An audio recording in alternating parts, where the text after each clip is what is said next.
Hello everybody, welcome back. Hope you're having a good day so far, a good Thursday. What is up? I gotta change the screen, there we go. Cool. Yeah, we're back with Fist Only Bloodborne. We got, hopefully just this day left, that's it. It's only 2 more things and we've done everything on it. Other than Chalice Dungeons, no one say anything about Chalice Dungeons, they're not happening. Unless we have extra time today, that's it. But yeah, we got Ebrietas, we got Moon Presence. Had 1 warm-up on Ebrietas, and I have not tried Moon Presence yet, because if we beat it, then we cannot do everything. It just ends the game. Yeah, what's going on? Fisting stream nearly starting, not quite yet. Here, I'll start it off with my fist. There we go. Fisting chat. Excuse me, what? Huh? No one said anything like that. 25 hours, 13 minutes on the play file so far. So, pretty long run. It's going to be quite a task trying to condense this down into a 12-hour video for the second channel. But we'll make sure we keep everything that's important in it. So I'm going to get rid of the 3 insight that I have, which I'm assuming is just from encountering Ebrietas. I think it's just from being in the arena. So we'll get rid of that first. We'll get some more pellets, and then going right back into it. You demand that I use a weapon. The first thing I'm going to do right after this is I'm going to use a weapon.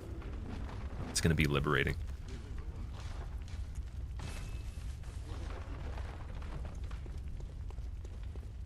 Honey boy, no worries. Anytime. All right, Upper Cathedral. There we go. Also, Exo, what's going on, man? Welcome back. Oh, sorry, you were asking about the Switch game, right? So I saw the trailer for it. I wasn't really sure what was going on there, but it looked cool. And the only downside is got to get a Switch, right? Which would not be a big deal if there was other exclusives that were good, but the main reason that I had the original one was for Smash, so we'll see what else releases on it, or if that game actually ends up being really cool. Also, one thing I wanted to do, I was supposed to switch the ads back for Twitch specifically. I have not done that yet. I don't know if it's going to kick in within the stream, but we were trying out the, apparently you can cancel mid-roll ads altogether, and then you just have pre-roll ads, so I was trying that out for a little bit. Not sure if it worked that well, but we're going to switch it back to the 3 minutes per hour and see if it actually kicks in during the stream. Put my controller on the desk so it stops hitting the button on my leg. So, all right, scheduled. Then 3 minutes.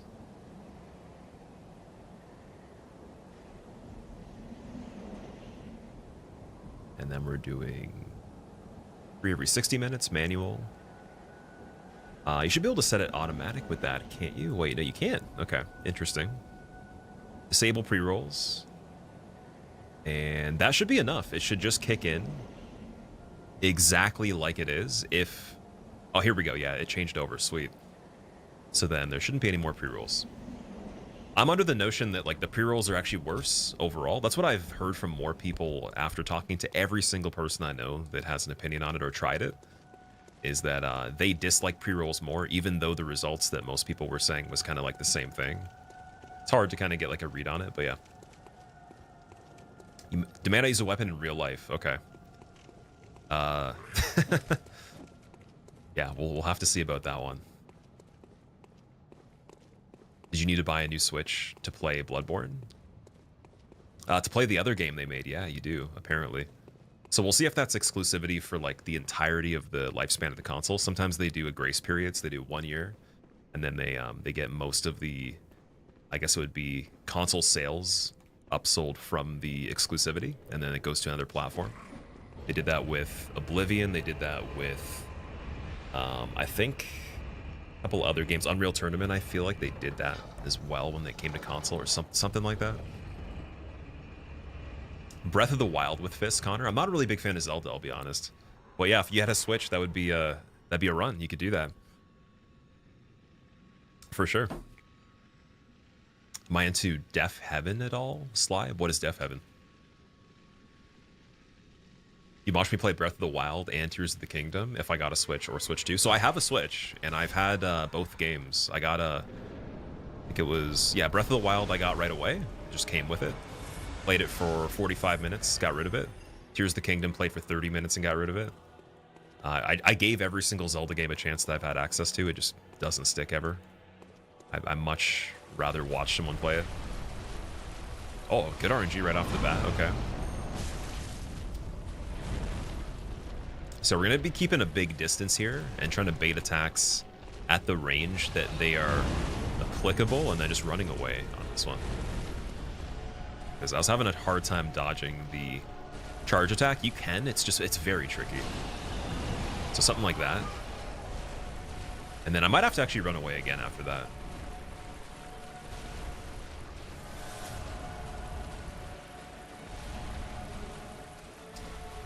Damie, I'm on PS5 right now for this, and we're on the downloaded version of the PS4 game itself. Also, welcome. What's up? Lucatiel in the Elden Ring section of Nintendo Direct. Lucatiel. So I never actually watched the Direct. I just saw the trailer for the Duskblood game. Was it good? Oh, come on. That seems like it's less damage than when I was dodging it, though. I wonder if that was a counter hit still. Or if different parts of Ebrietas do different damage. It's like very similar, but it might be a little bit less.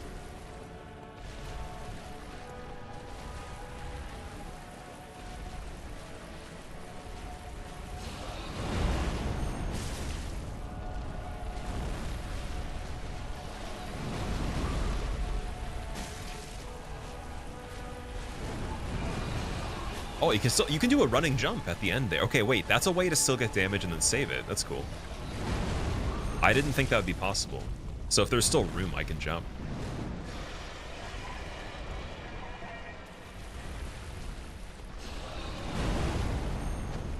Oh, that's a robbery right there.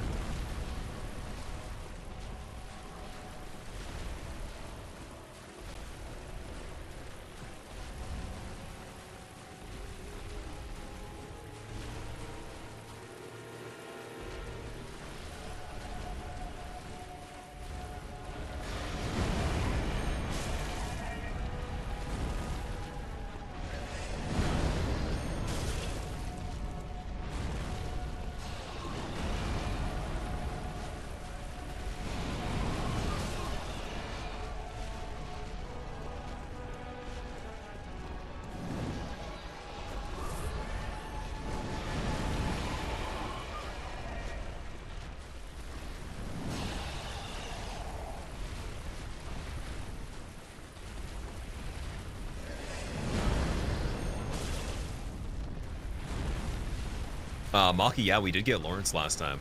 Second try. It was pretty good. It's a very good fight. It's probably my favorite of the run. And learned a lot on it, too. Welcome back. What's going on? Also, Bruns, what's up? Neo, welcome back. How are you doing? Finished 8 times and still forget to kill the same bosses. Ebrietas is one of them, really. Wait, who else did you not get on this one? Ebrietas is a pretty common one to miss. From all the feedback I've heard about you guys playing this. Seems like she gets left over. It's worth it, though. It's worth it. She's like definitely functions a little bit differently than other stuff. She's got the constant health drain on transition.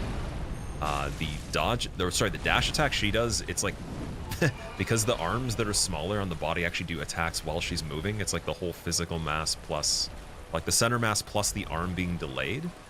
So you have to do a setup to even be able to get out of the way. You can't do it in a single motion. You have to run away. So that's very cool. It's the only charge attack like that in the whole series, from what I know.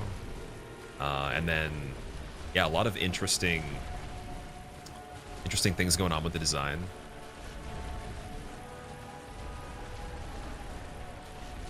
Second try, fists only. Stop flexing so hard. I'm not even trying to flex. Like, I was actually in a position where, like, it could have gone either way, dude. It was mainly just that I picked up on a lot of the stuff and found a pretty good method within all of the things you could do. Like, I figured out a good flow for it, but I was using the cheese method for the beginning of it, so I'd say a good, I want to say 15% of his health, 20% was just cheesing. And then after that, we did the normal fight, but if it had just been cheesing phase 1, it wouldn't have been as cool. So it's almost good that I screwed it up. Like I was okay with avoiding learning phase 1 legit, but or not learning it, but essentially like, you know, learning it well enough to do it on this kind of run, doing it properly, right? So it's good that I broke the other method by accident. Fox, what's up, man? How are you doing? You love ROM so much you have a wallpaper of him, Master, so I got you. No one that loves ROM that has a wallpaper would say him, because ROM's not a man, so you just got completely discovered there. Nice try. Oh, that was good. Oh, wait a second, we just saved it like that too. Because we had the distance this way. Yeah, that's more damage than if, okay. So, like, the side hit is more than running straight away and making a mistake. Good to know.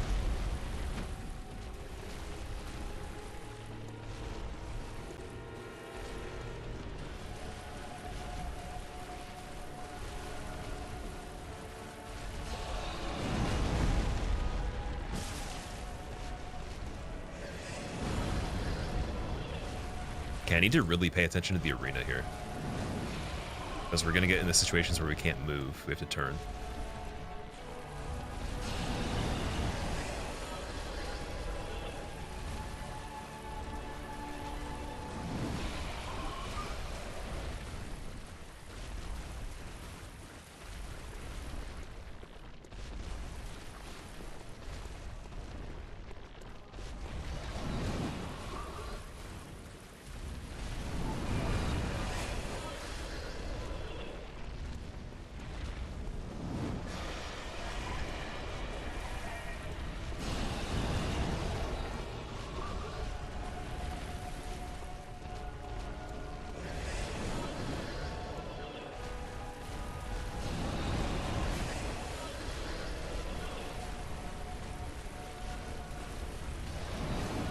Oh, that was close.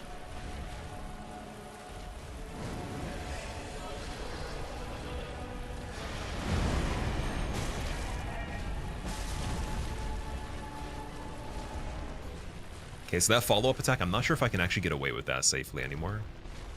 Might have been a mistake there that we didn't get punished on.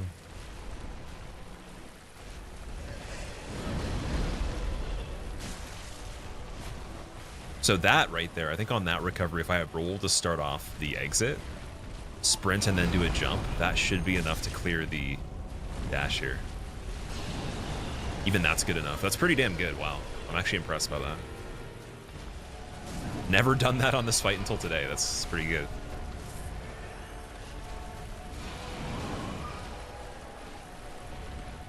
Zero damage Bloodborne run. How close am I to doing that? I wanted to get the Dark Souls 2 run first.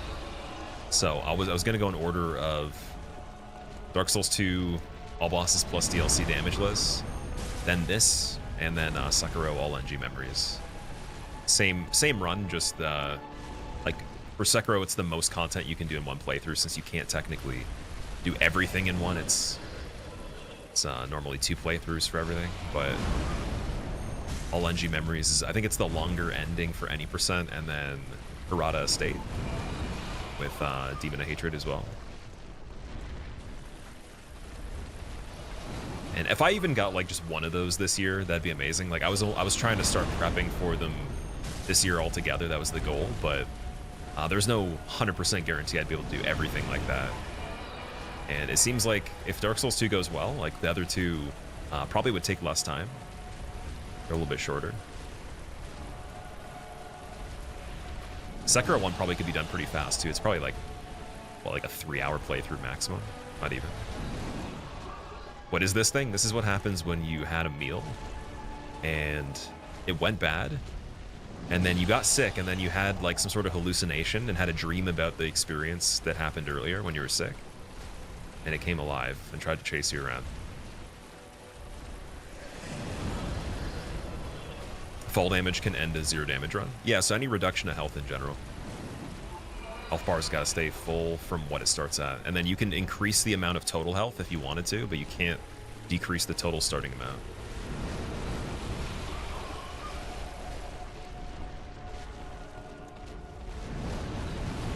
Oh, that was so good, dude. There's such a good backup right there. You need it. Wow.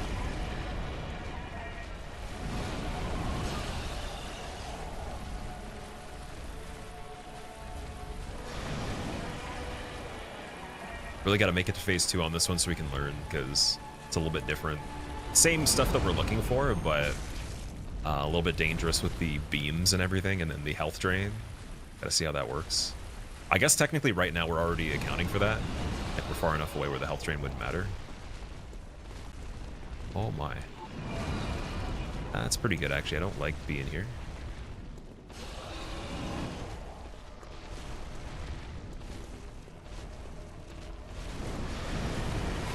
Dude, such a good escape there. So I need to get so good at that it feels guaranteed right away. Like if I see it, I know I'm gonna do it. That didn't feel like it was guaranteed. I knew the good idea of what to do, but just definitely mentally was not feeling good. Dewfish, what's up, man? How are you doing? Welcome back.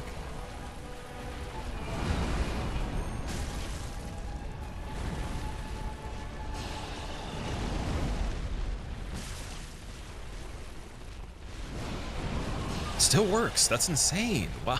I actually am like, that's like one of the most impressive methods I've just randomly thought of on this one, because I knew running away is good, but like just running when it's not enough, like that's just so good, man. I've never had a better use for the jump in any of the games. And even in some of the other runs we've been doing, I've been using the jump a lot more for not even, you know, jumping over things. And it seems to be really good for just escaping things last second with spacing.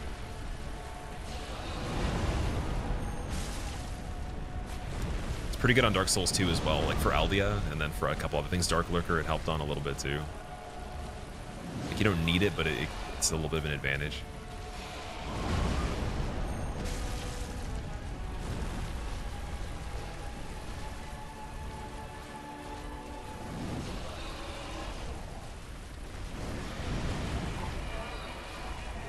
Which games have scripted deaths? Demon Souls and Dark Souls 1. But Demon Souls, you can skip it by just not going to the tutorial.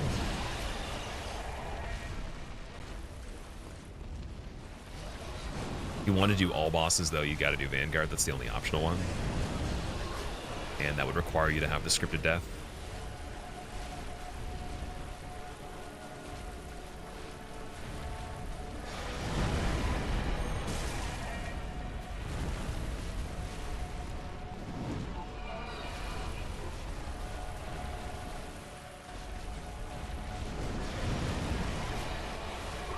Okay, that one felt a little bit better. That was good.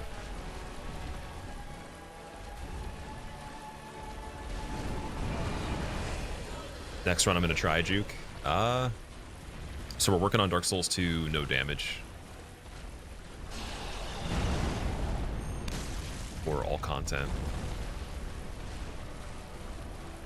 And there'll be some other things too. There's plenty of other things, but it's the next big one.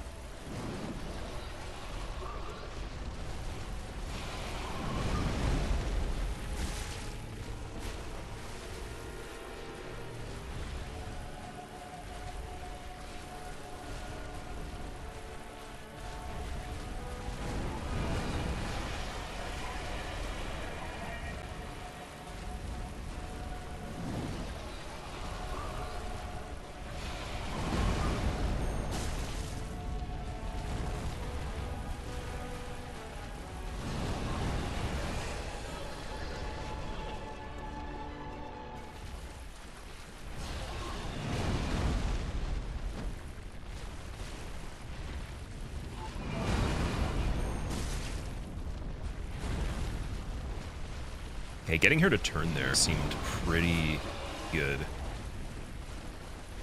think that was kind of a key thing.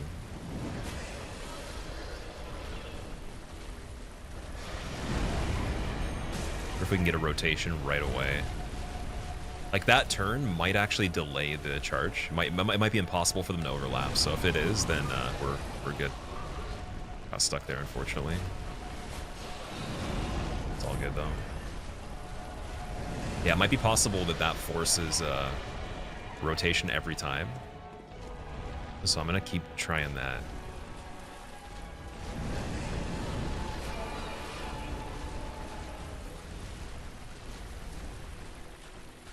Just gotta be aware of the objects here.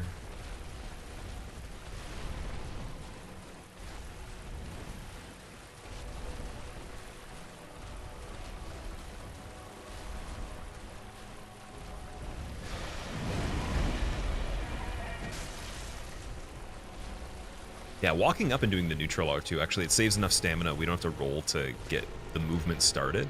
To escape early, we can actually save more of the stamina. It's got to walk in between the hitboxes of the hands, which is a little scary. But it's better, though. And here's a bit of a trap, but we can do it. And there's the rock. It's pretty key when there's the beams as well, just knowing that you can go behind that rock.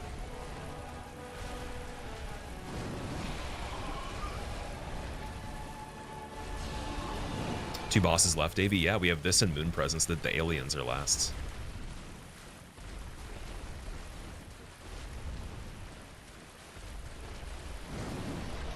How far am I into this run, Philip? We're pretty much done it, other than just... This is the fight that I thought would be the hardest for me. But, I mean, like, this method's fine. Just, it definitely is a patience one. It's a huge patience fight. Like, even more than Lawrence, I would say.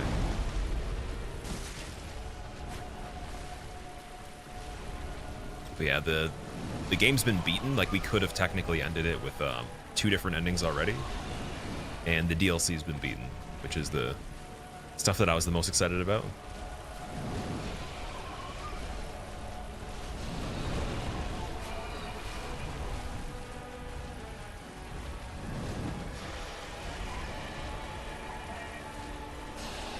Have I tried Kazan? I have not tried Kazan yet, no. I'm waiting on a code for it, actually, like when they replenish them. Yeah, they ran short on them for the people that were sponsored, so... trying to restock them for the people that requested them still. And I don't think they've gotten any back yet, but there is a good chance I'll try it in the future.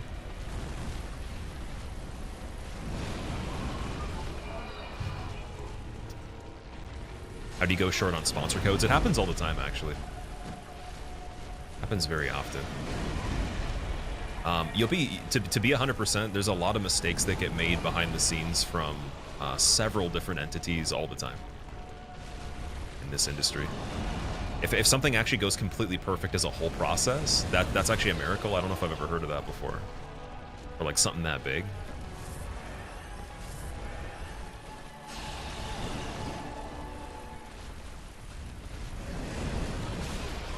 Yeah, it might be publisher related though, because I don't think it's the devs that are distributing that stuff.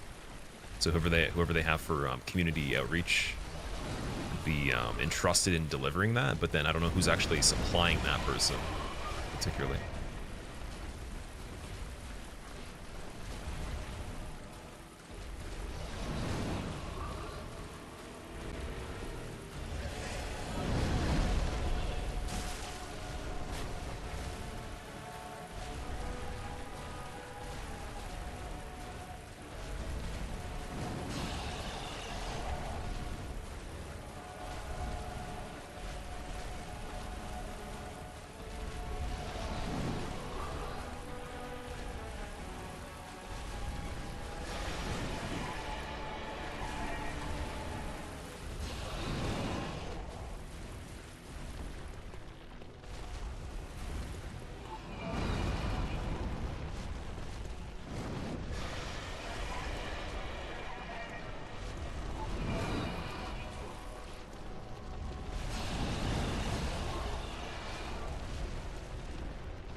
Okay, that might be punishable as well.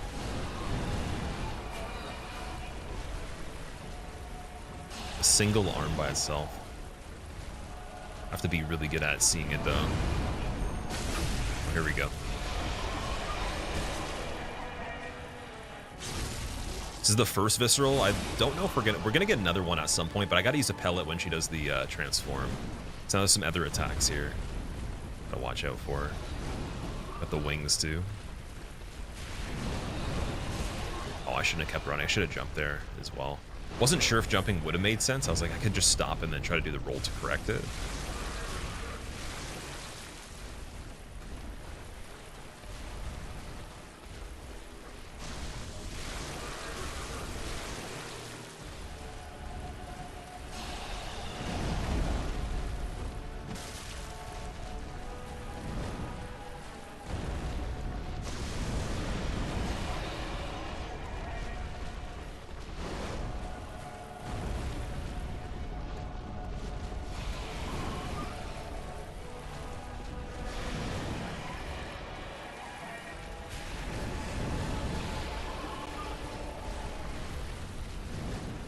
Yeah, the wings actually kind of help a little bit because she keeps repositioning. I have way more options to move away.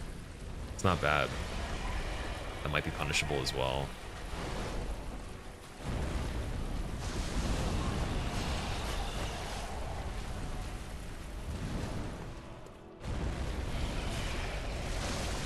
Yeah, it doesn't go too far. Yeah, single arm.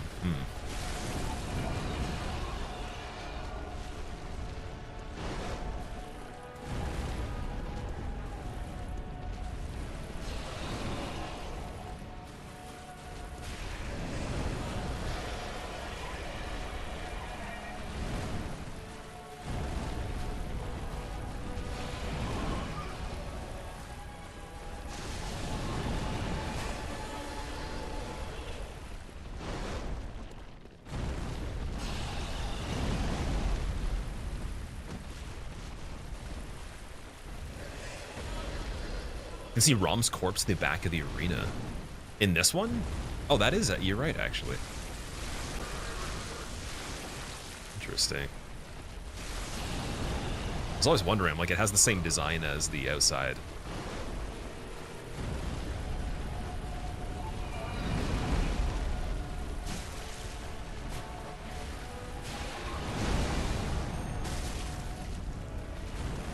Wow, imagine seeing triple digits within one interaction, or within a short amount of time on this one. It's revolutionary. Truly, science has never even thought they would get this far, but they did.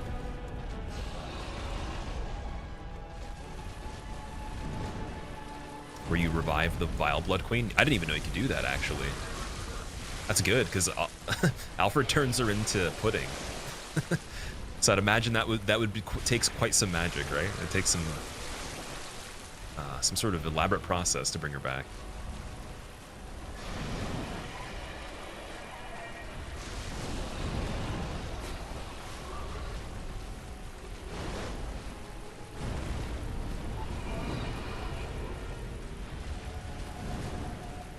Turret? No, it's being okay so far. I mean, like, this is actually, it's good to learn with this method that I'm using, just trying to escape like this. I think we've gotten pretty far.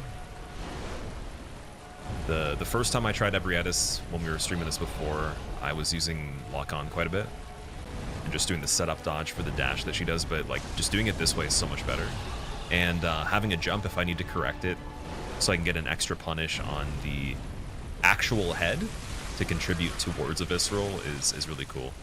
Because there's one interaction where you don't have a lot of time on exiting. It's the one where her arms kind of like line up the head a little bit. Then the single head bash is the biggest one for damage that we can get. We can escape safely.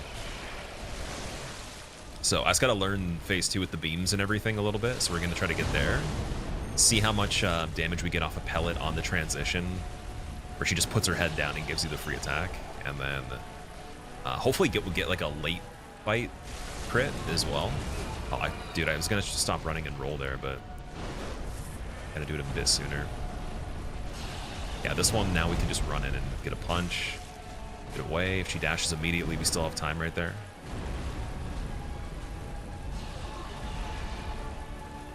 I think I made it right about here before on the first fight.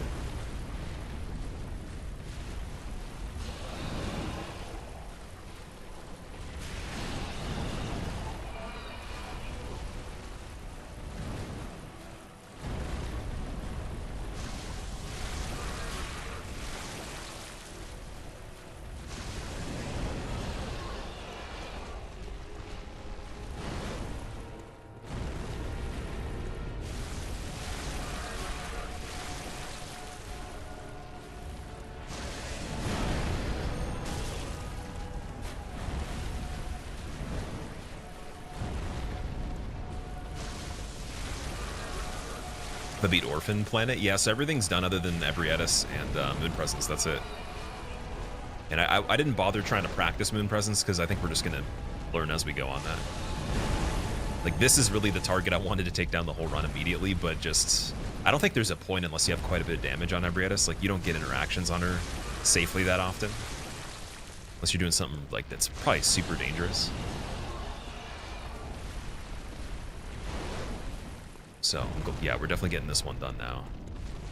And then emissaries as well. Emissaries was a little bit tricky.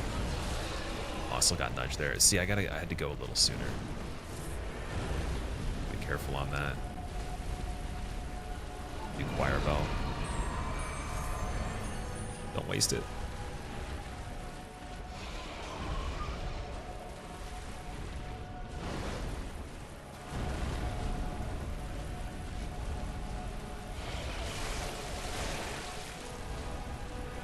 Oh, she can go forward too. Ooh, that's the first time that's happened. That I've noticed, at least.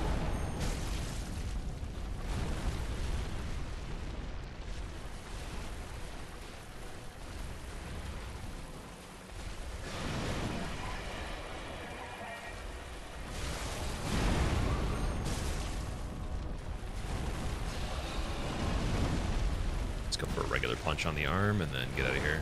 16. Wow, look at that. What a time.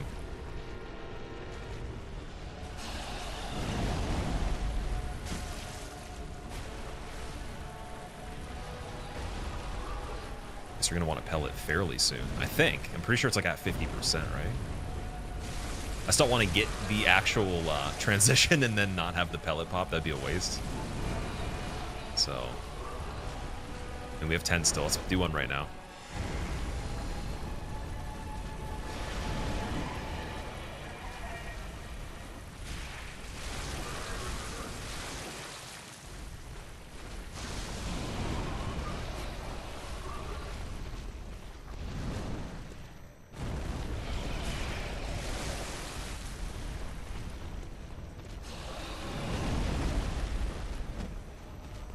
Wonderful.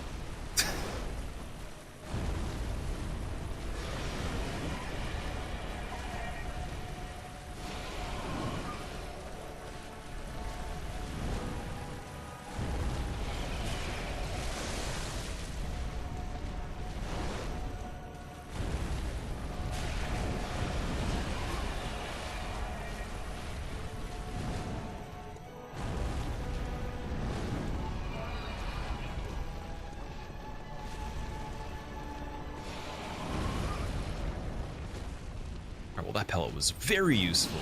Incredibly useful. Nice. Oh, here we go. Something. Yeah, we got 100 off of just using the pellet. That's not bad at all, actually. Just getting a bonus of 20 each time.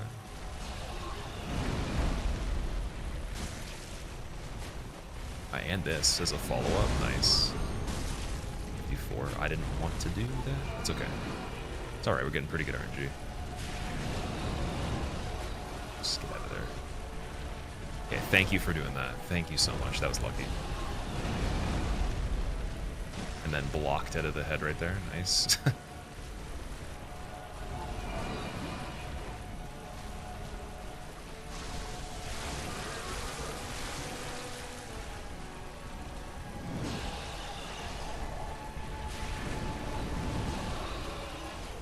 You can even turn around and punish the recovery of the dash too, but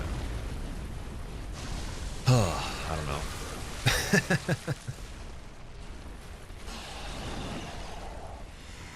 Might be worth going over just so we're not losing too much progression, especially if there's another fight after this. That and then the single arm punish, plus maybe earlier pellets for the extra 20, or if we get back-to-back opportunities.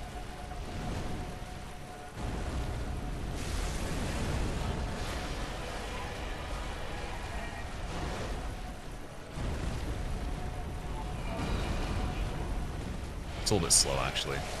Yeah, I don't know how you'd run it. You'd have to know it was going to happen. I don't know if my read on the actual startup of it's that quick. Jindu, what's up? Welcome back. Home Alone. Dude, imagine it's like Home Alone and dude's putting like Legos on like the floor or whatever. They're slipping and falling, or the marbles, whatever it is. But it's Ebrietas. She like falls and then like rolls like a ball of spaghetti. Would be a mess. Another pellet here. So yeah, it really must be like an even 50% or something like that.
I'm getting 100 now anyways, though. I wonder if that was just because we got that visceral, we got the head break. It must be.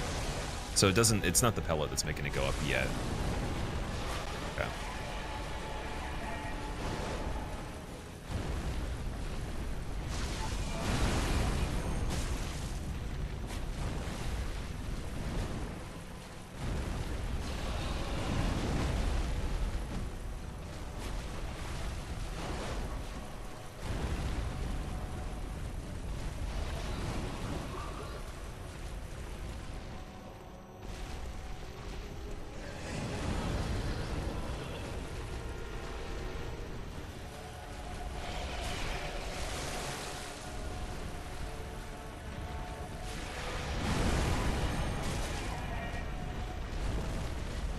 Yeah, I think I do the side roll to correct my position ahead of time and then also make a rotate there too.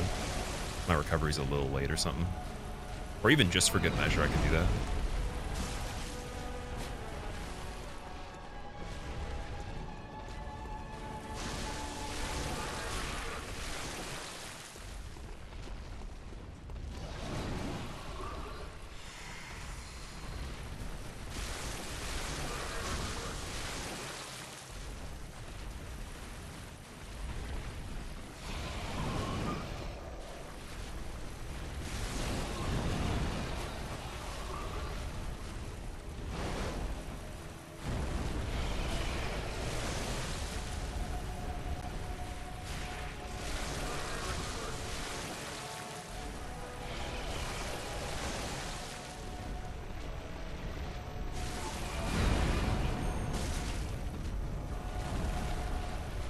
Yeah, it's a bit past 50 or right around.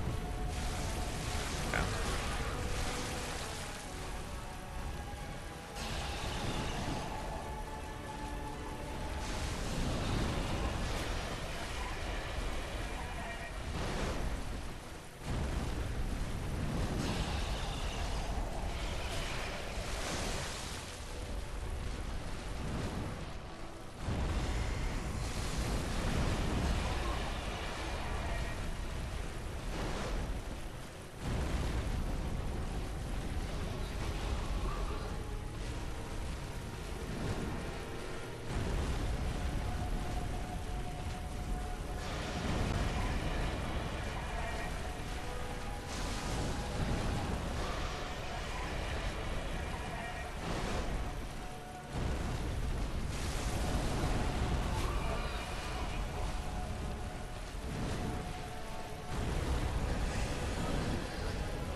Here we go.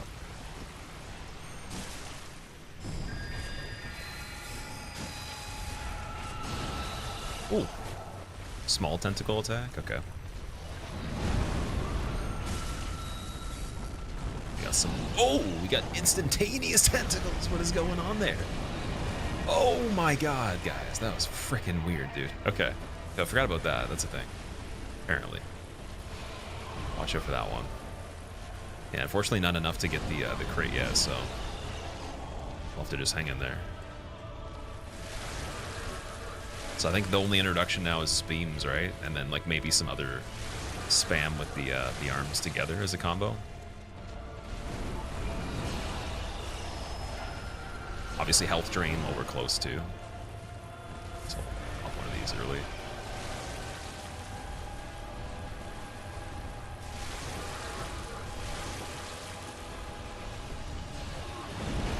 Oh, all arms slam too. Slight drain, sweeping on the exit here. Beams. Then she can overlap attacks with the beams. That's going to be interesting. Okay.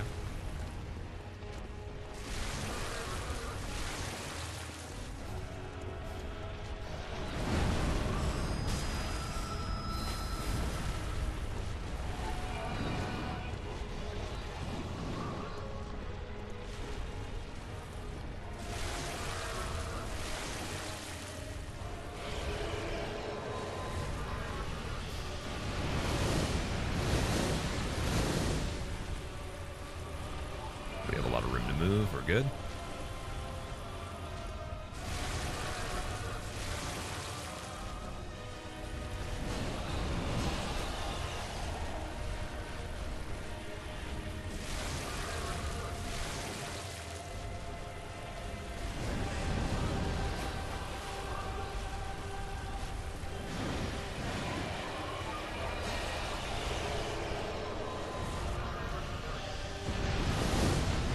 So getting her to rotate on beams seems pretty good.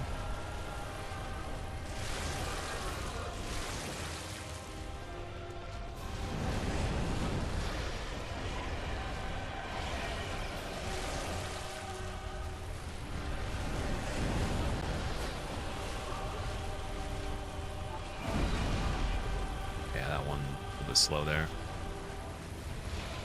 My part.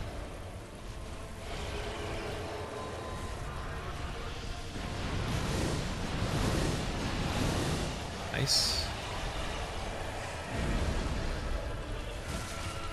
Out of there. 1, 2. We don't have a lot of room. Oh, she can just keep swinging. Okay. Get ready for the continuous swing kind of thing. Get ready to roll here. Get out of there.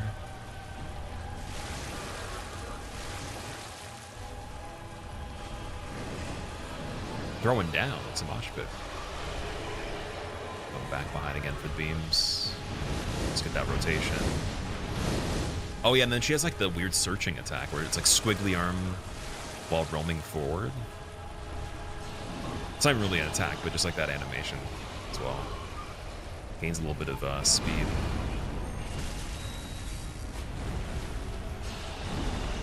Go for that. Actually, that's good. That's good. That's good. That's good. Although escaping here. Escaping.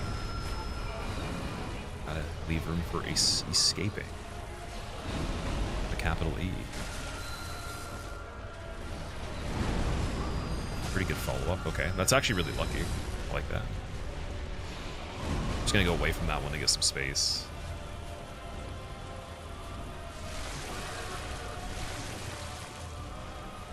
I wish we had 21 bullets, because if we had 21 even, we'd have 3 choir bells. Just the problem is, obviously you need a rune to do that. All of our runes are pretty good right now. So sacrificing one, I don't know if that would be a great option, just to have 1 extra choir bell. But imagine you could just hold 21 bullets.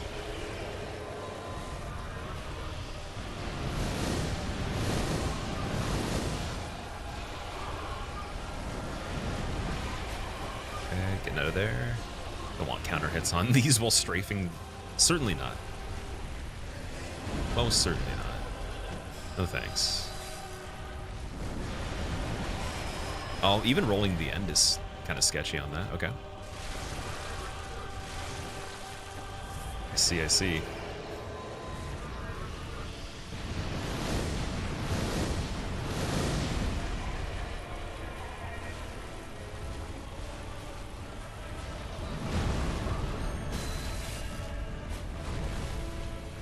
Double. 2 quick ones. Ryan Lockwood strats, nice.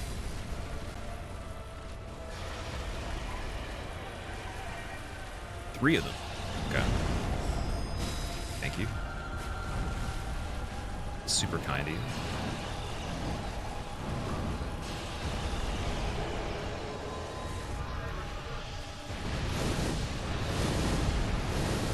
you. Giving me the good attacks while I'm not there. You hate to see it.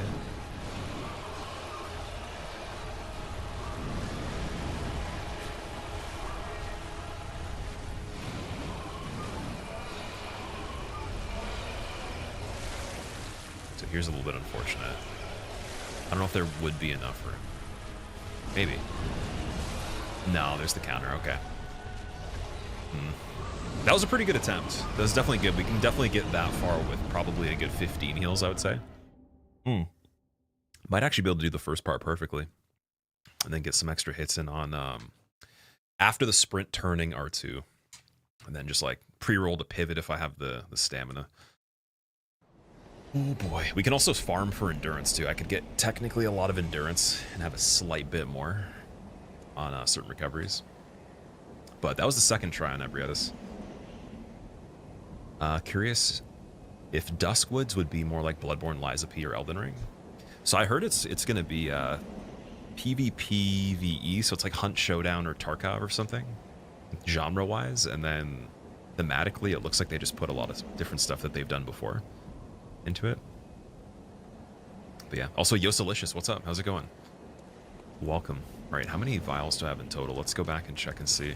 I think that's the last 7, so we might want to go get more of those, and then passively get some endurance as we're doing that.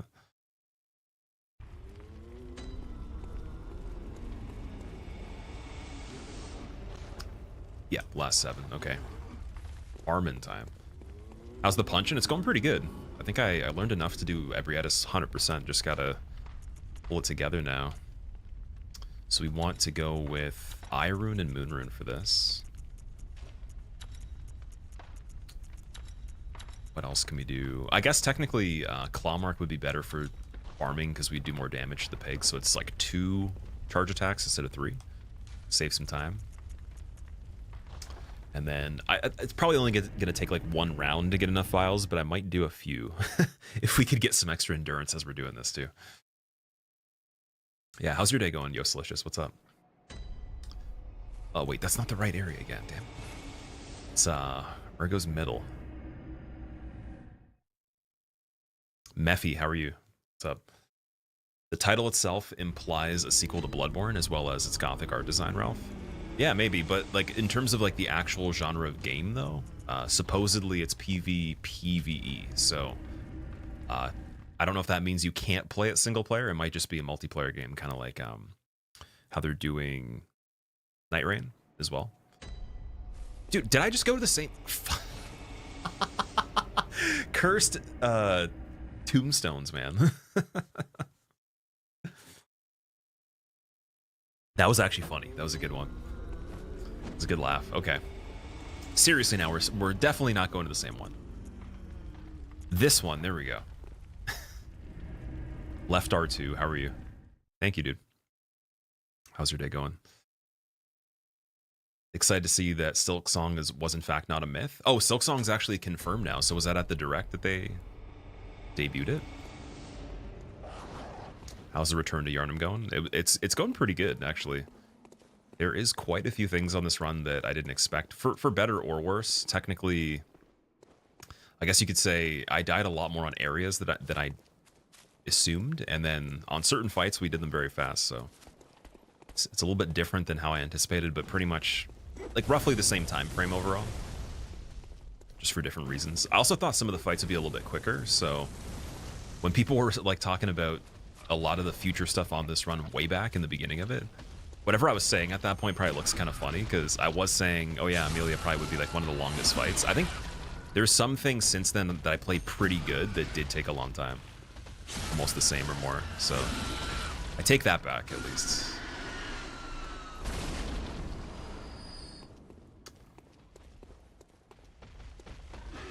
Oh, we actually want to run by these guys.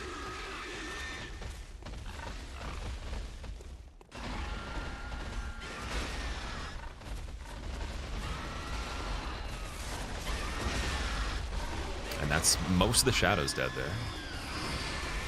If not all of them.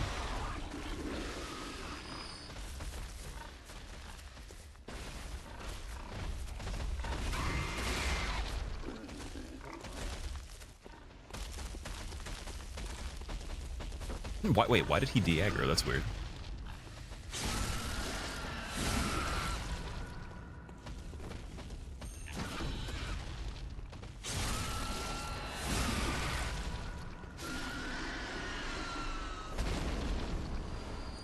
Then this should be at least 1 level of endurance as well. So as we go collect vials, if I do 2 rounds, I could probably get like 1.5 levels per round now. I think it's like almost 40,000 to be able to pull here. I could also, I tried pulling this single pig back when it de-aggroed to the early shadows too, but it takes so long that I don't think you're actually gaining anything for doing that. The shadow's still the longest. I think they were, but that's only based on how I played it. They could have been half the time probably, is what I'd imagine. You almost thought I was gonna get blood gems. Oh, that'd be weird. Imagine you could put blood gems on your fists or on the character's body. That'd be amazing.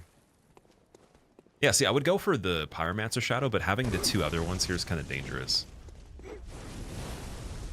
And also, it's funny because it took until this point of the game, or I guess until we started farming this area, but now I know how to do the method to backstab shadows. So if we went back and did it again, I probably could do the fight faster, but it took quite a bit of practice on just these individual ones to learn, mainly for the sword one, like how to actually strafe most of the attacks and end it in a backstab. And the timing on it's so ridiculous that it could be the hardest one next to Gurman.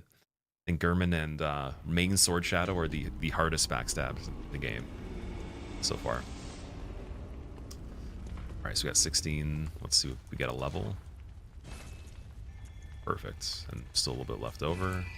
Got one more round. See if we can get another one. And then we'll go back.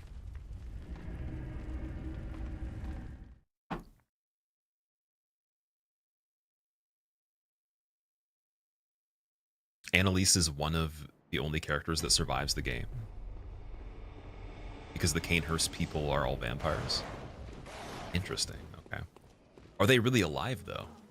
It's like, the way I look at the game is that any of the events happening in a literal sense in the fiction of it still aren't even happening. Like, the fiction has the layer that's fiction within the fiction, and then the base reality of the fiction's not this, right? That's what I understand, because it does show in any percent waking world. And not a lot from it, but you'd have to speculate then that, you know, something's going on there. All right, we're gonna try going this way this time.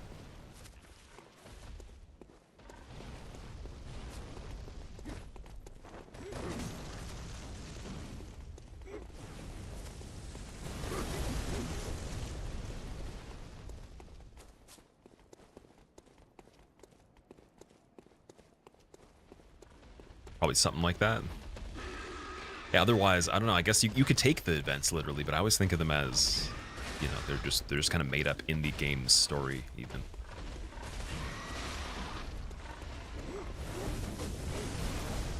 Is that pig gonna come over here? Let's see.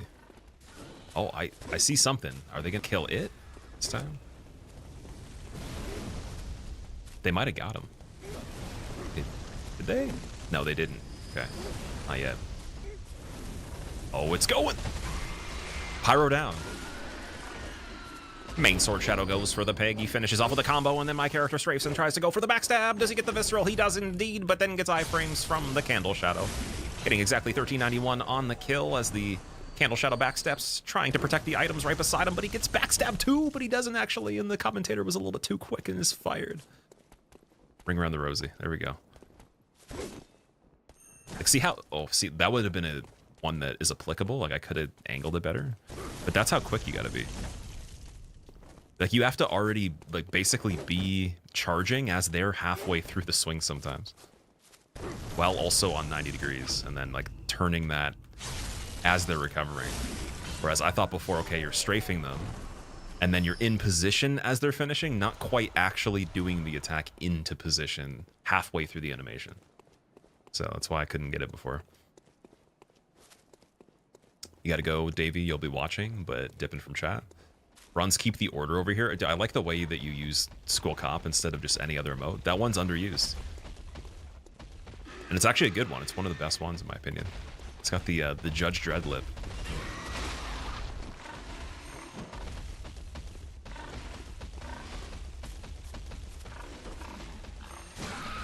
What's going on here? Please? Thank you. See, I'm not sure what 2 levels of endurance is going to do. Over time, though, if we keep having to go back, it's eventually going to amount to something. It might even just be a marginal amount of stamina to do an extra roll or something like that. But I don't think any of this is going to be relevant on Moon Presence as much. Just trying to outrun Ebrietas, right? For sprinting, too, because it ticks very slowly. Just on the straight sprint, it might help me. And then I have like a pixel left to do a charge attack or something. You get 3 points per level right now, at least. Which seems like it's almost nothing. Like, compared to the other ones, I think that's a very small increase. But could be how the game uses stamina. Accidental cheering. You're so disappointed, Tom, that Duskblood's going to be on Switch 2. Anti-consumer console, very few games. How do you feel about it? So actually, I don't really know what other games are on the Switch 2. I only heard about that game, and then I watched the trailer for it from the Nintendo Direct, so I'm not sure what else is coming out. So if it's completely exclusive lifetime, that is, it's always unfortunate having to buy another console for that kind of stuff. So I would just hope that the Switch actually has other games I want to play. Otherwise, it's a little bit rough, yeah.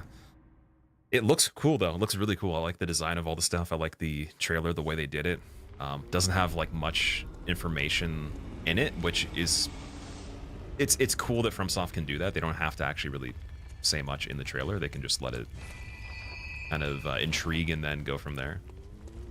But design-wise, stylistically, it looks cool, and it seems like that hardware will be definitely a step above. I don't think the regular Switch could run any of that stuff. So, only thing I'm wondering is that one of their projects alongside Night Rain that's more third-party or kind of like out there? Because obviously Miyazaki was involved in this one. And then, what's their next mainline multi-platform? And is that going to be debuted this year, or is it going to be like early next year? Because I have a feeling they're working on another thing too that's not that, but that's kind of just something else that they want to try out.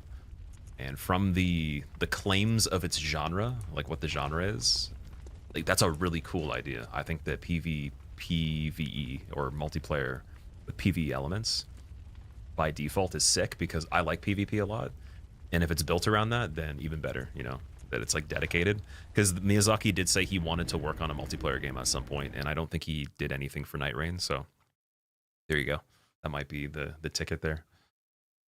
Just kind of weird that it's on Nintendo. That's the only aspect that is, it's a new thing, right? Wait, oh yeah, I gotta change the runes back. Cool. Okay, runes back, and then we're gonna do the absolute best to actually get Ebrietas. And I'm going to make a prediction too. So it's going to be not just for Ebrietas, but do we get Moon Presence and Ebrietas this stream? Which I'll be going for another, probably at the most 4 hours and 15 minutes or so. Right, let's make a prediction here.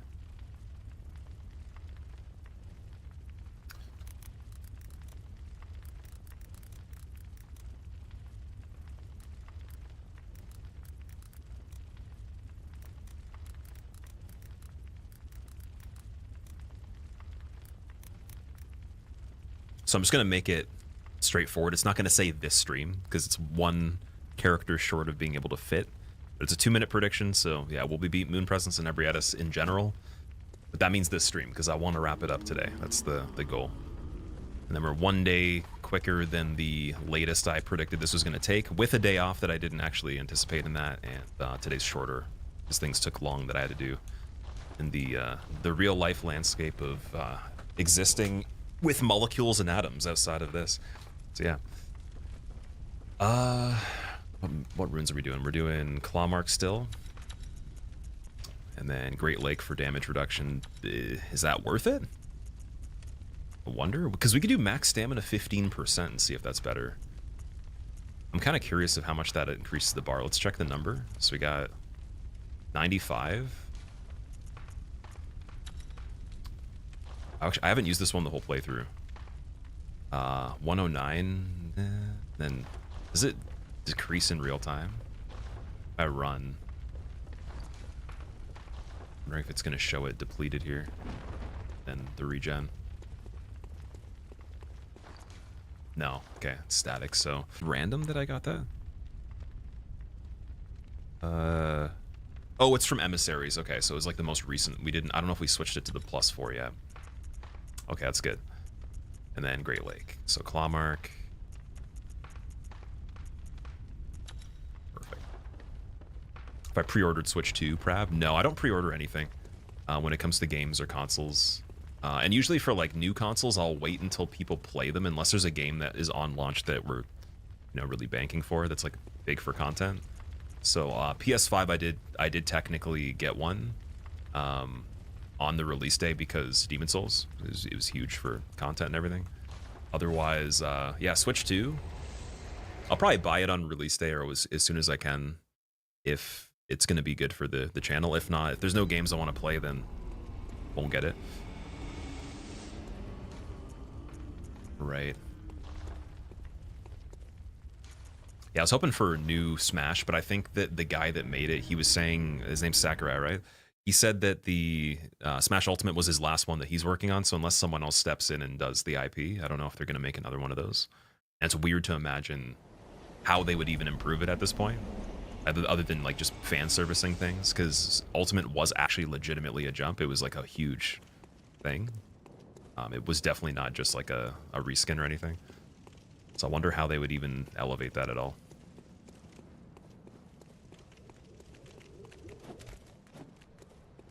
Went down for a sec. Ah, no worries. It happens. Also, you just reminded me to get that local recording going. Perfect timing.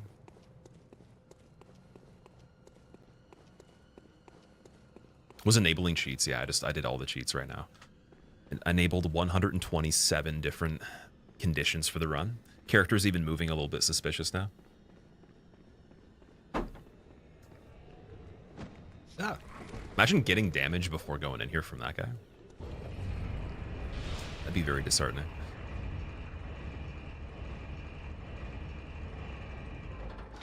Saying the visceral on shadows, you need a master's degree in cartography. Or just to map out how you're going to hit it. Oh, dude, you would need a you would need to have like a doctorate in like the idea of existence, man. You have to have like metaphysics doctorate or something like that from the University of Celestial Emissaries.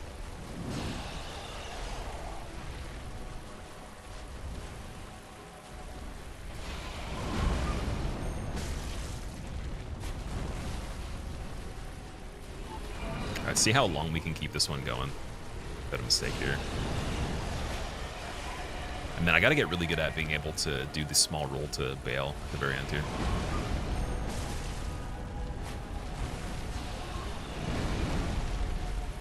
That was weird that the head actually didn't... It rose before the attack was done on that and then went back down again. Is that always like that? No, it isn't. Why did that one... That was a slight difference in the head animation. Doesn't make any sense. Same attack.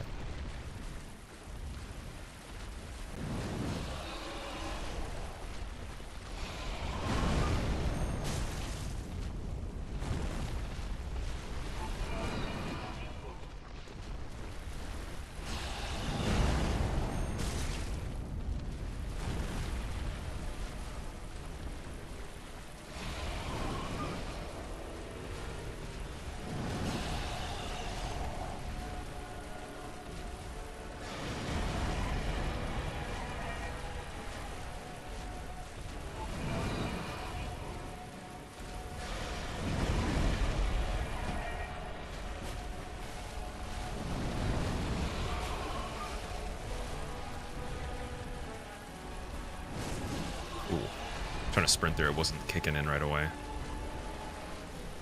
The warm up before it was going to start there. Wonder how much things you could do in these games if, like, well, I know some of them are a little bit more instantaneous, but specifically this game, if like you didn't have momentum to start running, there's no delay in max speed, like you just reach max speed immediately, that'd be insane. Makes such a difference, especially with just having the one button roll jump kind of situation. You can't bind it to something else.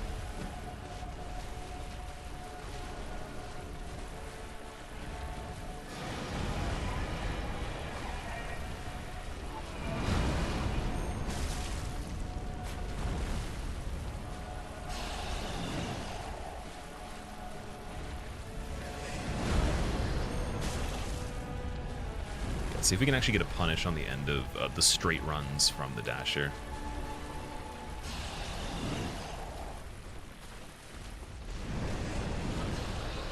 Nice, 41. Okay, not bad. And then on that recovery, so we still have no stamina. I wonder how much the cooldown is before we get it back-to-back, if that's even possible. Because I know she can do it twice, as far as I know. But we haven't really been seeing that much because I'm kind of far away and I'm rotating. That seems safe, though. So we should be able to speed it up a bit.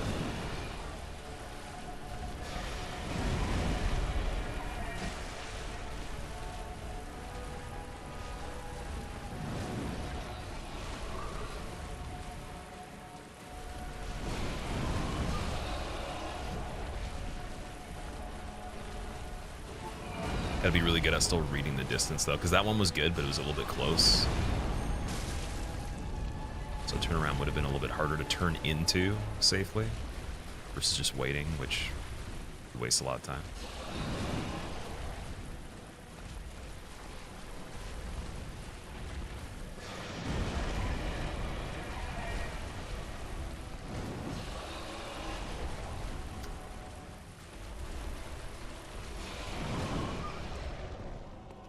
Ultimate was so fun. It still is. It's amazing. I know people are hardcore for Melee, especially like the people that have the tech down on it and play competitive and stuff, but for me, I was never that good at it, so Ultimate is very fun.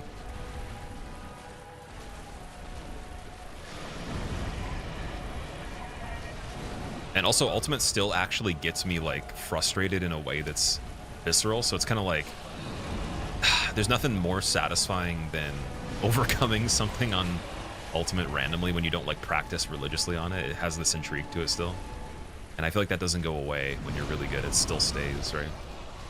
That's why people play it.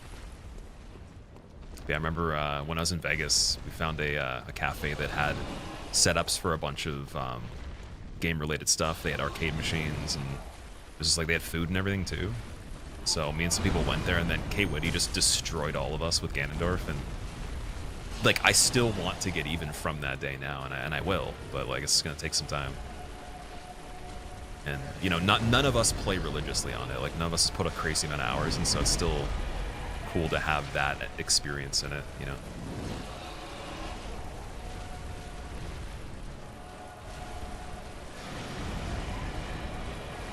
Who do I play? So Crom was my main, and then I think they changed his, they changed something about him. I think it was his recovery got changed. But yeah, basically any of the Fire Emblem characters, I switched over to Roy more recently. So like, I haven't played it for a while, but the last time I played, Roy was more of the main choice.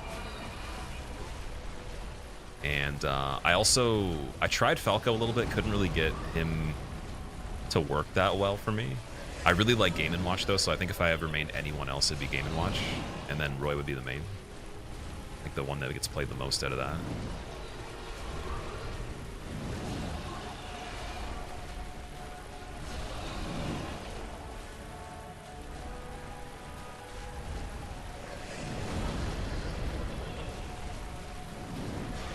Like Marth and Young Link. Marth is awesome too, yeah. Nice. Okay, we got the... So I think you can just frame away from that. It's just a little bit more risky than sideways, because you're not clearing everything.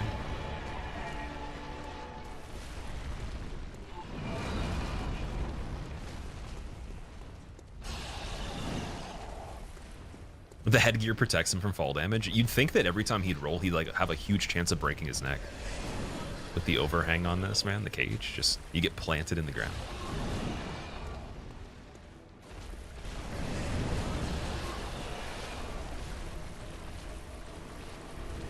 Smash the head with the fist. Yeah, the main damage is going to be from headshots. And then you get viscerals throughout the fight. I'll probably get 2 to 3 of them in the whole fight. That's going to take off, I would say collectively 20 to 25% of her health in the end. And if I have a pellet going when there's another one that you know, happens to line up with it, then even better. It's going to be like probably double the damage if the pellet meter is built a little bit. Also, yeah, I need to just really get good runaways on this so I can turn around and get a punch in for like 40 something damage too.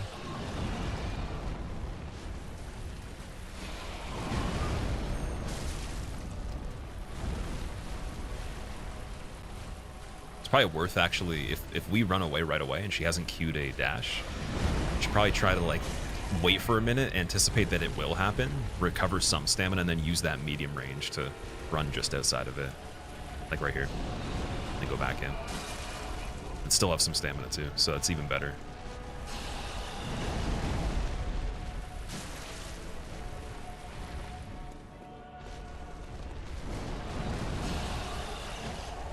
Just can't do like the pivot neutral attack. You have to really be fast. Like I'd have to almost kind of chance that if I stop moving, I know that on that like pixel it's gonna work.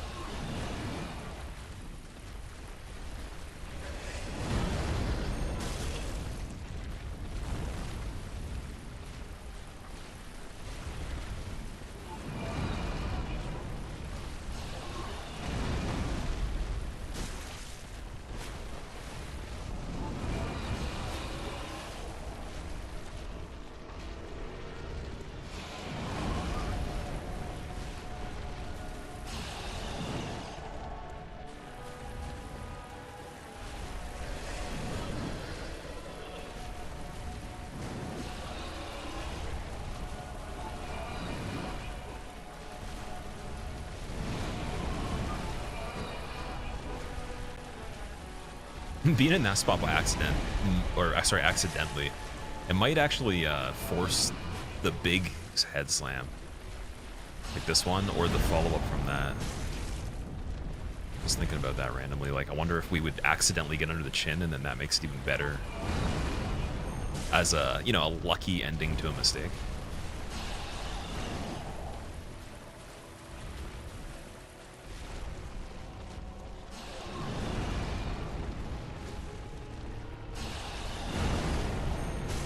Yeah, Ebrietas for damageless all content's gonna be so much better now, man. Like, this is really good.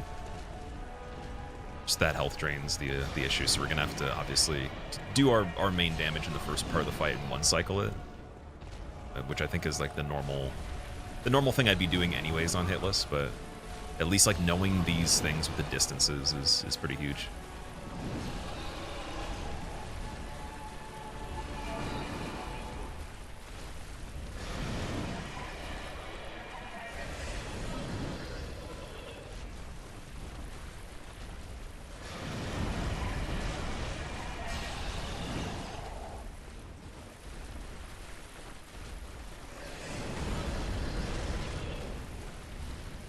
Yeah, R1's actually pretty reliable there as well. Too bad. Still keep a lot of stamina on that.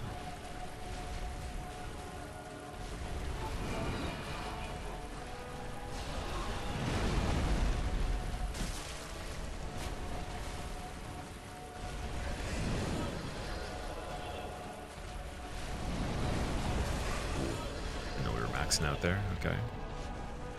Fire. Oh, not yet. Not yet, though. Quite yet.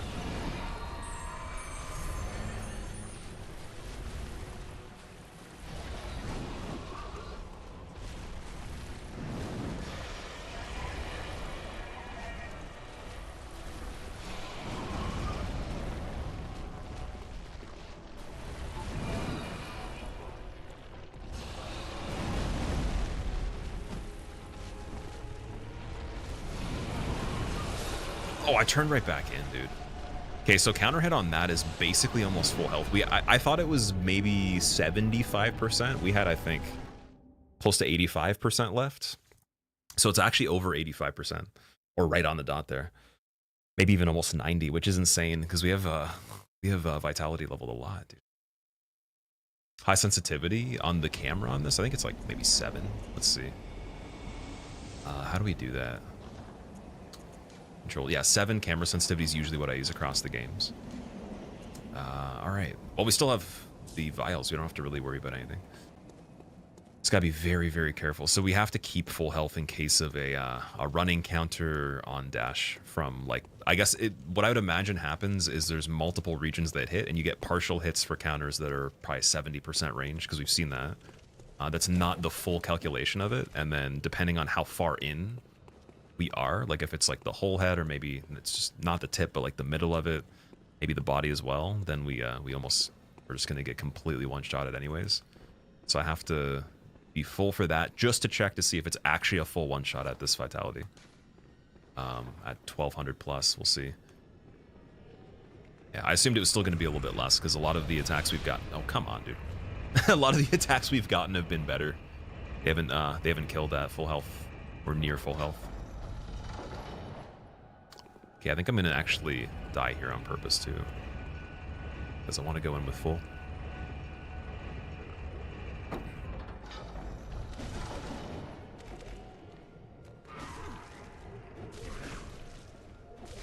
There we go. No roll, fists only, Elden Ring next. No roll, that'd be a little bit crazy. Yeah, I don't think we would do fists only, no roll on that game. Not sure anyone would ever do that, to be fair. If you see it, though, again, 10 tier 1 subs, a 3-course dinner with dessert, and an appetizer, a beverage that's an adult variety of their choice of any size, and a thumbs up from me is what they get. If someone can submit a URL or a link to me of someone doing that, they get all that stuff. But at that point, you might be crazy, and it might take another decade or something to do the whole thing no roll like that. But yeah, just roll, like, just without the rolling, but fists only. Definitely want to give Elden Ring a try in the future. I think with the fists only runs though, like I'm not going to be doing them constantly. It's just going to be one thing that we chip away at over time because there's a lot of different series overall. So this is one of them. We're about, I would say, majority of the way there. I don't think you can do fists only Demon Souls from what I've checked. PS1 you can't without glitches, but I'm still going to glitch it and try it. See how that goes on the original version for like a bonus game.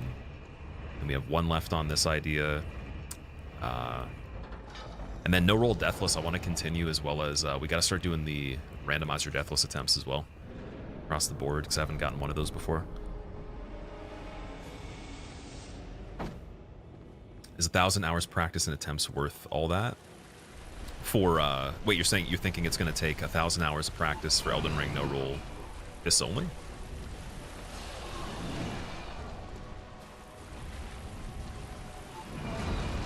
I was kind of just making a joke because I don't think anyone's actually ever going to do that. Like that doesn't seem realistic at all. I would imagine you roll probably like in almost the 5 digits. I want to say like high 4-digit range for an entire any percent of just fists only anyways, right? But maybe over 10,000 times. So if if you were gonna literally do no roll on it, I'd be very keen to see what methods you'd even have that are that consistent. So that's like assuming the person already is pretty good, like because no one's just gonna randomly start doing that and want to and combine the idea unless they're nuts.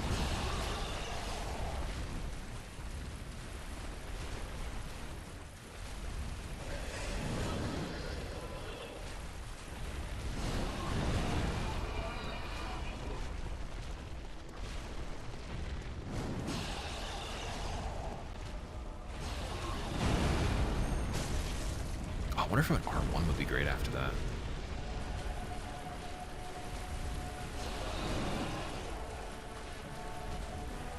I think that it'll be the same situation as One Reborn, where you're swinging in the position as she's landing, like here. And then I do the R1, and then I can escape, no problem at all.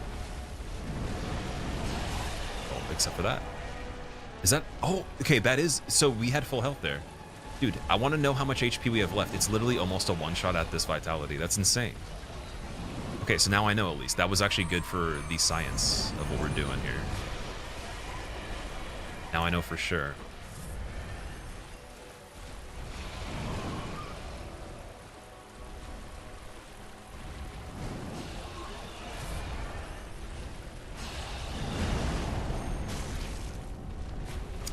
I don't know if I want to redo the fight though. I kind of want to just in case. Please kill. It still didn't kill. Okay, yeah, we're gonna redo this one.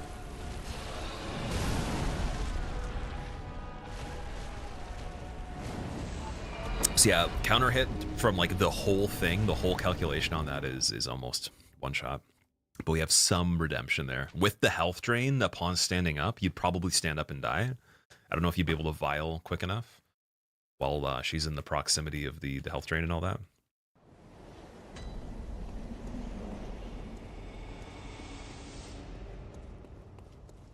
You guys do a lot of impossible sounding things. I think that's the case with just a lot of stuff that exists. Like if you think of like early history for anything, in general, it's like, well, like there's no, certainly there won't be like, you know, robots, for example. That's just a science fiction idea, but then people make robots. It's like, oh, certainly there won't be, I don't know, holograms or something silly.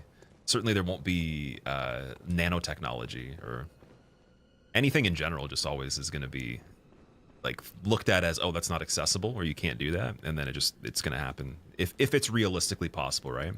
But then there's certain things where I kind of say, hey, you know, I don't think it's going to happen, but I'd love to see it because it's not impossible. It's just like I don't see anyone's desire that likes to do challenging things aligning with that, because I'm somebody that would be in that category to some degree, or maybe near that category, right? So I could kind of get a nice approximation of like what you would probably like to get out of an experience with this kind of stuff. So I could predict, yeah, you're probably not going to see someone do that. But I've done that before, and then someone does do something that's close, and it just changes with, again, the landscape of what's going on, right? So I think I've gotten a better grasp on that kind of stuff over time of predicting, okay, you'll see this or you won't. But in terms of it being challenging or whatever, it's like it depends on what you've done or what you've seen before too, right? For any subject. A lot of standards just raise all the time for individuals than that as a mass community or whatever. It's just going to scale the ceiling of stuff for everyone. But yeah, there's nothing about this that's that insane. It's just mainly like you do have to make good decisions. Though you have to play it pretty damn good, and you're still probably going to make a lot of mistakes. So you got to make sure that you don't make too many big ones.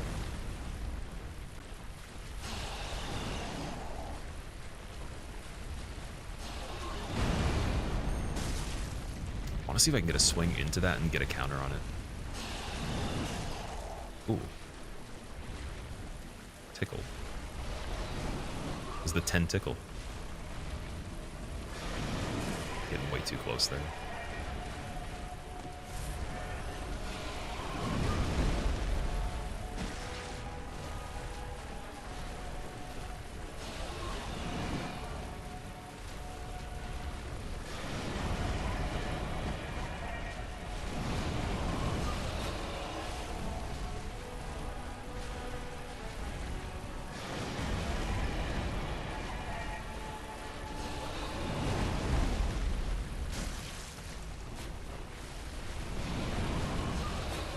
See, I don't really want to waste a vial here. That's the thing that sucks.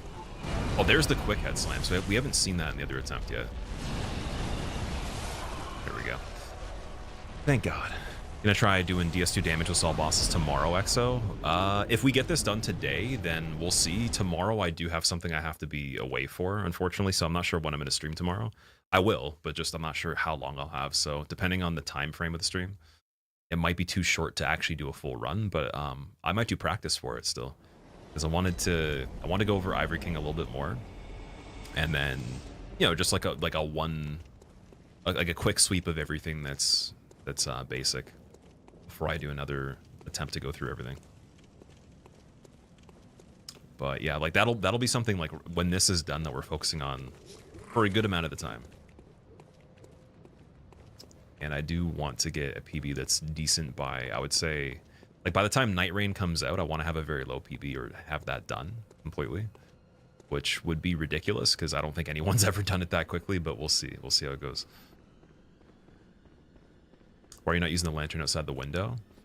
Yeah, I should have warped to that one. I completely forgot to warp there. I didn't really think we were going to be running back on this one too much until we learned that you do get a near one shot, so you don't want to even have like any tick damage during the fight. You do want to have a full heal, and I can't bring myself to waste a vial for that. That's just it's annoying, but I'm gonna have to though. Ryder, what's going on, dude? Saw Nintendo got Bloodborne 2 in 2026. Yeah, I saw the trailer. Okay, we got to keep a better medium range here. Perfect.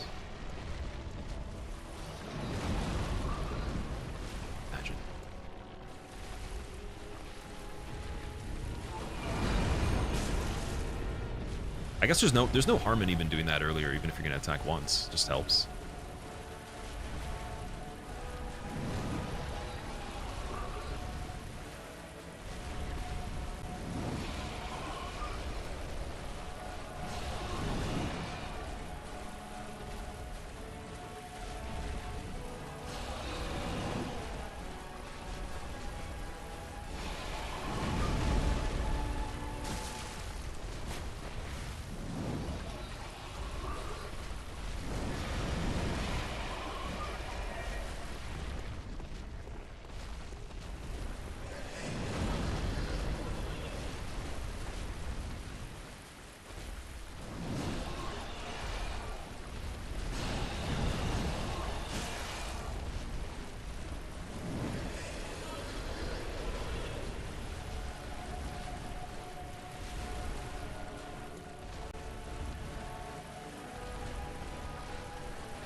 Okay, being mindful of where the things are in the arena here. Got that right there. Just need a regular attack. Perfect. Oh, of course that misses. Big deal. Better than getting destroyed, right? Oh, look at that. Look at that. We get the run back. Thank you, Miyazaki.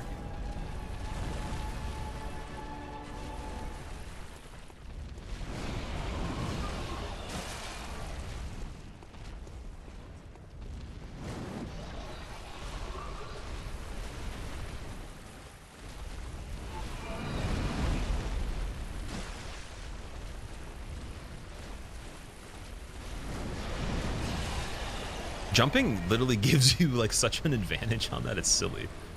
Oh my god.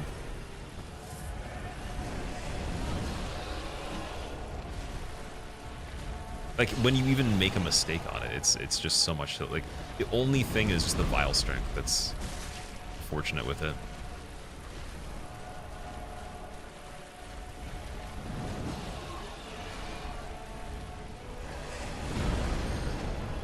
There's bad range, okay.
Why does everyone hate Ebrietas? I've never heard of that before.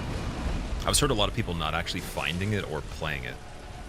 But hating, never heard that. I don't know, what about you?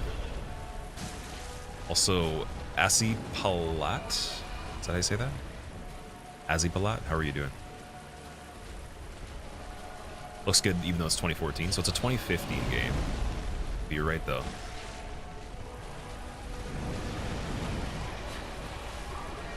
I think that they maxed the amount of space that you can actually put into a file for PS4 when they did this. In terms of, I don't know if it's shaders and stuff like that as well, but they did do a lot of compression and a lot of min-maxing on what they could put in. Because there's even still some things it's done to this day that are very impressive with how they pulled it off. Like not even just that it was a cool idea, but I guess for optimization's sake. But then Lance McDonald, what he did with the patch for 60 FPS, it's like, why didn't they do that? Especially once they made the PS4 Pro, why didn't they release it?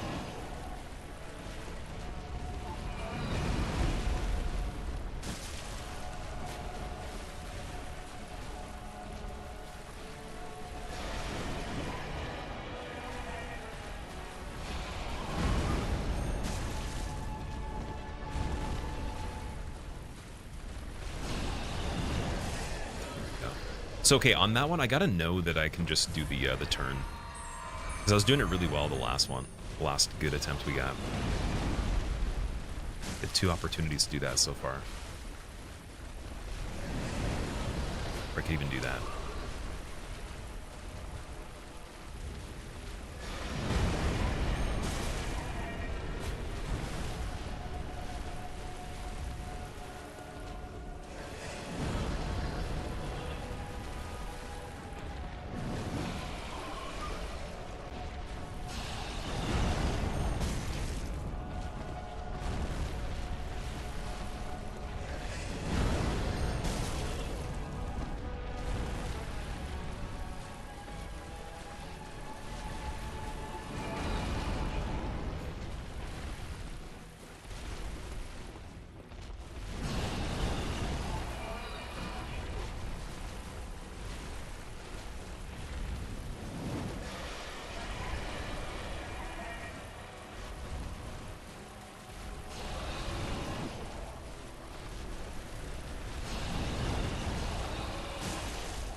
33 on that, not even 43.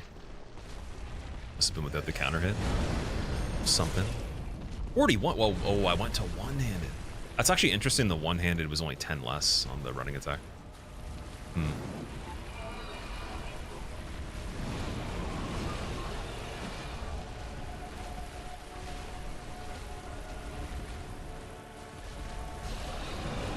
How long I've been doing this run for? This file has 25 hours on it as of loading it up today. And then I think it's been like, I don't know how many streams that's been. Handful of streams total. Less than a week with 1 day off. I'd imagine 4 days, 5 days on or something like that.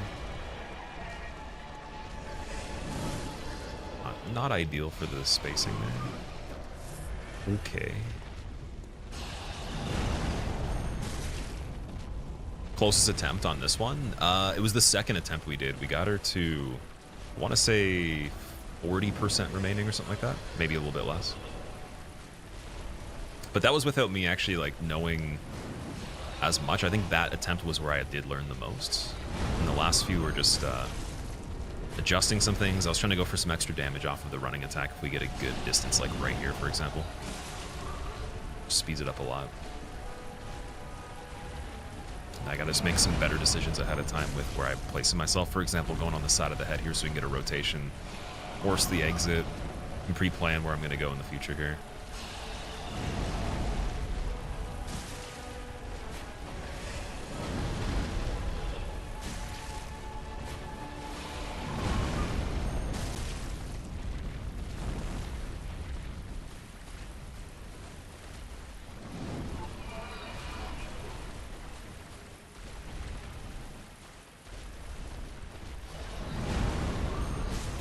I'm actually impressed that that connected. That didn't seem like it was going to work. Okay.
Let strength be granted so the world might be mended. So the world might be mended. This has to be the biggest test Right into of the patience floodgates. I've seen you do. Like on the run. You've But got we have a this. lot of distance here now. It's nice.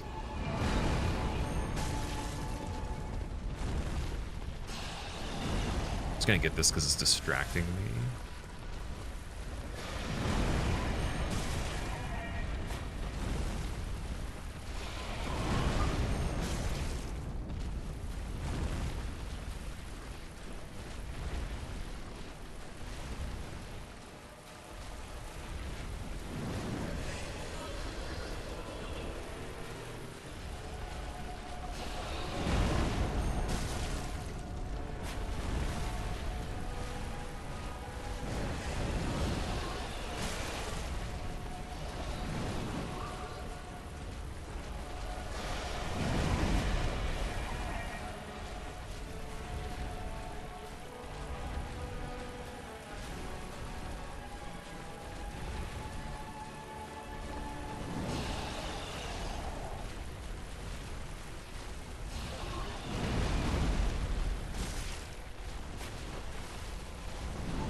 So early visceral. The burrito combo, nice.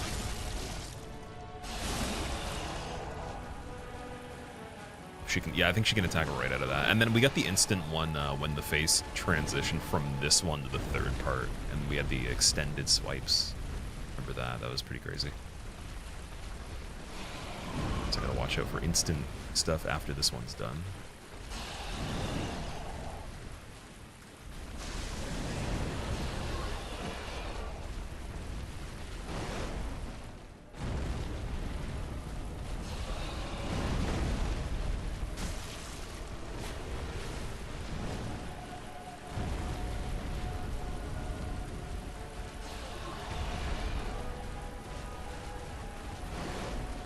Do I enjoy torturing myself? Yes. It's it should be illegal. It's just I can't get enough, man. No, actually, this has actually been a really good learning experience for all bosses damageless, because I wouldn't say I was insanely good at this game, but this gets me into the spitting distance of starting that, right? Is that I'm forced to have to learn a lot of stuff that I'd never have to do for anything I've done before. And yeah, this has actually been really like interesting just from the perspective of like, oh, I didn't know you could do that, or oh, this works this way, for example, right?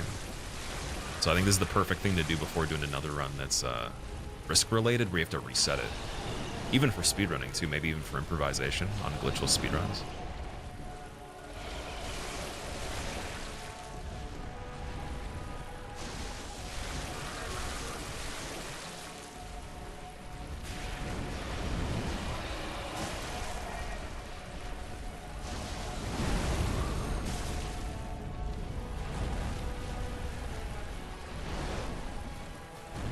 Ebrietas doesn't deserve this. That's true, but our character also, like, I think it's a pretty even playing field when it comes to what's going on, right? She'll get to hang out with Rom. That's the good. She'll get to hang out with Rom in the realm where everyone's pets are, where it's always sunshine and rainbows and everybody's happy. Right after this.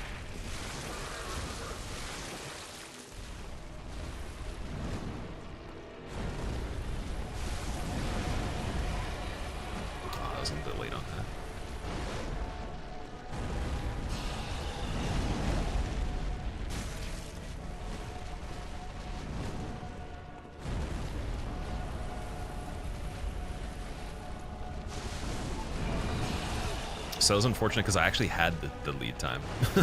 And then I think I pivoted for a second at the wrong time just to double check, and I didn't really want to. So that was super unnecessary, but I actually like had the setup for it already and had the right idea. Gotta hold off a little longer and assume that we need to keep backtracking a bit in those situations.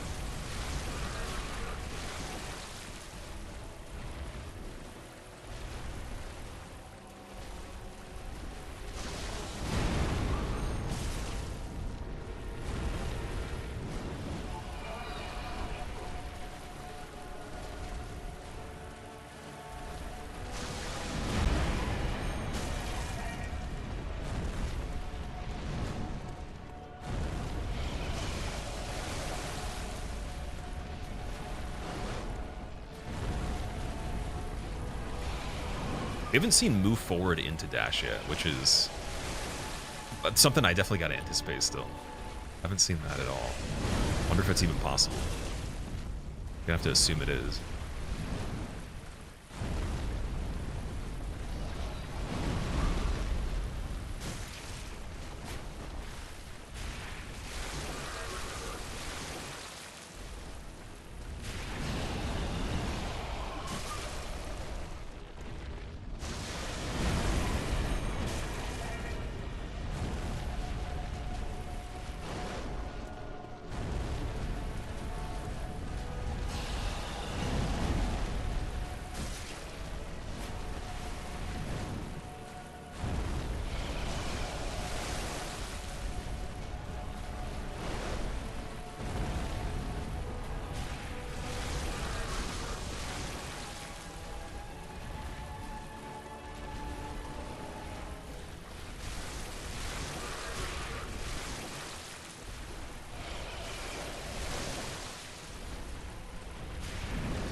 Ooh, little lingering arm there. Interesting. Okay.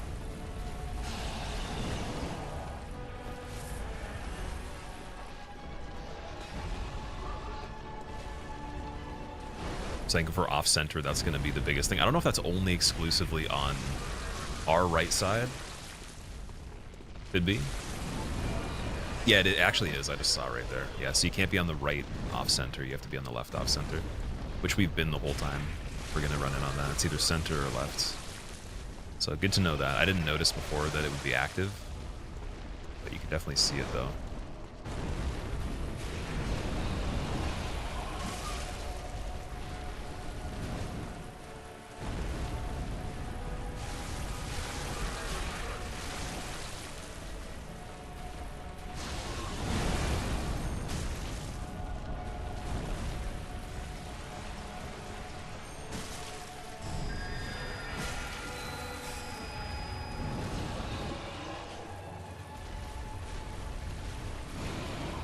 Throwing down attack? That was 4 of them, okay.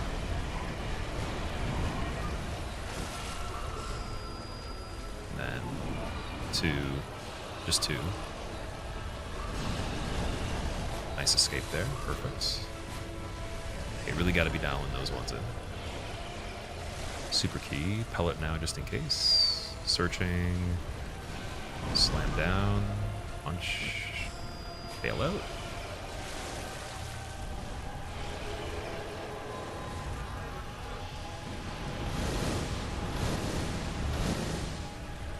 Blood, redirects. Go back in here. Bit off on that. Ooh, nice. Very good.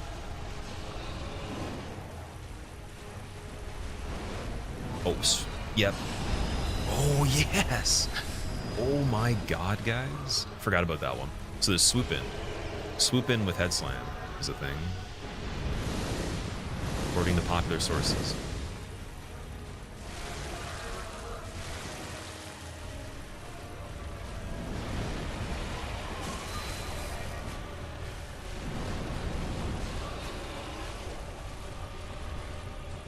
You're rotating here big time. And instantaneous. It's funny that her and Murgo can do that. It's so weird that they can do instantaneous.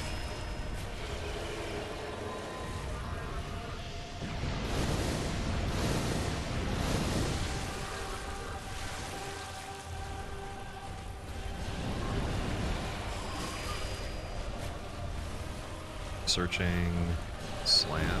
Not gonna go for it. I'll use that as a rotational kind of thing.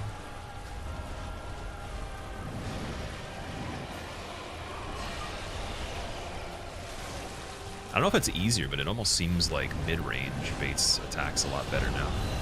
Going for that, we can't. Oh, yep. Knee spam. What do we got? Some magic again. With that overlapping. Okay.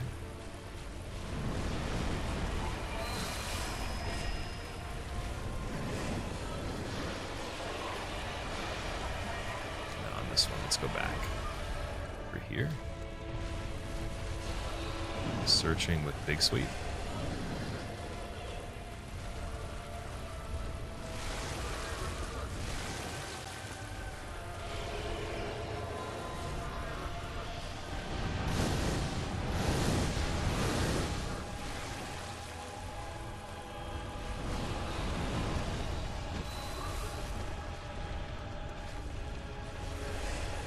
Swipey. Head slam. Thank you. Something. And then trying to get out of there. Rotating. We can still do the rotate. That's good. Still working. We're still running out here. I don't know if iframing actually is better after that. It might almost make more sense. 2 and then 3, and then we got to pivot a little bit. I'm gonna heal up this one just in case as well. Oop. Out of that. Get out of there.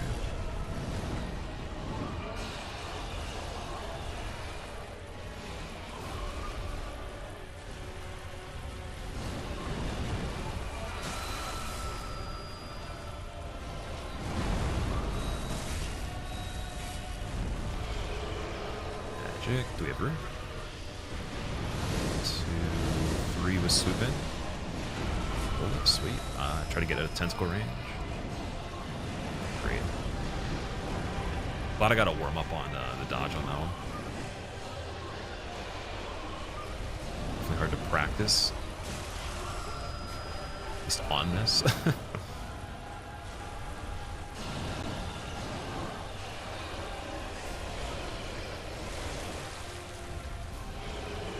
Magic. I think we'll just go this way. Good call. Outspaced or no? Yep, definitely good still. Use that as a rotation, no punish. See if we get something good. Oh, we did. Nice, okay.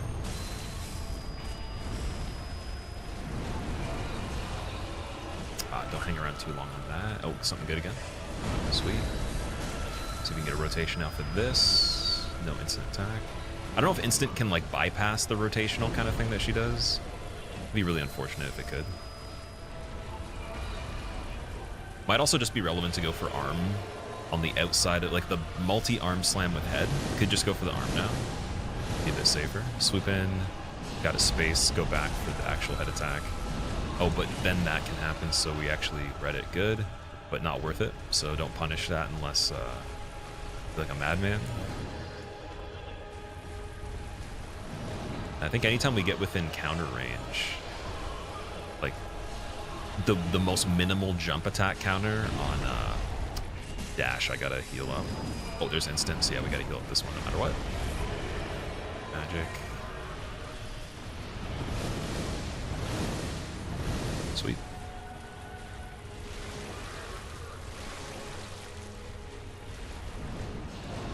Yeah, this one's a little bit tricky to punish because it has a really quick recovery. Oh, here we go. Good RNG right after. Next, sweet. Just those ranges amazing on this.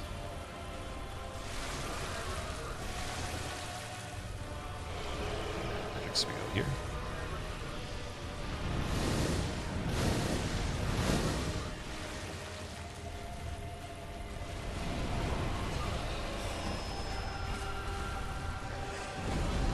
That as a rotation. Was it a good one? That was like, I don't know. I could have backpedaled more on that before actually going to rotate. So I think we just want mid arena and we want to rotate back this way to check. And then we, oh, yeah, scary, scary, scary. Jump right there. Good call, good call, good call. Very good call. Get out of the bad area.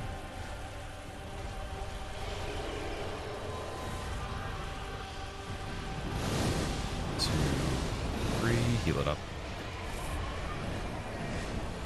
Really wish it was more reliable to punish that because it's so easy to see that.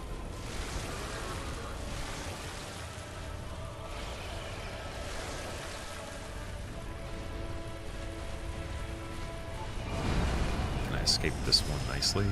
Rotate on the corner. Sweet.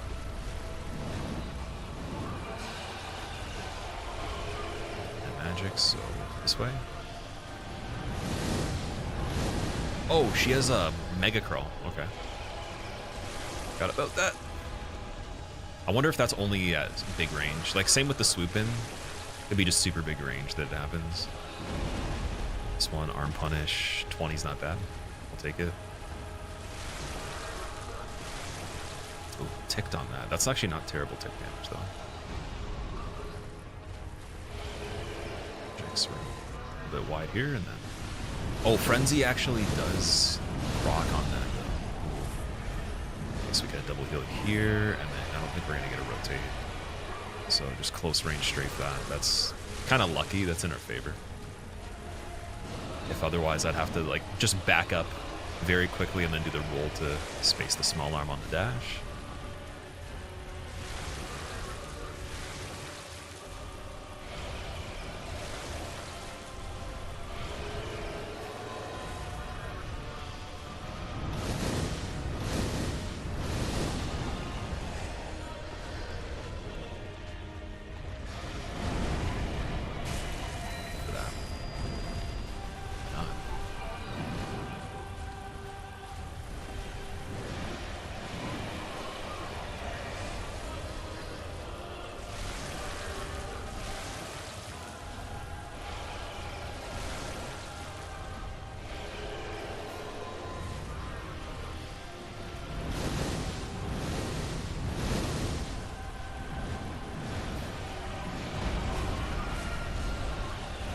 Ooh.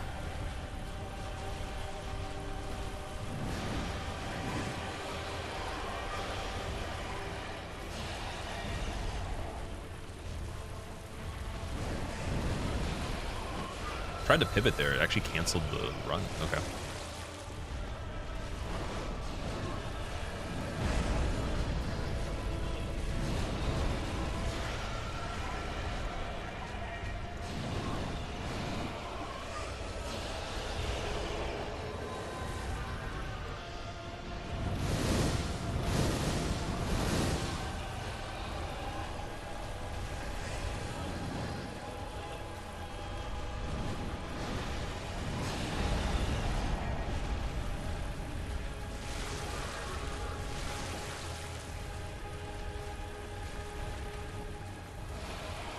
This one to turn.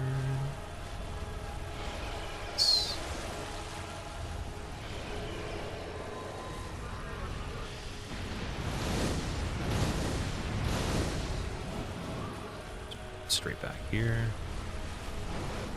Is this one to turn? Next two hand, perfect.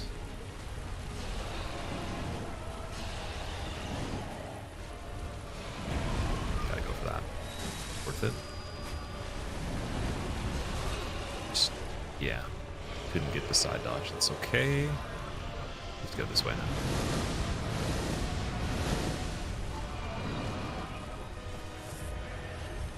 I wonder if she input reads. I don't know if she does.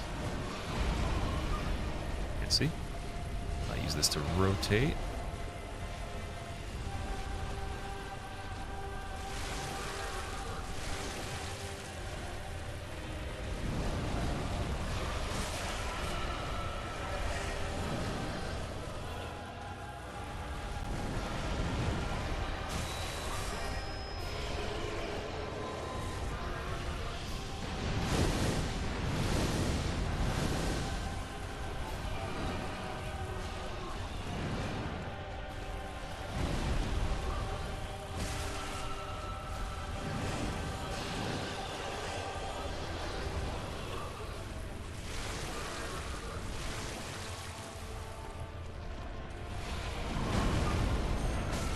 Imagine having good RNG. Nope. Oh, can't escape here. Oh, that was really fortunate, but also kind of unfortunate. And punish and turn. That. Turn, turn, turn, turn, turn. Got magic. That's actually fine. Ooh, it's okay. It's good. It's all good.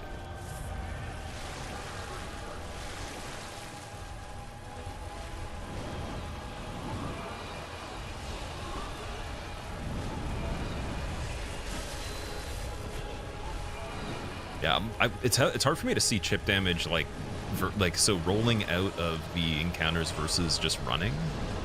Let me try running here and see. Yeah, no, I think rolling out actually is better.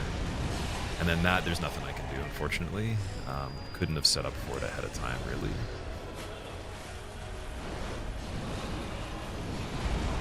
I can't, dude, I'm actually not able to see. This is terrible. Yeah, I have to have like an even better level of pre-planning to the point where I'm not sure what that looks like on this one quite yet. Like, I have an idea, but it's not quite. I can't actually do it yet because we'd have to practice it. We haven't got a good setup to go even beyond with the placement and everything. Oh, that's unfortunate too. A bit off center.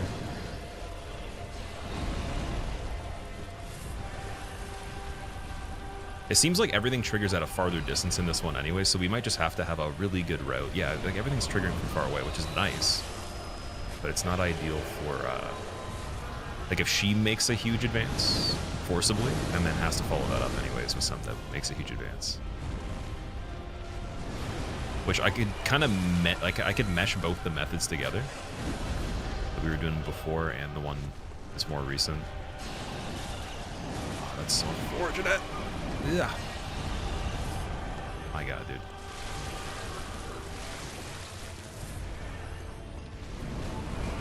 I wonder if it's just simply... There might be a punish I'm going for that I can't. Because I'm not getting punished from going from anything.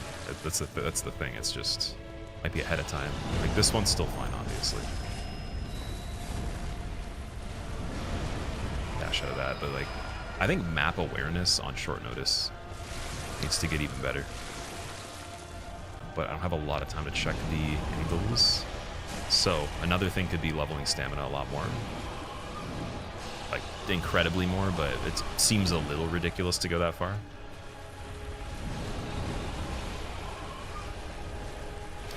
Could also try to make like an intentional loop for her where I try to put her on the outside of the arena the whole time. But I don't know how I can do that myself without getting hooked on something because we have these things. So it's got to be like a little bit of a, almost kind of like a light bulb shape.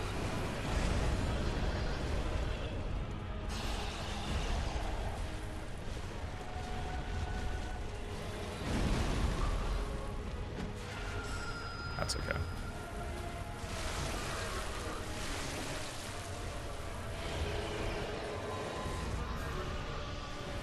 Only thing I'm thinking is I'm too far when magic's happening, but then how do I reposition out of that, though? That's the weird part.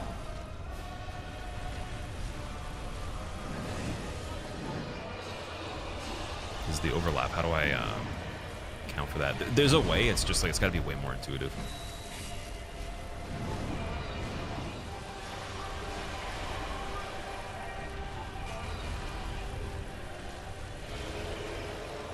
So like right away when this is being casted, just on the tip of tentacle range, close range. But then I don't know if dash can overlap that. If it can't, then maybe that was my assumption that made me kind of off for placement the whole time ahead of time. Could have been that I assumed this could overlap magic, but it can't. And then that would solve the problem completely. Because we lose ground during that the most, for sure.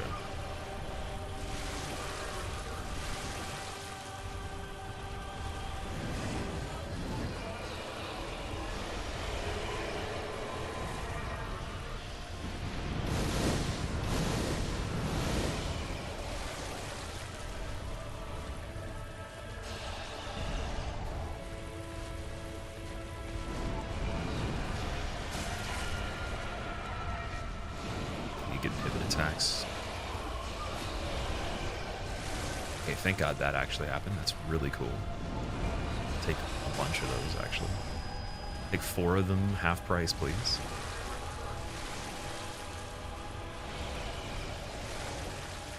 So we're setting up over here, and then this will be the escape. So just kind of close range there, searching. We're looking to see, is the game that crazy that Pain Train overlaps magic? Then on this one, redirect back to where we were going.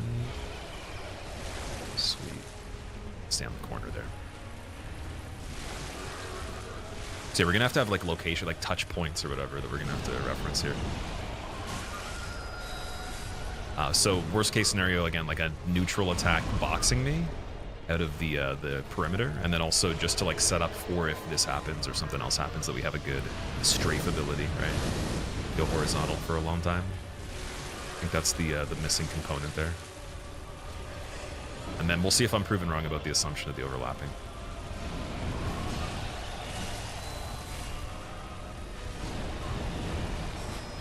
Okay. Oh, behind rock on that as well is huge, I forgot. So, yeah, gotta go behind the rock there for sure, especially magic.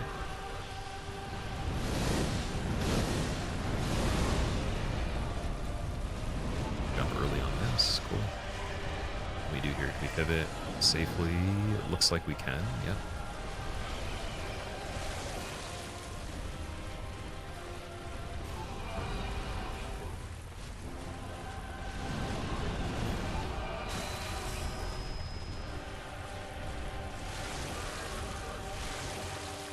The frenzy buildup on that's gonna need an antidote.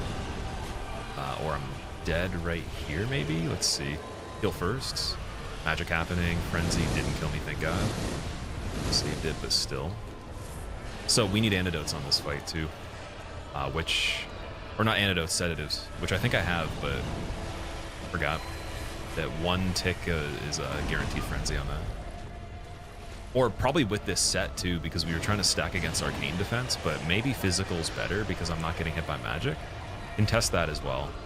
Might also save for the near counter hit, or the counter hit one shot on the physical stuff. Because I think her actual swings are doing physical damage. They gotta be. And then health drain might be arcane, but I'm not sure though. It's pretty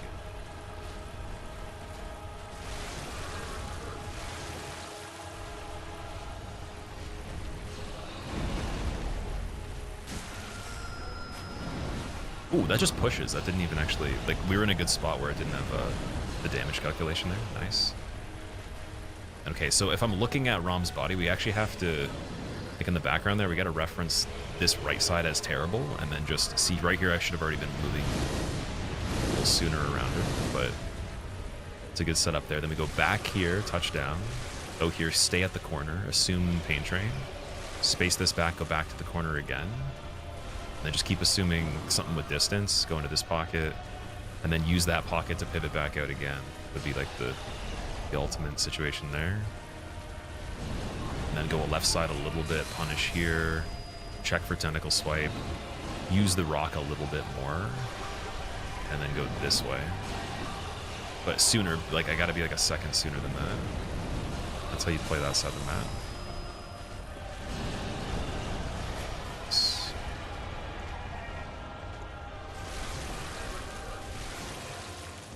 Frenzy tick.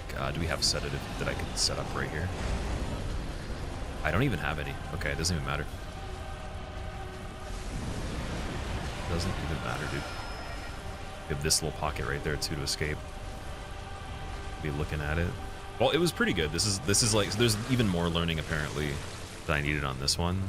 That should be enough to kind of keep the early bits of phase 2 consistent. Then I got to play amazing phase 1, like pretty much perfect.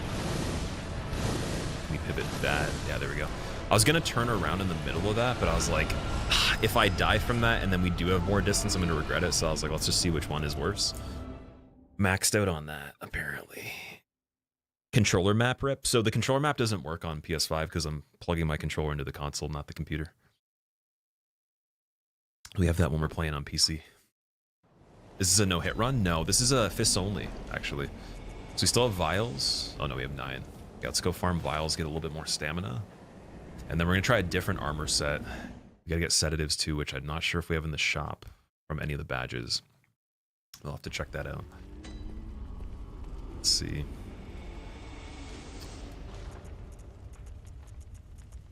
No, okay, let's check sedative locations. I think there's some in Frontier, I'm pretty sure. But I want to see how you unlock unlimited.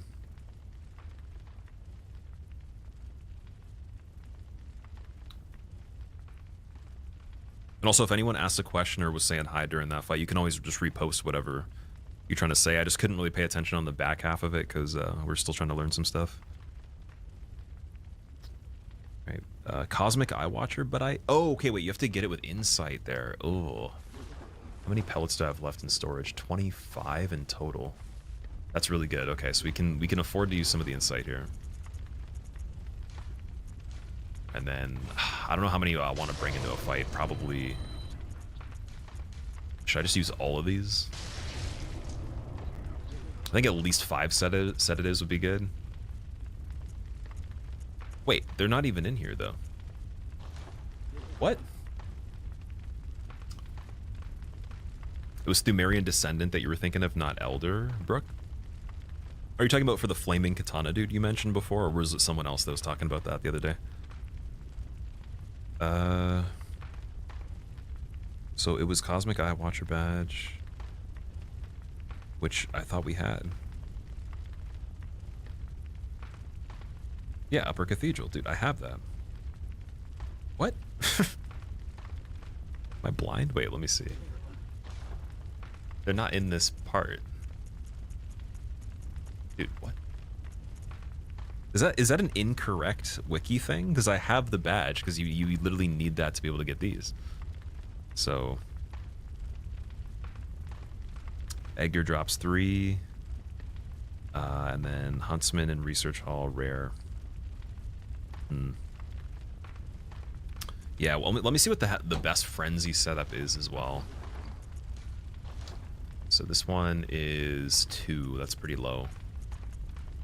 What else has a 60? So 60 with 12 for physical, and then Arcane's 20 on that. But again, I'm not sure if we're even really getting hit by Arcane damage much in this whole fight. If the Drain counts as Arcane, I'll take that as a trade-off to the Frenzy. Just a little bit, at least. Because what I'm thinking is if we even changed half the set, the bar couldn't actually max out, so we'd have to have a back-to-back mistake on the blood. Be it. This one's 41. It's 110. Yeah, we might as well just put this back on, and that should be enough right there. I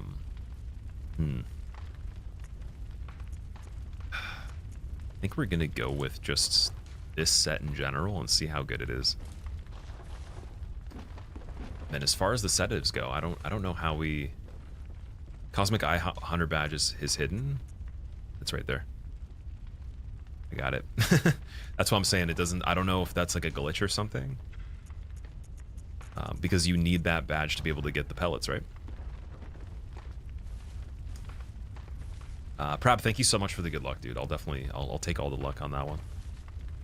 How long has it been going? I have no idea, Tarash, for that one. No clue. We actually, unfortunately, because of how frequently I did get hits into phase 2, or technically like the final part, we didn't get a visceral. And it's kind of weird because I don't know if you could actually force one on this one. It would have to be kind of lining up with whenever you get the charges in a certain frequency. So there'll be fights where it'll just be a lot quicker because of that. And then also, again, if I somehow had a pellet that's built even off of just one attack right before getting the crit, minimum, that's already huge in comparison. So we had that on the previous one. But that was good. That was enough to do everything in the final part. It's just that, again, my map navigation has to be almost flawless the whole time plus the first part. Sedatives would help. And then also... I need to be medium range on magic strafing and leave a point where I could strafe horizontally so we don't get like the zoom in attack and then get boxed out with a follow-up from the recovery of that, because when she recovers from zoom in with the head slam, it's almost immediate that she could do the dash, and then there's no way we have time to move vertically. So it's like there wouldn't be a way to go around her to even fix that. It would have to be solved 2 moves before that, which means that magic has to be medium range, and she's got to be like in the middle of the arena, or we're already turning around her to exit a corner on the start of the magic. And then just using really good navigation of those little channels behind the rock and behind that one pillar that's fallen in the back corner is good. Xerxes, not yet, no. Not yet, man. Pretty good attempt, though. That was like I'd say the 3rd legit attempt on it.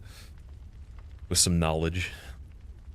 Sedatives are brought with echoes from the other vendor, Blue Elixir. Oh, there. Okay, so there it is. I thought I didn't see it in there the first time. Bought with echoes. Okay. So yeah, let's go farm up a little bit. Just gotta change the runes again.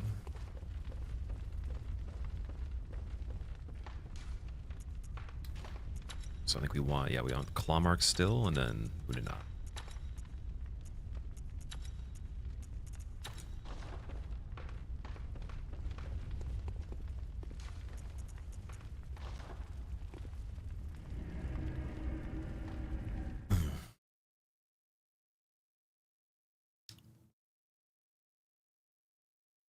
Was that only 30 minutes, really? Up to that point? That's not too bad, actually. That's pretty quick. I thought it felt like it could have been longer than that, but I'm not really trying to judge anything based on time on this, because it's more important to just do it right.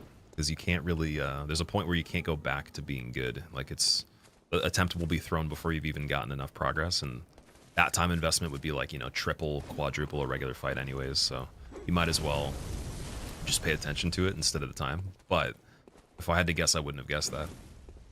So that's not too bad at all.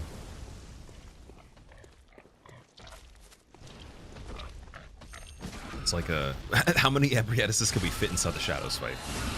Is the question. Or even a Lawrence.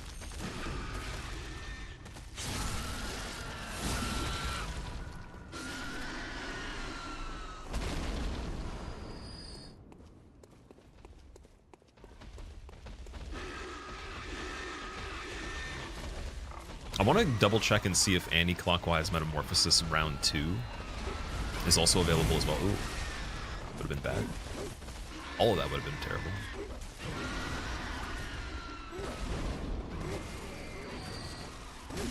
Ooh, okay, calm down.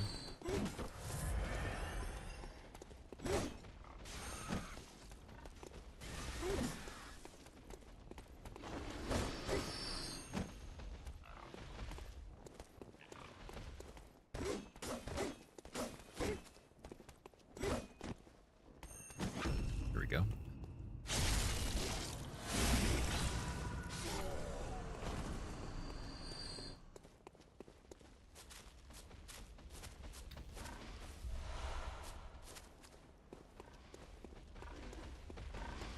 Grawitz, what's up, man?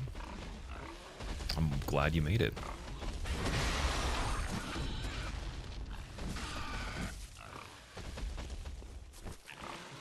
It's funny that even after hitting like maybe like we'll say 10 times on this at very low HP range, it's still actually better to spend the time getting another whole visceral, not even like a back-to-back stagger for the charge.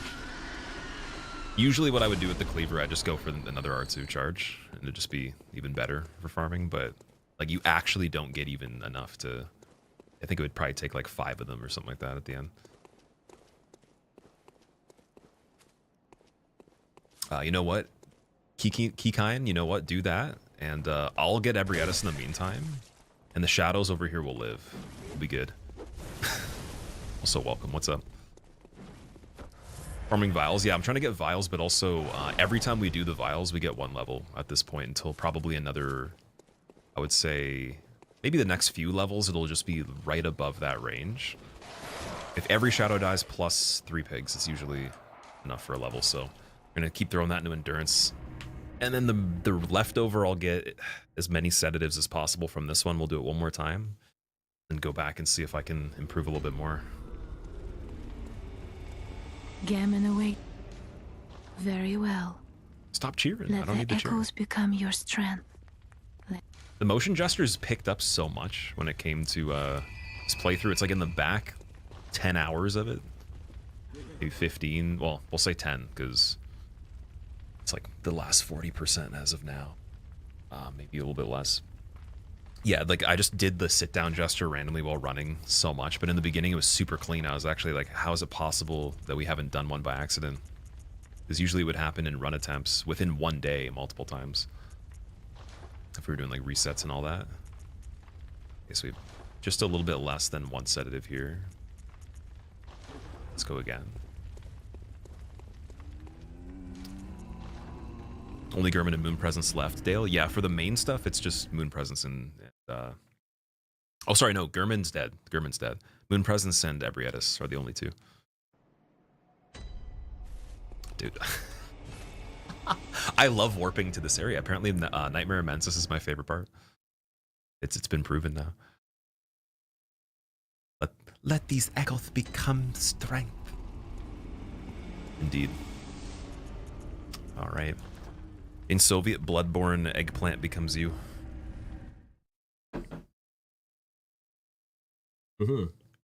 It's the home base. It's where I feel like the character was, you know, coming from originally. It's his origin place. Mensis, which is like, that's probably the worst lamp in the game if you think about it in any percent. Move any direction, immediate frenzy.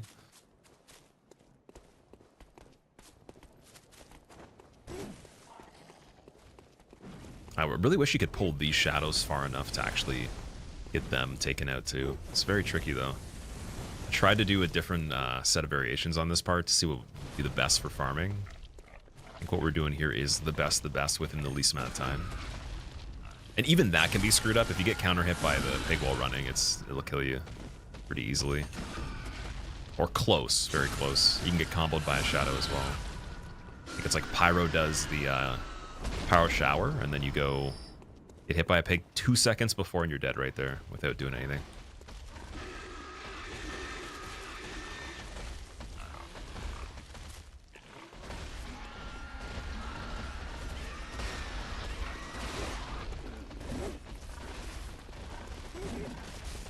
There we go.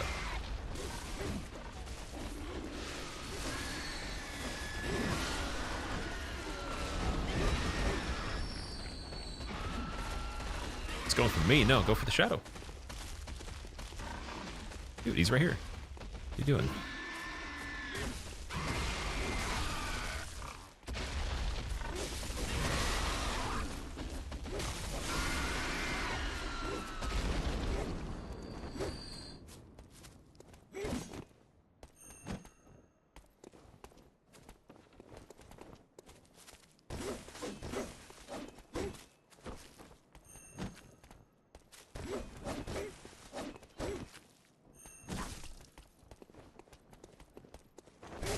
Ooh, nice. That launches.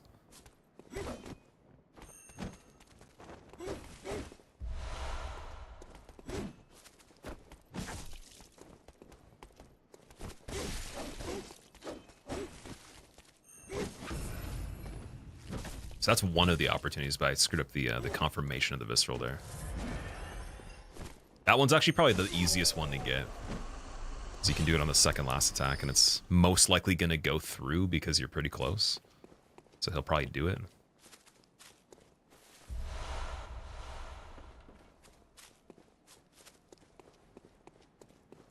But yeah, could you imagine actually confirming any of those in the Shadows fight while you're also trying to avoid the other ones? I personally can't, but there's going to be a day where I learn it for sure, just to have it as an option. But in this playthrough, like that was, oh man, I can't imagine how long it would have taken to actually practice it until we were getting those down consistently enough in the fight for it to count. Like, let alone actually being able to do it. It's kind of like on Gurman, I think it was like 2 or 3 unbelievable viscerals, but like to actually do that every time is out of this world, man. Like, unless somehow you're using the environment to like make them have to turn or something. I don't even know how that would work though. Sometimes they sidestep and get stuck, but it would be amazing. Gammon away. Very well. Let the echoes become... All right, it's got 14 now. We had 95 when we went in last time. I don't know what 4 stamina is going to do, but hey, you know what? It's not bad. Farewell. I'll take it anyways. And then I guess Call Beyond we don't need, so I'll sell that. Bone Marrow Ash we don't need. Hunter's Bone, I still might even use it for this fight over the bell. Else, I want to keep everything else, I think. All right. It's got 2 sedatives as well. And then the insight that I popped, see, now we just got more pellets if we need them, but do we? I don't know, that's quite a lot. We could use them the whole fight, and we're probably not going to get many back-to-back opportunities, so it's debatable in which item to use this insight on. Doesn't really matter at this point. Yosa, no, not yet. No, the last attempt that I did, so I learned that there's even more information for the last part that's important, because you can play it perfect, but you have to take damage on it at that point anyways. So typically the way you do Ebrietas damageless is you kill her before phase 2, I believe. It's like a 1 cycle at the halfway point. In this one you can't, so you actually can't avoid that. And then furthermore, if you get even ticked slightly by any blood attack, you get frenzy buildup. The set we had an automatic frenzy activation. We couldn't defend against it with the resistance level. So this set should be enough to not get full frenzy from one mistake on that. And then not only that, my map placement and knowledge had to be a lot better to actually carry through there. Also, wait, we got to change the runes back. I keep forgetting the runes. So yeah, there's still quite a bit to learn. Like if I got it, it would be super, super lucky. But even then, even with learning stuff on that one, there was probably like 4 instances that were actually incredible for the luck before I realized, okay, you could, set this up ahead of time. Like maybe 10 seconds in the future, I could go here, and then like 10 seconds later, this is going to be a lot better.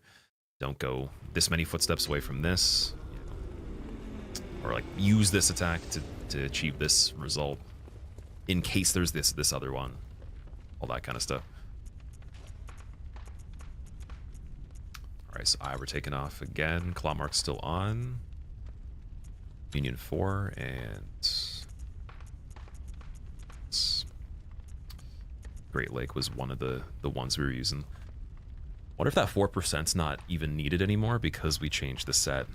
Because with that plus 4%, we still lived from the worst possible case scenario at full health. All it would do is probably just delay how much, or it would prolong how many more ticks of the health drain we could take and still get counter hit on the worst scenario. So Great Lake might not actually be that valuable anymore. To be able to know for sure, I'd have to test it on purpose and then we'd run back, but I don't know if Beast would matter. Because, yeah, right off the bat, hitting plus 20 on Beast on the first attack with the pellet doesn't seem to change anything. That's the only problem there.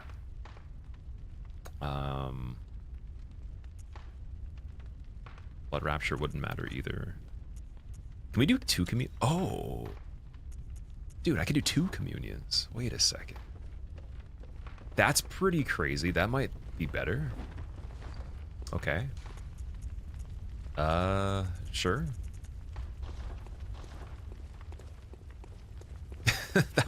Dude, 2 communions would be 27 vials. That's not bad at all. Okay, I'm gonna have to literally get a hunter's mark and then use it to go back to here to get the vials though. Or die somehow in here, which definitely not gonna die in Moon Presence. Lose the echoes anyways. Still learning things on this game? Well, the things I'm learning aren't relevant to anything else, right? You would never have a type of playthrough you do that would be like that. Oh, do I only have the 24 vials? Let me see. Yeah, okay, so we still have to farm one more round too. Also, I've just realized if we do, if there's something that gives me the opportunity to have the blood bullets and then get full health again, like if I had blood rapture, got the plus 200 back, and then got the plus 5 on that, Choir Bell would have 3 opportunities as well. But I'm not sure if that would make any sense because you'd probably still be missing a little bit of health, and then you have to sacrifice 1 rune anyways, which we lose the 20% on crits. But if I was doing a no crit fight or I didn't care, then like that's also another method for 1 extra heal. So 20, would it be 30 heals in total? 3 of them being a little bit weaker. All right, one more round. This part.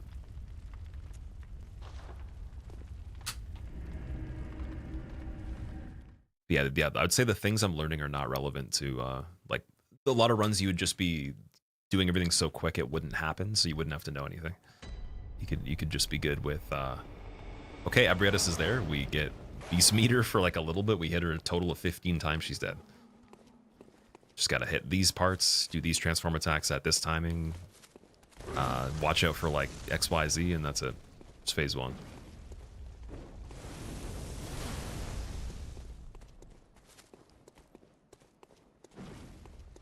So yeah, wait, the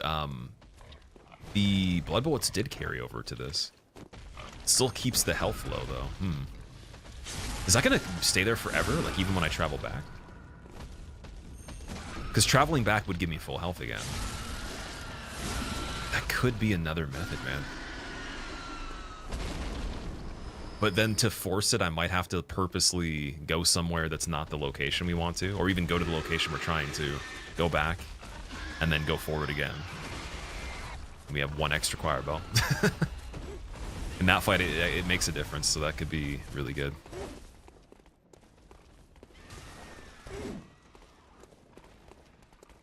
Just a matter of how much we lose from the 4% defense loss there.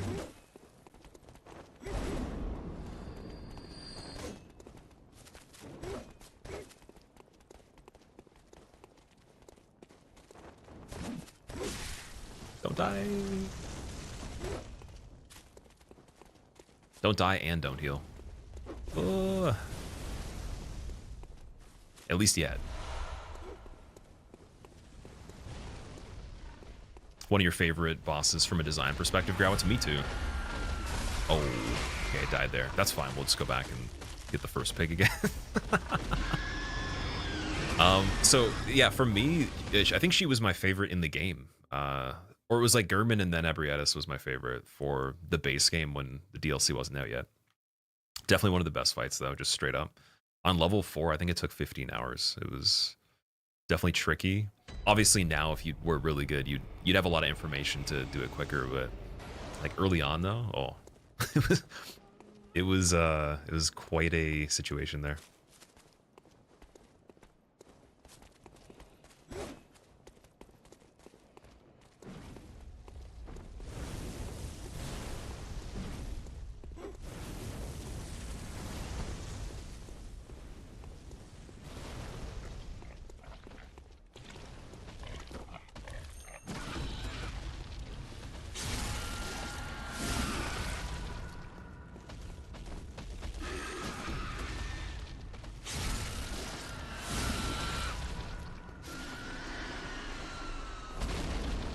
Oh, that wasn't the one that had all the echoes. It was one of these ones. Okay.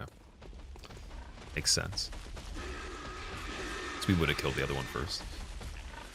So we're getting another level again.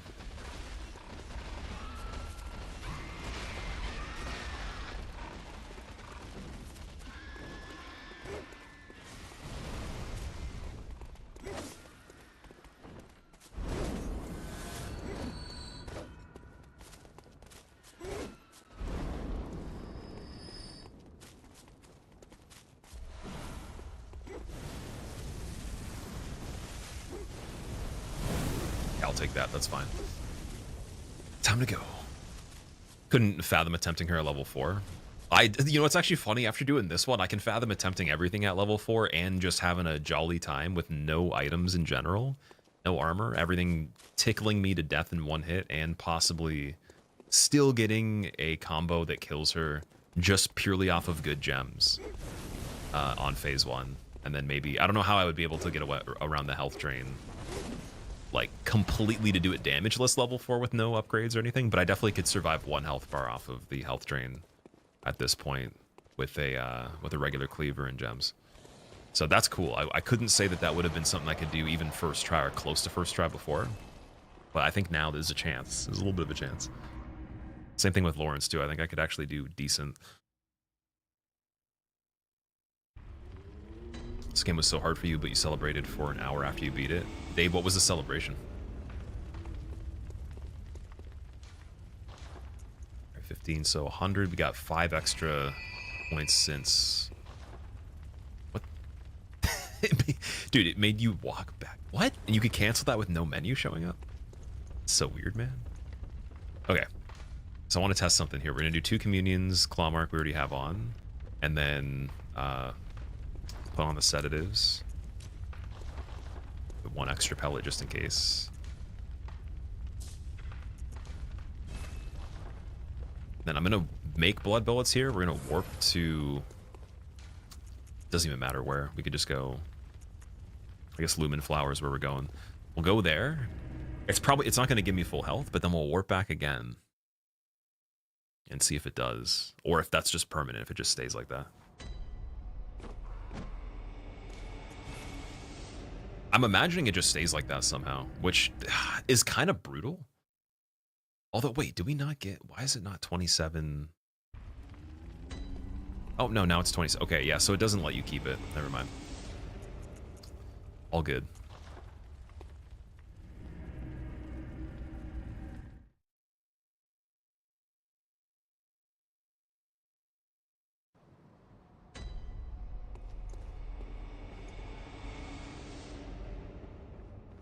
I think shadows here have the same health as when you first fight them. I don't think so. Because it says around 1300 for the one when you kill it, 1320 or something like that it was saying, and that seems kind of low, considering we were hitting... I don't even know. It was like we were hitting denominations of, we'll just say 50 damage or like maybe 80, 50 to 80 or something like that many times. I'd imagine maybe the Pyromancer's kind of close, but I think they're still a little bit weaker. If they're the same health, that's shocking, because I swear that even with damage on a regular playthrough, you'd still be having to hit them a lot more times in the actual fight. At that point, your weapon's +6, right? And then by the time you'd be in Murgo's Loft, it'd be... mine's still usually +8 before Murgo's dead. Oh, no, that's not good. Okay, we're doing that again. And then here, let me make blood bolts before I die. Do I keep them, though? Do I get to keep them? If I do, then that's the ultimate hack. We have to go in and die on purpose to something, no matter what it is, and then see if it carries over. I don't think it's going to, though.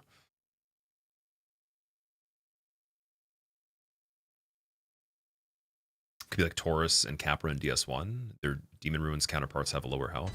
Okay. Yeah, I believe they must have at least over 2,000 for the 2 with the swords, and then the one with the mace and the pyromancy. I think it's a decent amount less.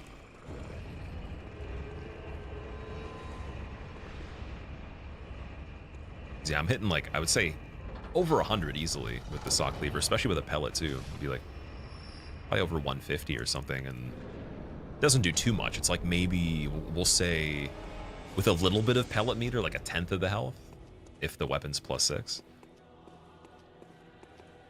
So the beginning of this right here, I don't know if we can go back into the intro sequence where we just get the body shots, but then we'd be trading quite a bit, having to get rally, all that. That might be an option too. So trying this wouldn't be a big deal. It's just like, I don't know if I can get back into the spot again, but it'd be dangerous.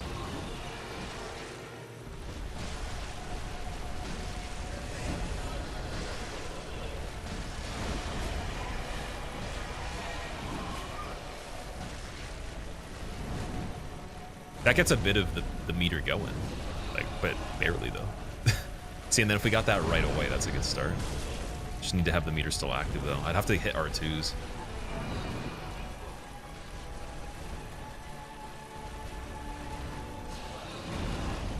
So I still want that hand shot, phase 1.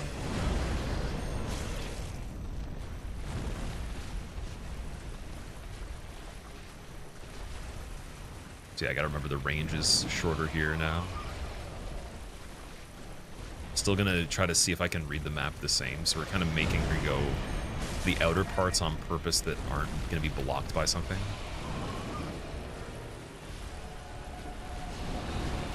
Turning on that and then rotating here.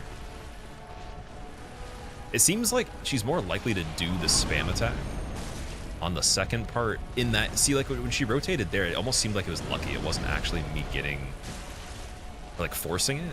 If that makes sense. Speaking of lucky. Very good.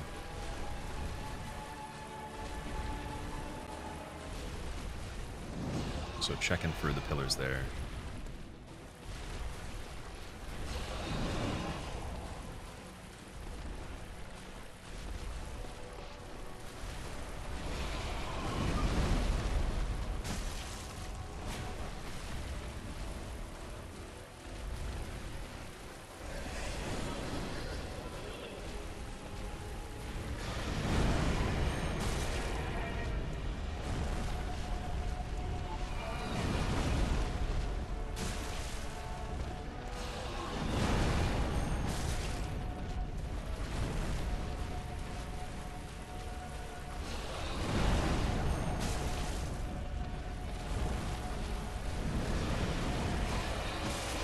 That was a good neutral one. That's the first time I got that. This is boxed, unfortunately, so we're gonna have to turn here. Not sure what the mistake would have been before that. Oh, maybe it was the neutral punch, like the where we were in the map when I did that one. Because I lost stamina on that too, so I couldn't have even like built around the corner that much.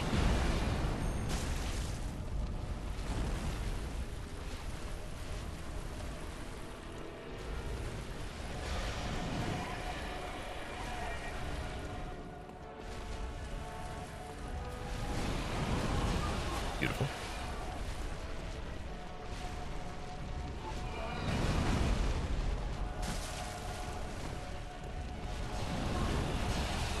Oh, blocked by the rock. Wayne Johnson sponsored. Unfortunately. Now I think we have such good spacing now that I don't have to worry about like the whole body shot counter until later in the fight. And even then, like, it's still probably unlikely. So that's good news. That's very good news. But other than that, though, still got to be wary of the difference in the defense without Great Lake, even though we did change the set. So I'll see. It probably will equal a similar thing, similar setup with those numbers that we changed. They definitely cumulatively equal more than 4%, like without a doubt. But just the types of resistance and if Arcane's factored into any of this stuff.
to go back on there, or we can go right here. But phase 2, that would have been pull back. It's the only option there. Then magic from that position would have been rotate back around immediately on the left side. Unless we're facing the other way.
So also, ideally, I gotta pivot to the left if I can on dash attacks as well.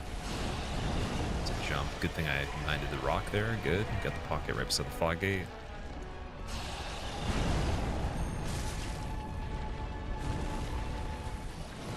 And there's this one. That one, it's still hard to get used to for me. Still good.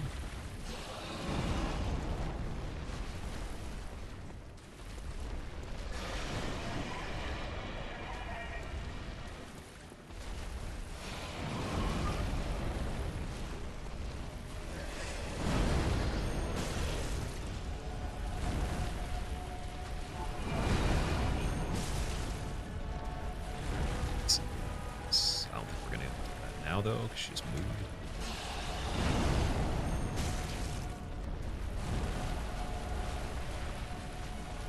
Yeah, we're getting the RNG that would give us an early visceral, but it depends on if it continues.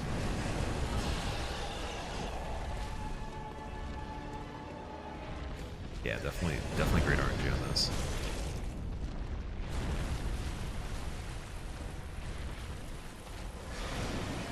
I don't like that. That's not great. So we're gonna burn here, please and thank you.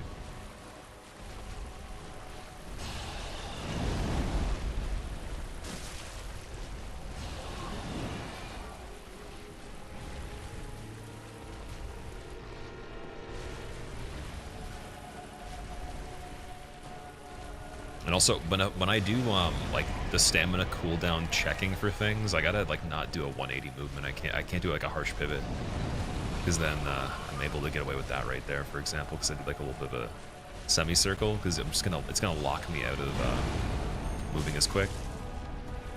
It's gonna make me do the skid potentially. I think I had that once. That it was really bad. I think that with the rock combined is just not ideal.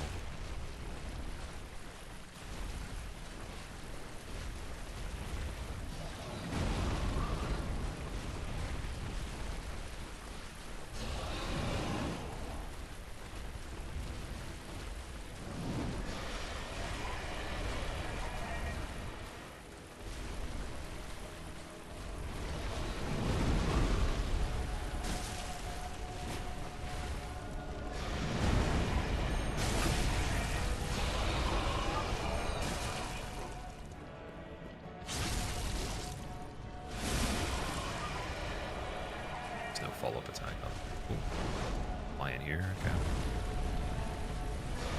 Going with now.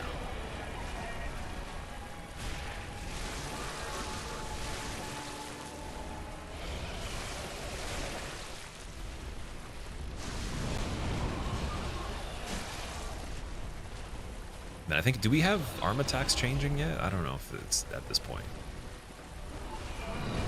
Not that one. I think it's, no, I think it's after.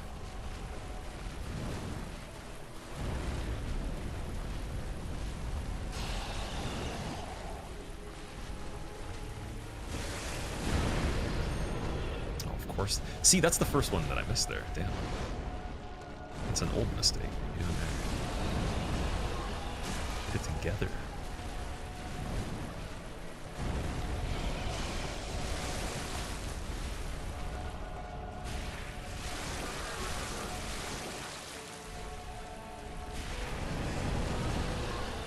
There's the pivot canceling the R2 there.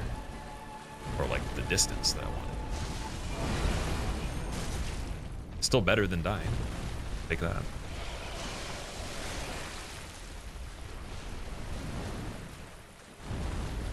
See, this position where she does like sidestep into the middle arena, like dead center, horizontally is where I get tripped up a little bit. Because I'm just like, well, is it better to still continue left, even if she's kind of like blocking my path slightly? Just like pre-plan that, ready to jump. Because like this back half is worse. Like it's objectively worse, but not by so much that like if it was still slightly dominant from how she was facing, I think I'd still want to continue turning this way. But in part 2, though, that might not be the case. That's the only thing that I'm wondering now with the map. Like this, for example. I'm just gonna try going this way. I think it's still better. Because it's really hard to have like a judgment for me of like what actual square feet is more. It looks like that's more still. But in the immediate area though, you still have this thing sticking out on the left side that's huge that you could just get completely trapped behind for more than one attack.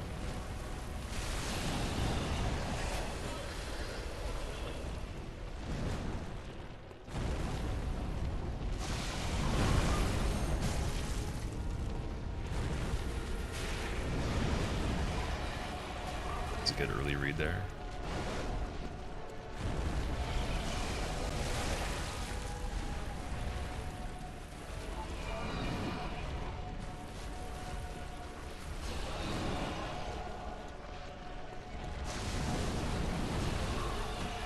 Yeah, just I gotta do that left direction.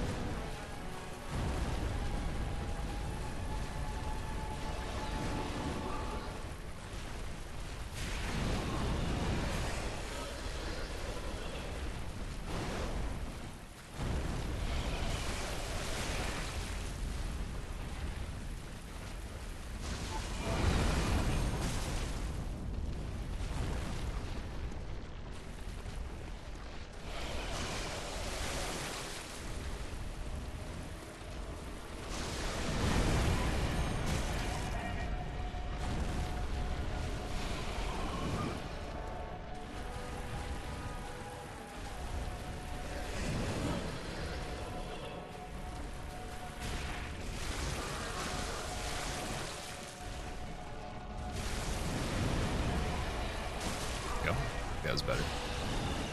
Still have some room right here to rotate. Yeah, I think that's the plan. Even in part 2, that would have still worked out with the range, I think. Just by a little bit, but I always do it a little bit quicker too.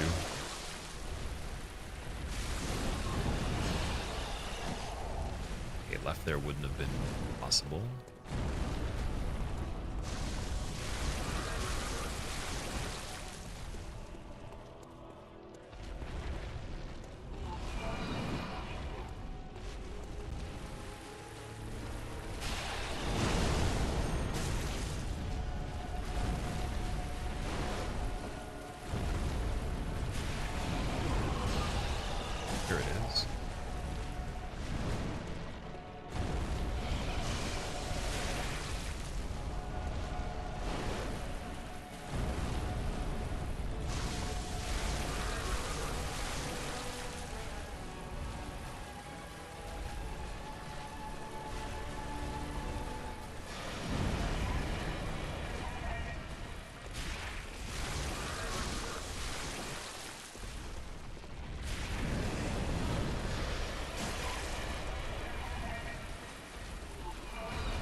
That was interesting that we have such good pre-planning now that was what I'd consider a bad takeoff, and I still got the direction so well that she didn't cut me off there. That's nice.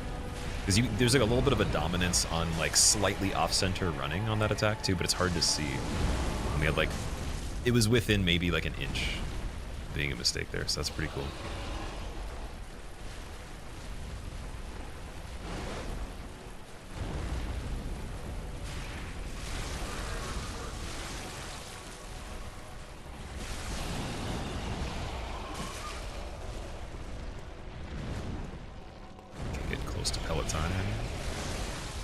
Definitely want one on this startup because I missed it last time, and I think it might actually force the misroll sooner. Be a good idea. We'll see. It might be out of this though. That's the only. Please don't do it out of this. Okay, pellet right here. That's nice.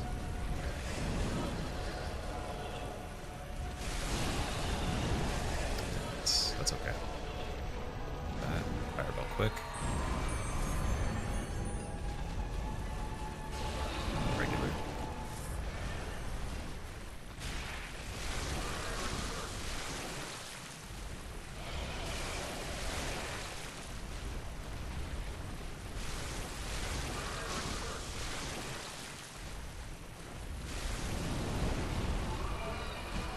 Definitely gonna need to repel it anyways, so we're gonna wait.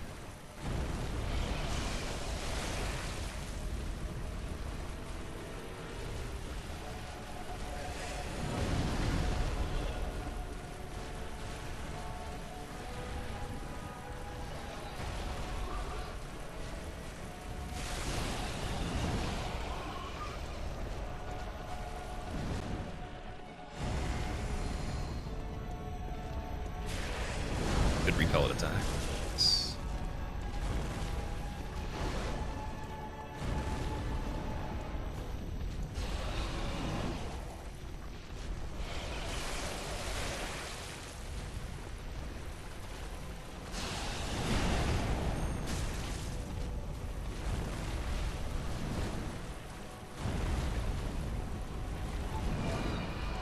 We still need one more.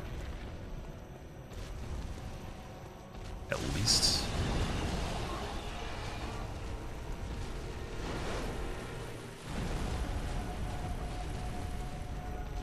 I wish you could cancel them by using another item or something. That'd be so nice, because we're going to probably get an attack in the meantime that's good or something. You might, at least. I hope not. No good RNG, Ebrietas. Give me bad RNG until it's over, please. Please and thank you. Checking for the block here. That's okay, that's perfect. Here we go. Oh, of course, missing one there. That's a little bit annoying. Take that attack, though. Serious time. Take this one, too. Arm, I guess. Okay, that was good range.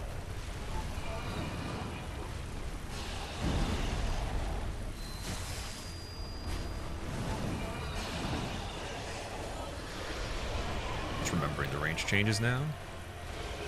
And then this is getting to the other side of the arena here. Medium range during that. Perfect. Regular attacks. And this one. Take that too. Got a little bit bad range, dude. Okay, heal it up. All good. Go back this way because it's better. Much better. I can't, dude, I can't see anything. I actually am so stuck, dude. That's why the spots are bad. Okay. Yeah, let's do that. Thank you.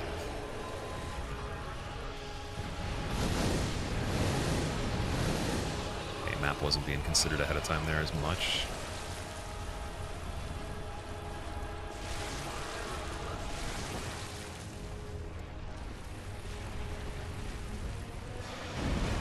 That was a really quick slam. Interesting. Or like a quick arm attack. Okay. Interesting. Magic there is good. It's okay. Decent range here.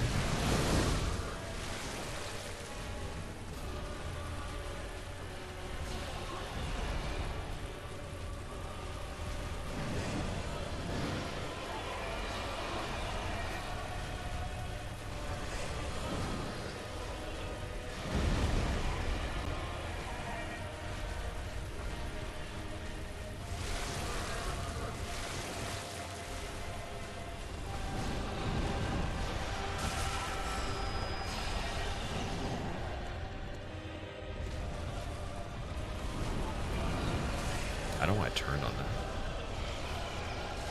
Absolutely useless to turn there. Ooh, yo, I got launched? Dude, that's unfortunate that we got launched, but we escaped still. Sweet, okay. Quick stepped it and then slid up her back as she recovered there. That was really funky. The extra drain for no reason.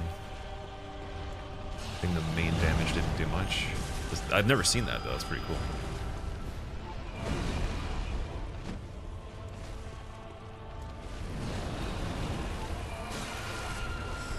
Okay, so I think, yeah, we want to go arm attack to bait into charge so we can get the head damage more frequently, I think. Like, for that purpose, mostly, not even just to be safe for range in general, but, like, it actually might make that better. There's a higher chance.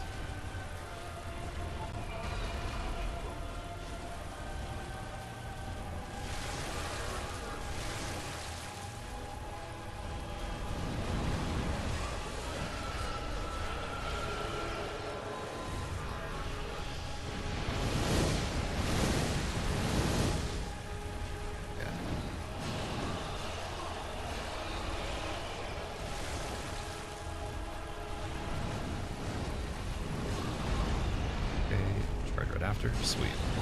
Jump on that one. That's the good attack we want to get over here.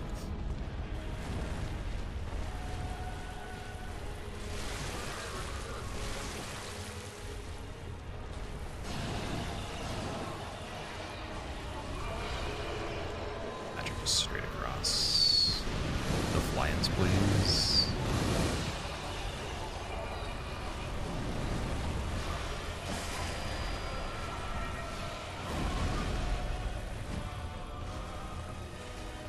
Yeah, see, it actually does go for that. That's pretty cool.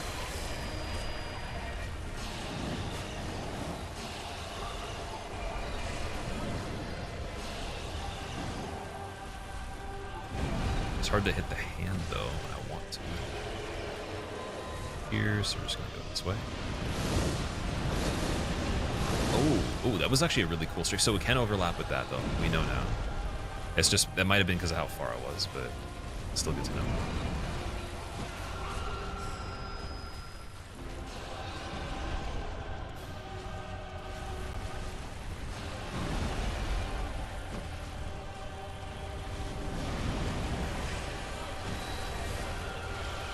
Imagine actually not hitting attacks. Always fun. Magic can go to that right away. Okay. Just gotta turn anyways. Perfect. Very nice opportunity.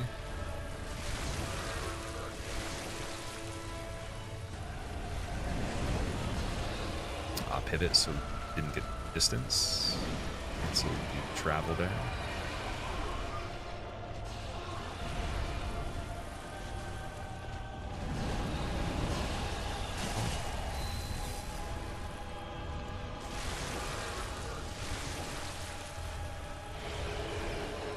Here, I'm just gonna go this way. That's pretty good. And I like that I literally just stopped sprinting at the perfect time to get the dodge there. Otherwise, the counter hit on that would have locked us a little bit. It wouldn't kill, but it would lock us into something else that is in range, which would be terrible. So I'm glad I made that decision. I was debating it already. I was like, I could see this happening. Thank you. Good RNG. Wow. Forgot what that looked like. I was like, wait, there's good luck on this one? Really? Get stuck there. And then rotate this ASAP. Some space here, start traveling. Like that.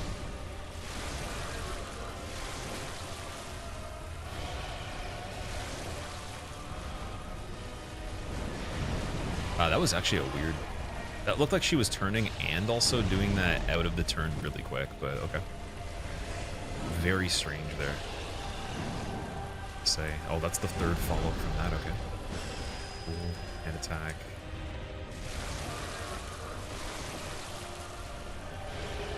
And from here, just rotate.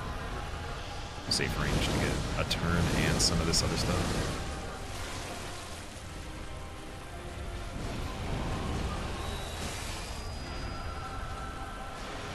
Exit. enough spacing for swipes.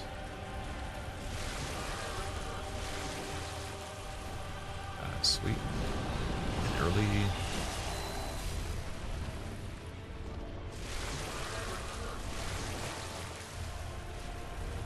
And we'll use this one. Go with that. We have good space. Get out of this easily. Oh, actually, thank you. Magic's kind of helping me move. Gotta use magic as the escape when we can. But it's nice. That's actually pretty good RNG, technically. The placement.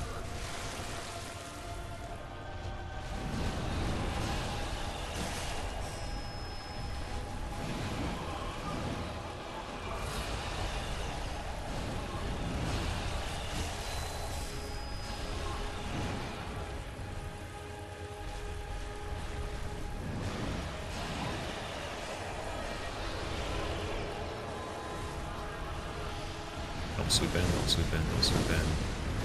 Okay. Now I wonder if the way it queues up the attack is the starting range I'm at when the magic happens in relation to her for the following attack, or if it actually does a check in real time after it's already active. Because then I could actually kind of plan around how that's going to go just a little bit better. If I knew exactly when it looks for that.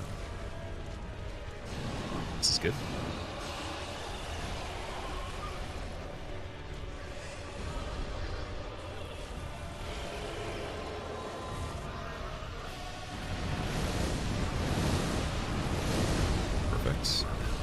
Check for dash or swipe after. Exit on dash just because bad area.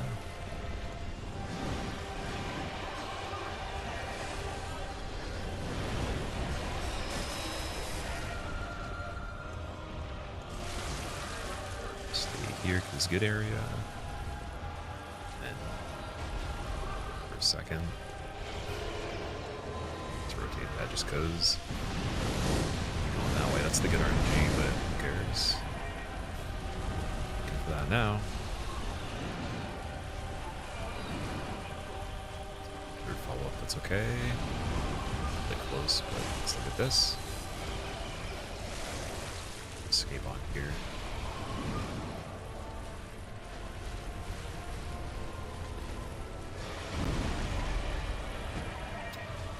There.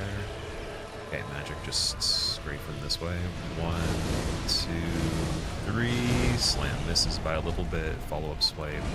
Regular slam. Do we get a dash right away?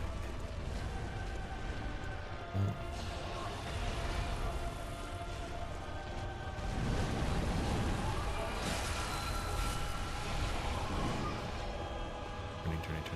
Ooh. Nice. Been a while.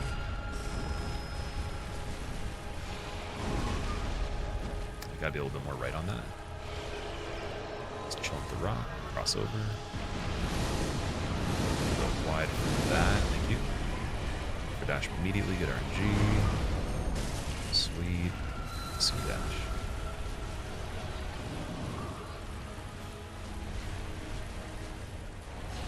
That's a little bit far, so I don't like this recovery. But I don't know if it... I guess it could technically lead to something.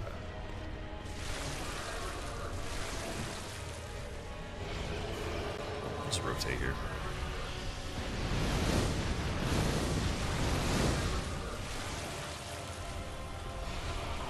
Need to just a little like that. It's actually good. Dash. Attack and rotate. Unfortunately, I got too well. I don't like this. Okay, we got good RNG to get out of that corner, but I had to like actually chill there for a second to get him. Had to do that. No choice. So we'll take those, and then, you know, worst case scenario, I dodge the first part of the total calculation for the dash. Have to escape again from a better spot. And that's our worst scenario. If everything else is spaced nicely. But my exit to get into that situation was still not calculated well enough, so the attack on the pivot or like to reposition her was just a bad decision. Shouldn't have done that. Should have just like pivoted in general. So you can pull back anymore. or even like have some level to like just kind of circle around. So a bit more right here, perfect. Pull back. Going early. Those aren't hit, but whatever.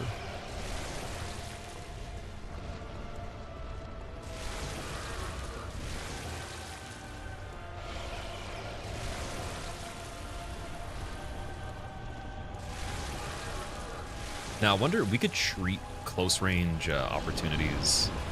Like, we could treat it kind of the same as phase 1, where, like, let's say the arm attacks that I'm trying to avoid ultimately, I think of it like the charge, where, like, we still just last second kind of escape it with sprinting. And then we bait more actual good attacks, too.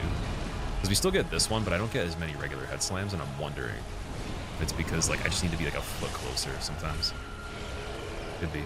Actually, I should have already started running here. This is a mistake by a little bit. Got lucky. Actually, the swipe wouldn't have maxed out the range either. It's fine. Really? Not really enough.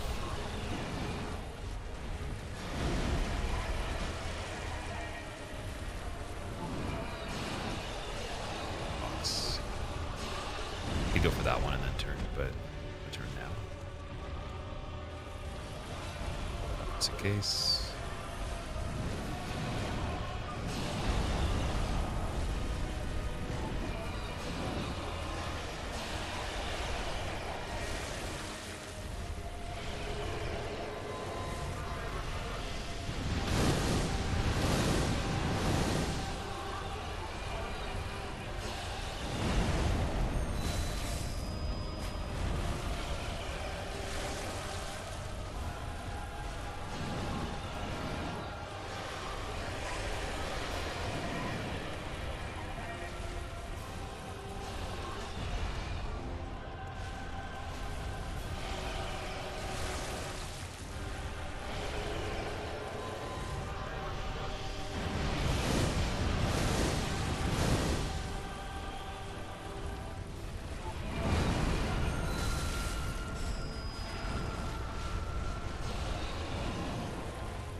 Yeah, so I think that it does a check ahead of time, I'm pretty sure. So when whatever we're seeing, it checked for the following attack if it's something that queues immediately after. Because right there, there's no way that would have been able to happen if that's not the case. That's good. I'm just going to work with that for now as the theory, because it seems like that would not have been possible to have the good follow-up if we weren't. Because I purposely went close to bait that dodge anyways. The dash, sorry. This one is range, good location, almost scary.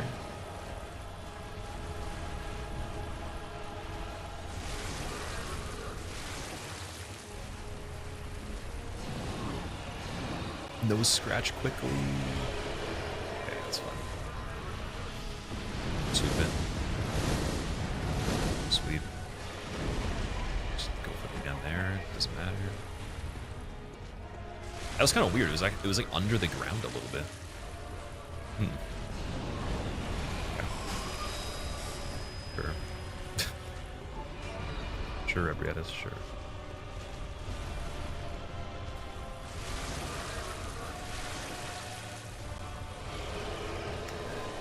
Here.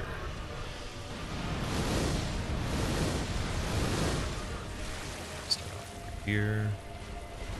Circle. Punish. It's a little close. But hey, you know what? Again, we got this. So every time, like I was saying before, if we make mistakes, it sometimes leads to that kind of thing. Which I'll take. Get as much of that as possible. Gotta aim down a little bit, I think, to get the arm now, which is interesting. Get delayed, don't swoop in. If it does, just, I think I know the timing on that anyways. Jump in case, early exit. Heal up in case. Here.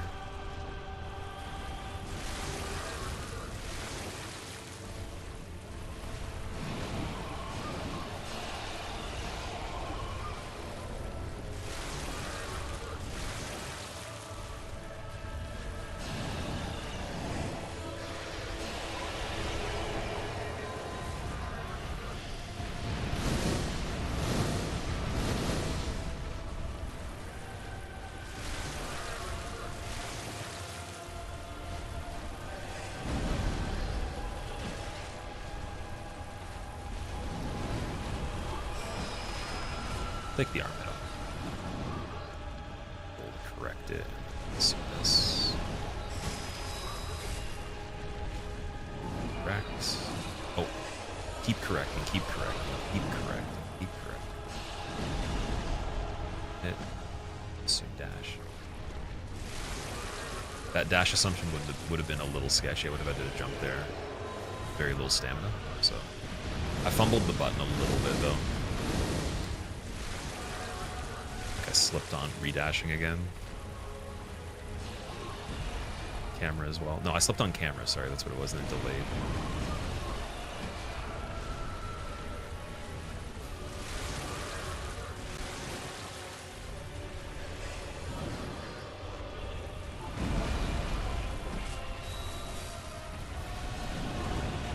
Okay, so now I wonder how far it goes when I complete these good attacks. Because, like, if I go in for a headshot there now, like I was before, if we didn't get dash, are we more likely to get follow-up? Because the arm thing, we definitely get dash a lot at the tip, but, like, it's just I'd have to go so early. It's the only issue.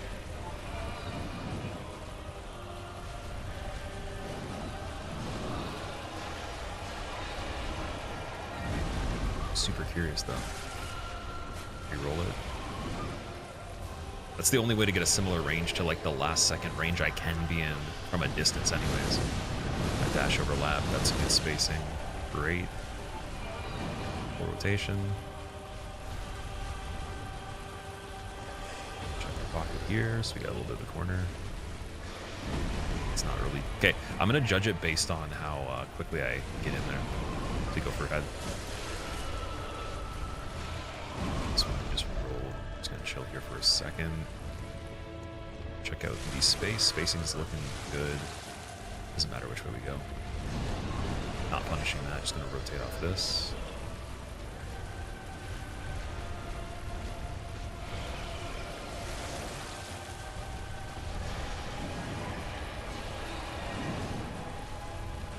It's good for the headshot. Perfect. Get out of there.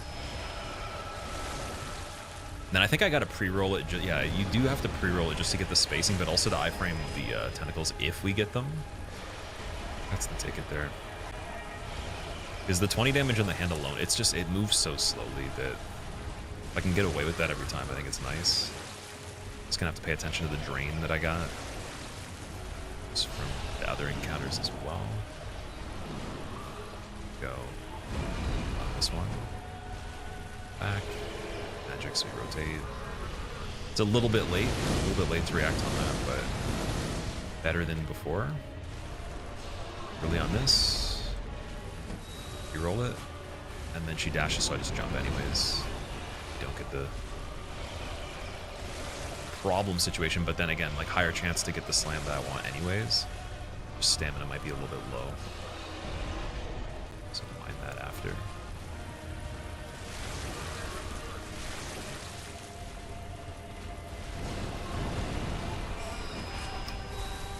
Really trying to get that burn it, man. Love to. Just put it right here, it's fine. And then we're gonna go back because of that. That dash anyways. Okay, so dash is pretty safe on magic if it happens at that time or even just a little bit later than that. It's pretty decent. We're already running anyways. There's only one time it was kind of close, but it never got me overlapping though, which is really good news.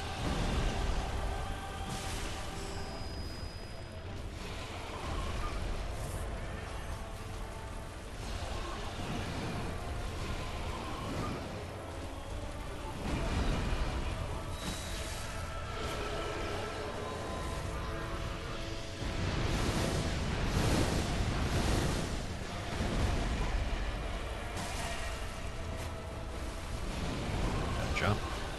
It's okay, I'll take it though. Because we still get the same damage earlier on the run-in for the overhead, right? So it's like, what's the difference there, really? It's like the same thing happening, but that happens more often. Run-in just being the priority is still more important. And again, I'm going to try to pay attention if I get more of those anyways, but it might not be the case. Either way, it's like we're still doing the same thing. It's just, it's technically a little bit safer even, counter hit. I believe getting hit on the overheads for the second half of it with just the arms isn't too bad. Now that would have been bad, so good thing we pivot jumped. Nice.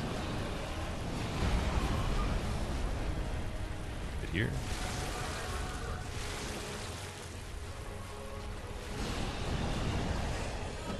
I did the 180 by accident. Smooth turn. Checking, checking, checking. Overhead. Just use that to escape.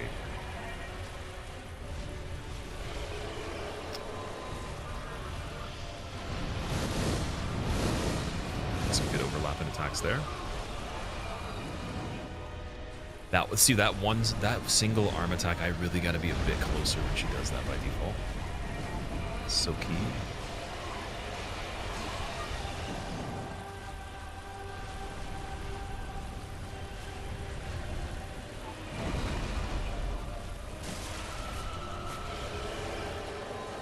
I'm just gonna do magic this way. A nice distance. See if we can use something to escape after it. Set up right here should be kind of nice. That would have been it.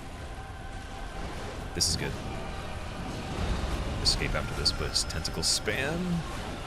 So just keep rolling there. Rock.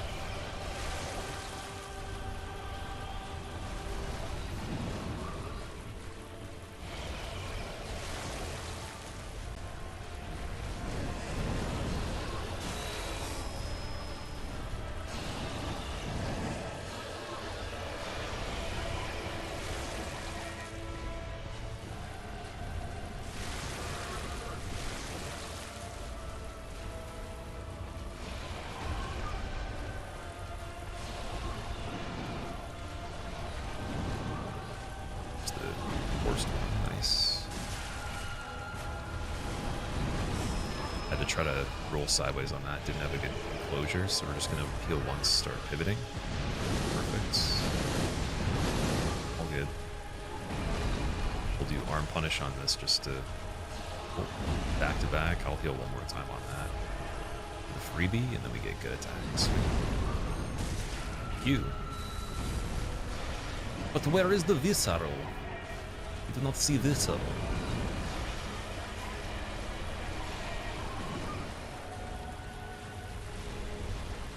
We go. Come on. You know what? Maybe we just have to ask. There we go. Simple. I'm gonna go this way.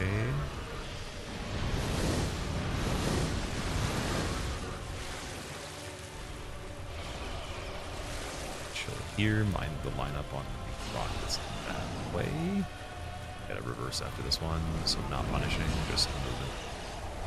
You know, it's actually really funny. My echoes are in a spot that's a great reference to just like max out that side of the arena. So it couldn't have been that I died in a better spot last time, like genuinely. Also, so yeah, I think I proved my theory there that it's not actually the case that we have to go for direct headshot. We just have to get far enough on the arm here, and then we still could bait follow up head slam anyways. So it's not a huge deal. That's the good news. This I don't like this cutout too much, but just go pretty far. Still got arm attack, perfect. Mind the nudge, the ridge. Sorry, don't get nudged by the ridge, and then we're already there.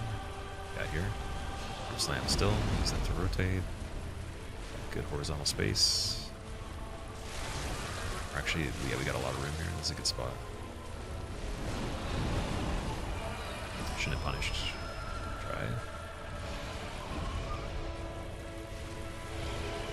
Here's the line. This way. Cut in a little bit. Cut back. Pivot attack. Sweet. Attack. I'll take it. Thank you. Muchas gracias. Okay. And then we're going this way again.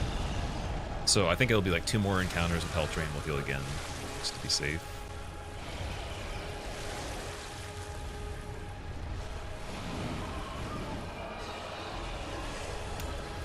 Okay.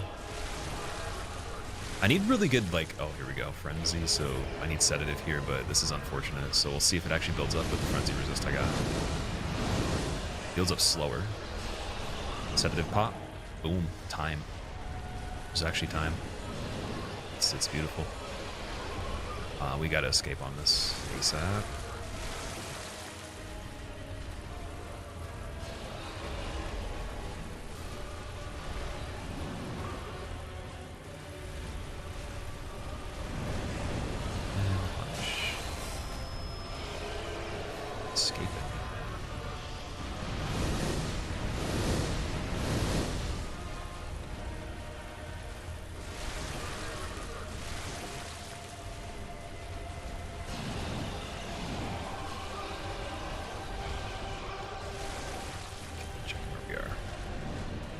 Use this to reverse, but again, mind spam from tentacles, so just completely straight that way. Sweet.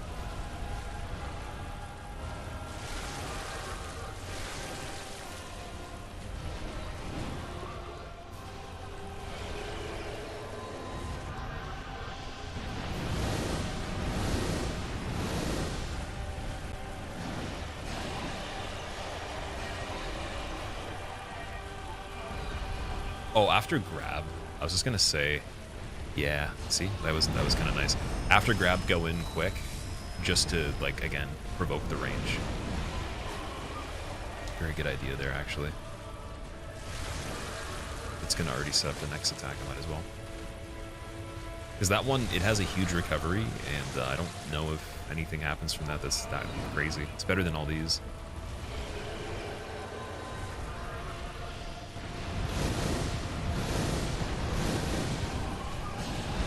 Sweet. Read. Attack this. Shoot. Wow. Those the stamina and provoke this. See what we get. Use that to pivot.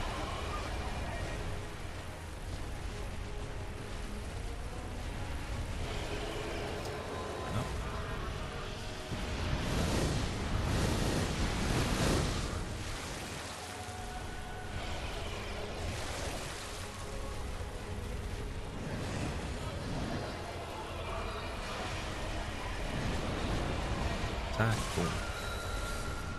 Some damage. Okay, just rolling range on tentacles there, please. Yeah, that rock is definitely tricky.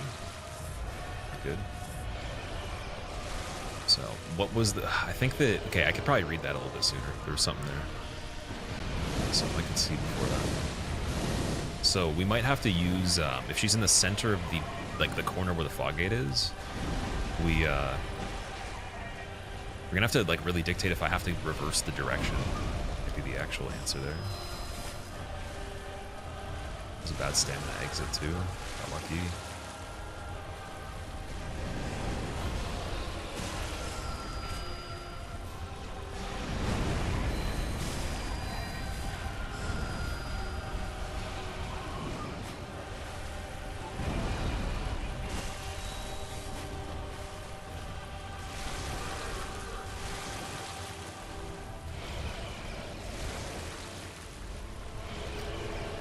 Here.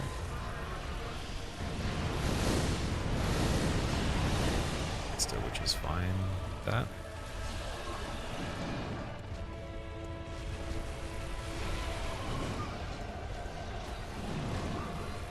Finish. Nope. That's fine. We'll just use the next thing we can. That's good. We're just still rolling at a range here. It's safe.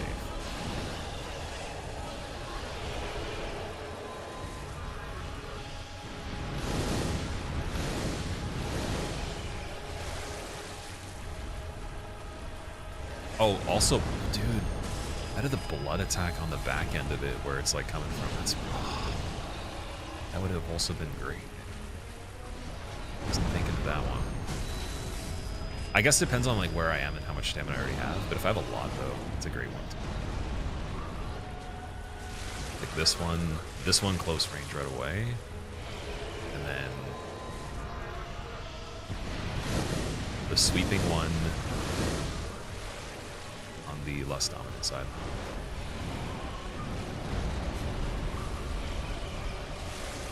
Right here.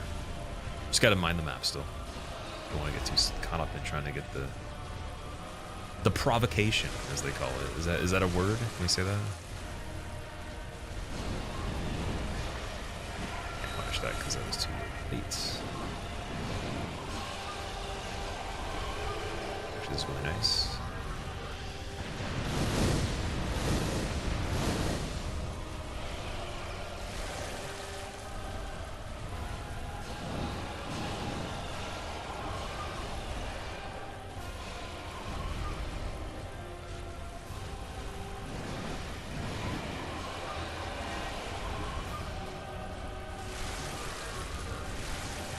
Close right there. We end up in a good spot for that, so thanks. Still have some stamina as well. Really, really nice location for this one. Also ridiculously good. Like, it's one of the best scenarios in general. And then jumping this one because outrange, which is sweet. Could have got follow up on that. But did not. Oh, we're getting into a bad corner here, so just mind the overhead floor. Space here. Yes.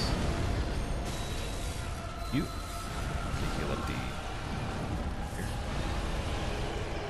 Verse. Oh, I see. Like I almost got kind of persuaded into the overhead there for a second.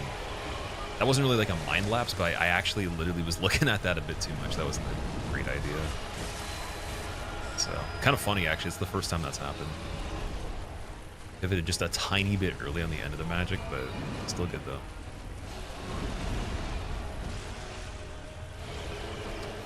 Okay.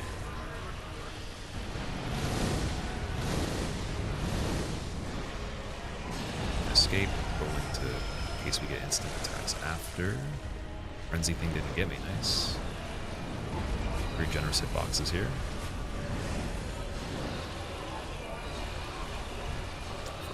Sweet. That. Reroll. Space. I can range for stamina. Sweet. Good. Very smooth. And then early on this one, it's not really an option, so just fail the attack. Just gonna try to do a strafe here. Ooh, like that. Heal that up immediately. This. Sweet. Really paying attention out of this side of the map. Close here, full stamina to cover that. That one's a little bit harder for full stamina right after, but yeah, no problem. Checking behind me in a second. Actually, doesn't matter. Reversal.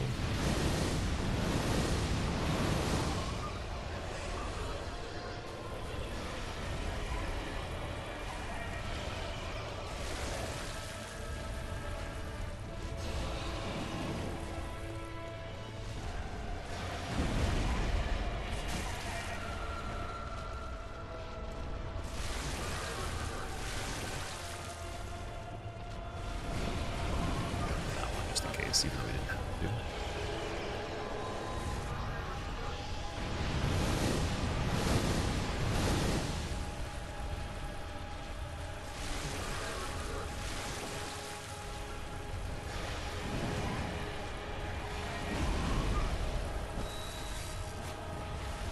Jump on.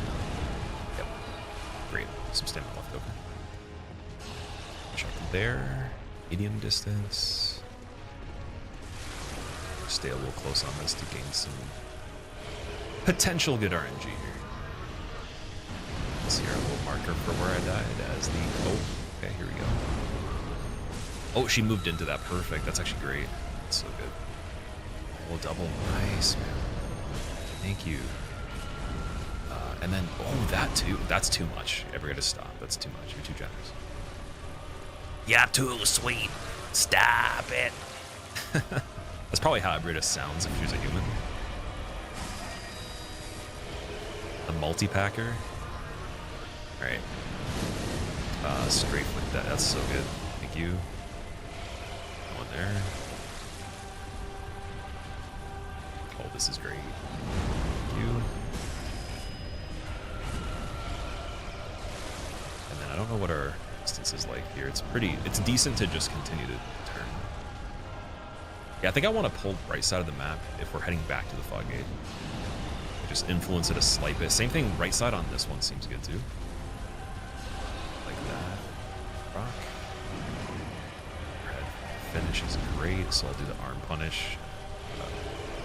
Use this to reverse. That's a little bit late, but and then unfortunately missed that opportunity. I'll heal this one up. Probably could have done one more health drain, but it's gonna be stingy now. Early on that. Out.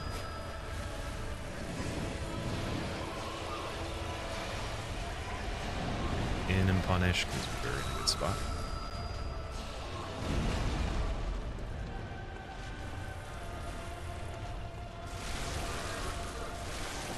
Pretty close here. Fade the red. Okay. I don't really see that. It's hard to see it and just think of spacing ahead of time. I'm also thinking of like the reach in the rooms here. Okay, we don't have to reverse that this way, but I'm going to. Gotta pivot magic a bit better on corners too. Let's get sloppy with it. I don't like this. We're just gonna leave here. Otherwise we'd have to pull back straight in the other direction. Early on this. Oh, she blocked. What? That's so dynamic, dude. That's actually really impressive, the way they made that attack. You guys notice? The hand's blocking me there, but I only noticed it on that one. Like, the head also rose up slightly, then went back down on an identical attack as well one time, or a couple times now. But I haven't seen it often though. I wonder like why that's even there. That's so crazy. Super unnecessary there. Very detailed. Rolling on this. Ooh, I don't like that. Escape immediately, my bad. God. Get out of there. Okay. Oh, turning in early, just brutal. It's all good. Just back to where we were, okay. So early turn in, gotta watch that. I think I was... Okay, lazy turn in's now gonna be the priority if it's in a good spot on the map. Just because it's a little safer. Well, my turn in has to be from farther. Even that's better than nothing, just to escape.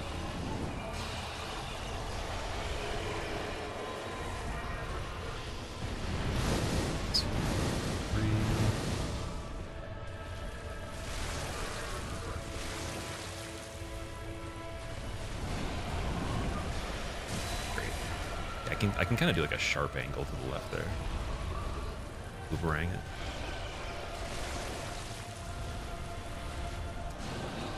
Just pull straight back here, but don't go right. Keep her right, then make her move into center if we need to. I need the left side to escape.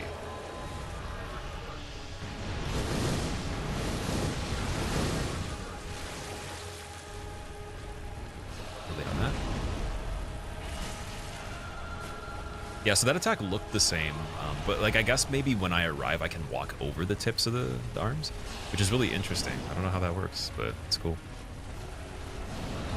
Punish this one. Nice. That was actually really clean that I even got that. I'm surprised I did.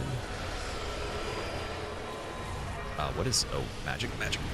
Ooh, disgusting. I couldn't see her animation for a second. Very, very, very scary.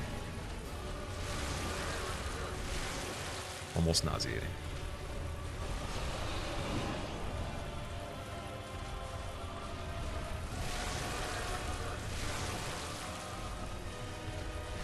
Okay, we can get this one nice. It doesn't matter. Well, this is perfect. Too far. Unfortunately, get that up just to get out the range that we want.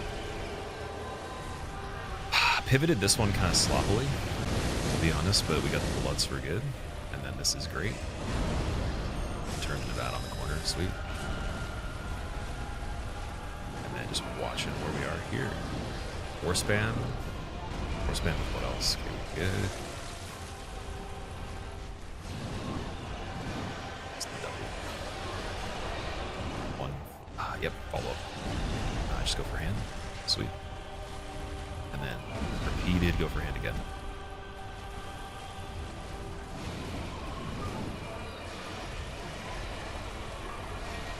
If it's okay there. And early on this, but still go for hand because stamina.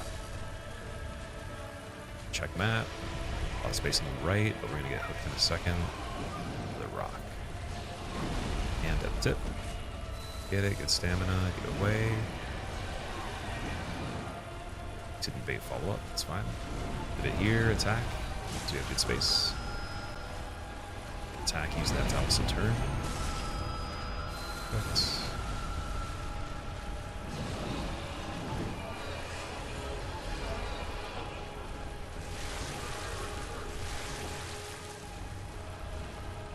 Then I'm gonna chill close on this one by a little bit. Got it. So I think that that's what we actually baited there. It was just the single arm.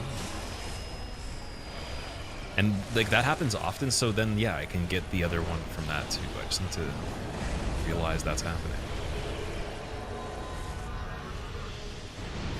Because I'm thinking that that one's just like queued randomly as like an initial attack in general from like medium range even. Not even that close. And then I'm looking at it after. I'm not thinking, okay, I'm going to try to make it happen, then think it's going to happen. Anticipate it, then try to force follow-up. Because you still have to be in the range. You have to linger a bit. It's not safe to do that in most cases here. So we're chilling here. Going to the reference. Where I died. Setting up more space back on this side again. Let's see. I'll just chill at this side and just mine the rock over there.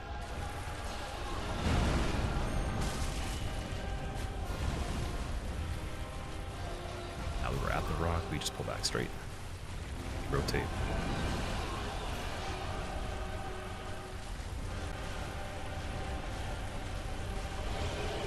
Magic here, so back to this rock. A little bit of a turn. A little bit of turn in. Dodge at this one. Sweet. And then attack. Bit. Redirect. Fill up the gap. Try to not get in the pocket here that's bad. Early head. Nope, can't get early head attack. Go for arm.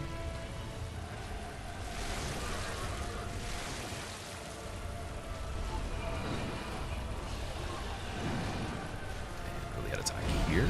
Yep. Accessible. You roll it. Good attack.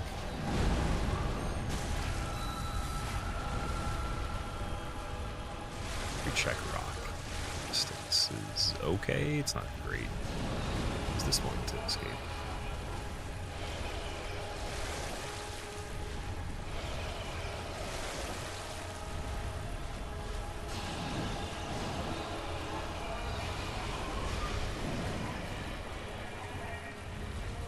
Oh, really had attack here. Yep.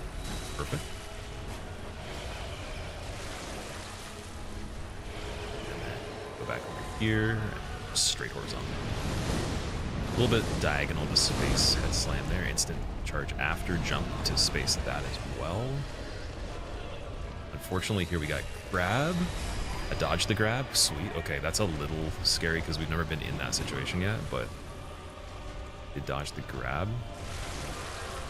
It's good.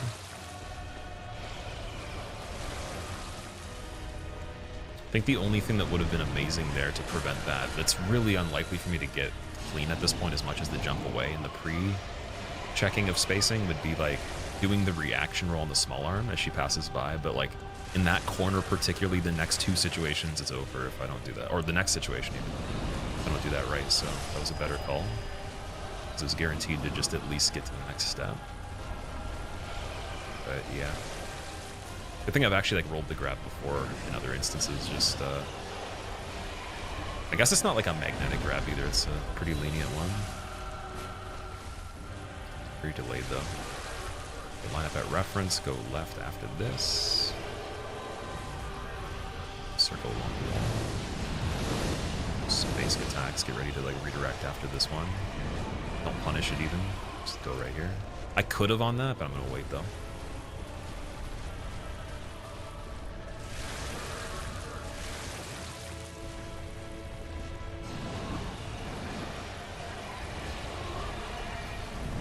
Shot this one. Good. It's already good. Perfect setup.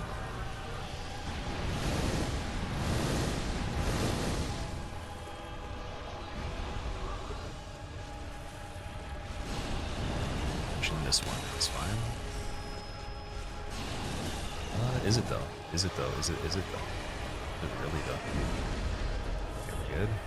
That overhead after that. Usually they're gonna continue and then they're gonna miss because like I get my gain on the distance there, but overhead does reach pretty far and it does track good, so I was like, okay, I gotta watch for that.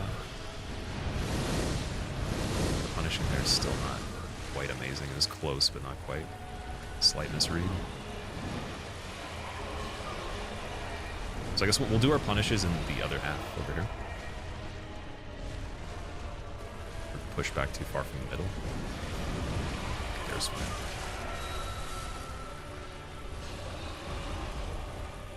Find the rock, which I think is fairly far. Let's check our reference. Oh, it's actually, no, it's close. Damn it. Okay, and then line up at that, go to our reference. 42nd, instant charge, go to spacing sweep. Keep rotating here, go back pretty far. Assume that punishing there is fine. Yes, dude, there we go. Oh, dude, that one was rough for like the strategy, but like my hands don't hurt. And I don't know if it took as long as some of the other things, but that was really rough for the planning, dude. The pre-planning on that was beyond Ornstein and Smo. That was crazy.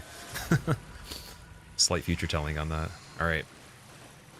One more to go, dude. More to go. Thank you for watching that, guys. There's no chance I'd ever be able to read chat during that fight, let alone even get it again just as good if I did it multiple times at this point, because I don't think we can get much better. Just a lot of crazy stuff. You're never worried for a second, Parthrax? Thank you. I appreciate it.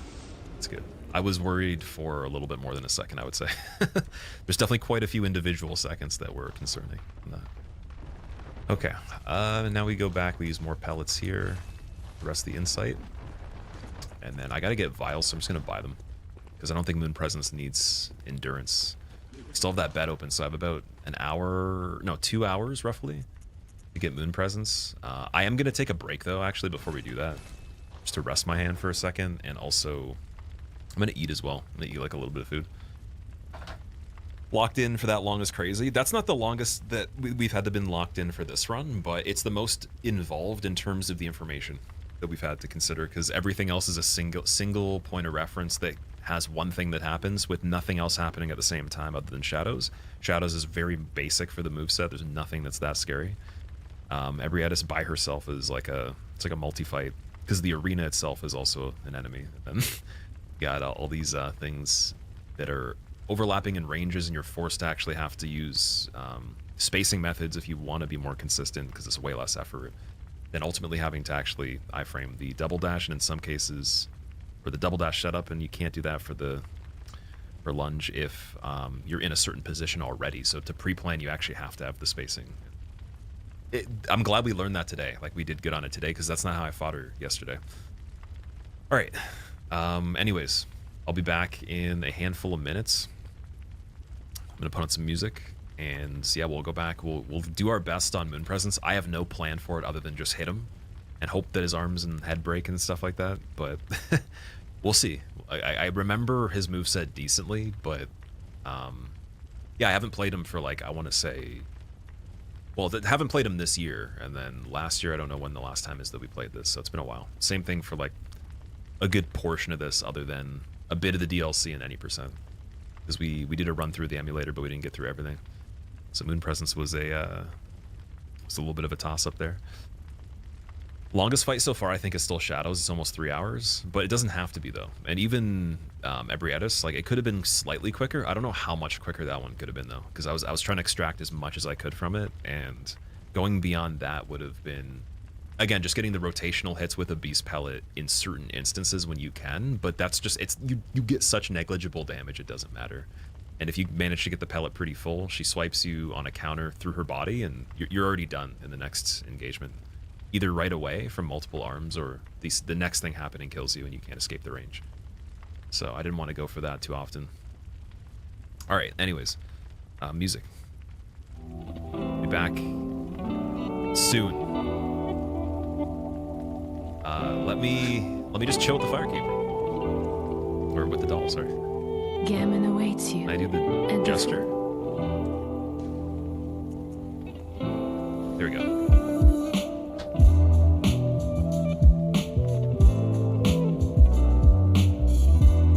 Alright, be right back.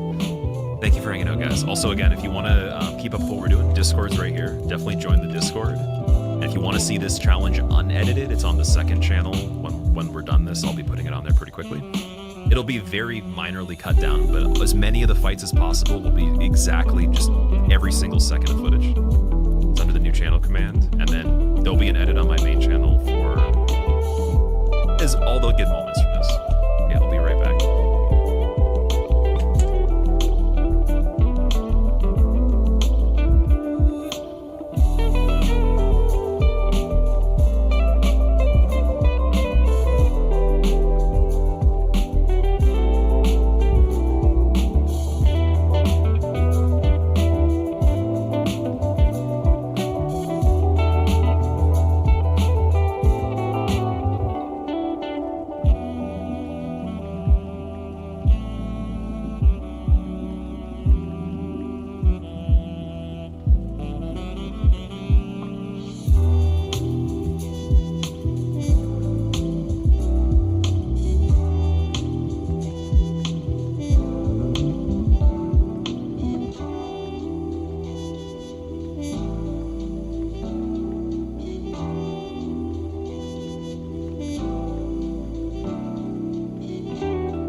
Hunter's Dream's still on fire.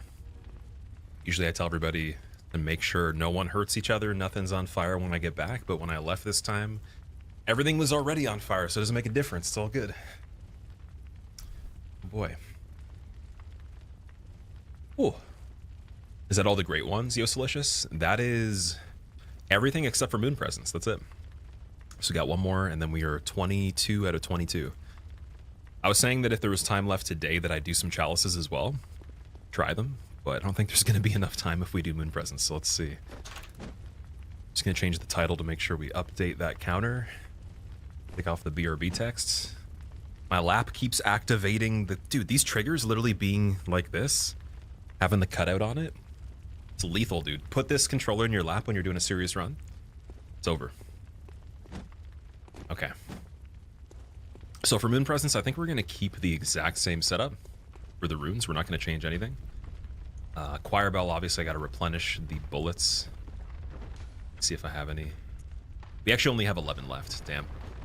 So, oh, that's not great. What do we do there then? Okay, I'm gonna have to sell something to be able to get the bullets back. Ah, man, I don't want to sell the cage though. Because Moon Presence does, I think, arcane damage as well. Pretty sure, with the health drain and all that. And then mostly physical.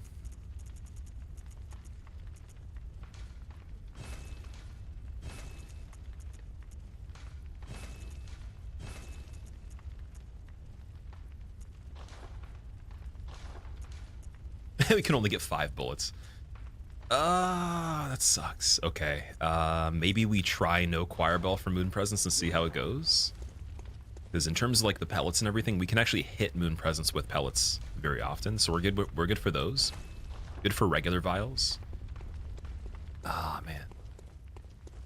Kind of sucks. Got any hot takes on FromSoft Switch exclusive, Ange? I think it looks really good. But in terms of the genre that I heard it was based on, apparently it's going to be kind of like Tarkov or like the Hunt Showdown kind of thing, where you do PvP against other people, but there's also still PvE enemies as well.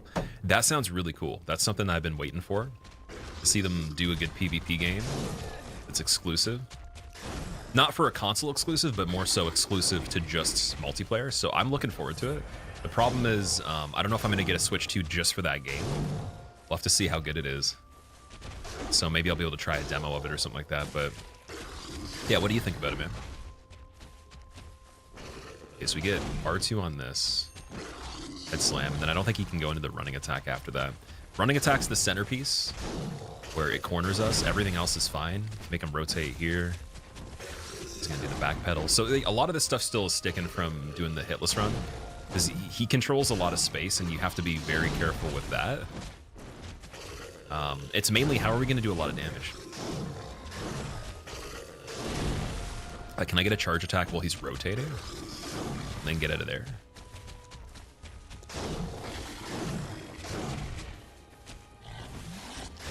Oh, this works. I think. Oh, yeah, that worked, and then we still have time to dodge the... Oh, shit. Okay. Yeah, a lot of this still works.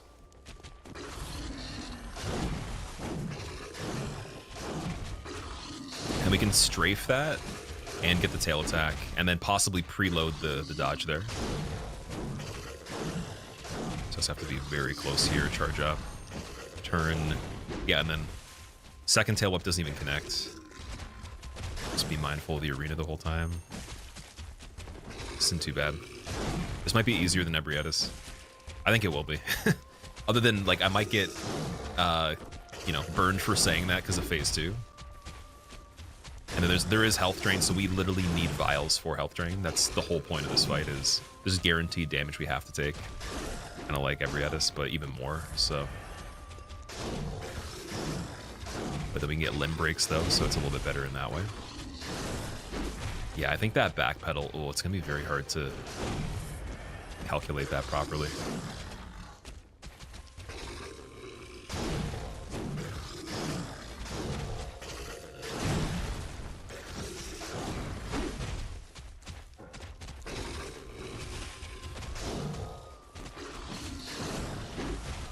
Yeah, 34 on a regular R2 is pretty rough. I really want the charge on that. Damn it. I probably won't be able to get it, though. The running 43 is cool. I think we just take that. I think we take everything I just did recently, and we just go with that. Just do the light attacks. And then if he does rotate, that's 77, though. Or is that because it was 2 attacks close together?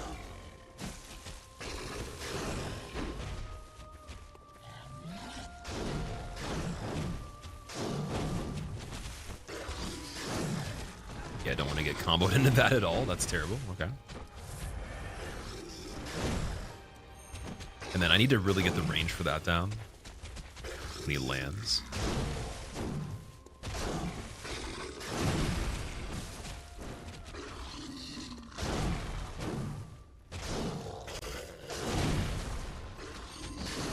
There must be a way to make him rotate more consistently. I was already doing it.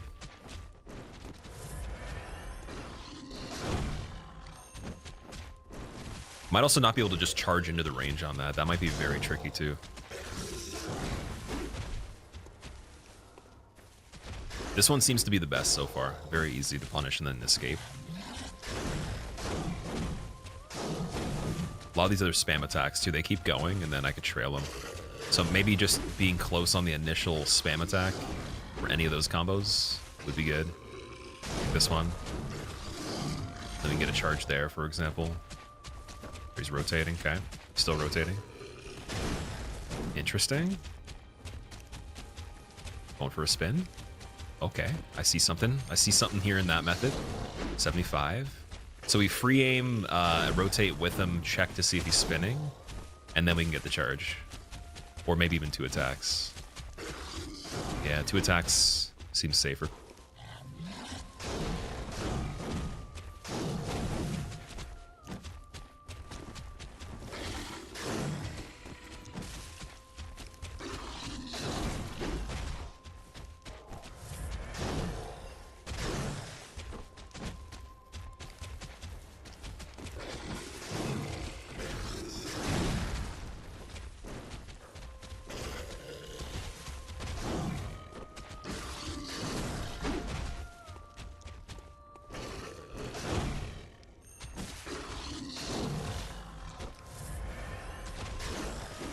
Oh, you can dodge that close and then get a counter for 90.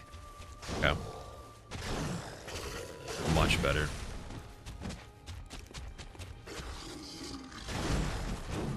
Oh, that's pretty good too.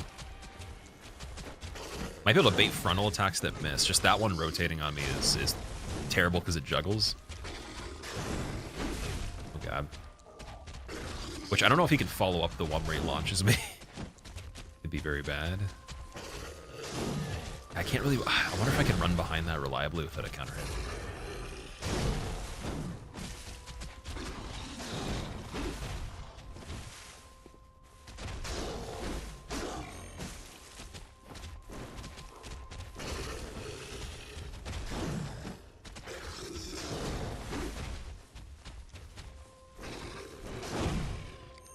Okay, starting to get the range for the dive in. That's good.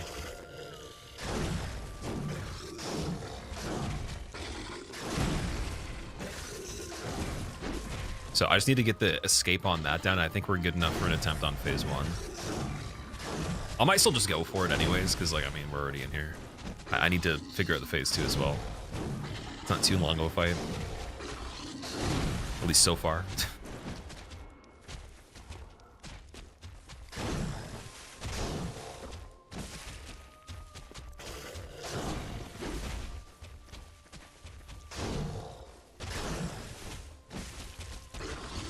It's a little bit safer doing that.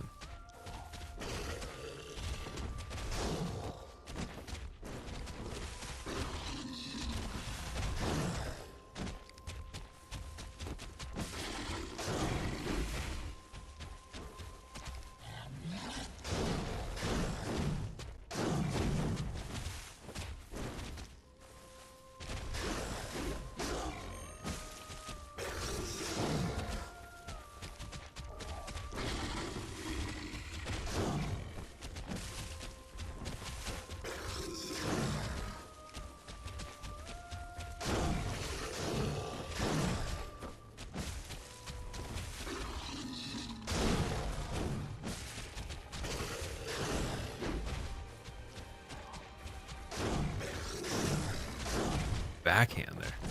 The rally back. Nice. Charge here. The arm charge. Because the arm can break too.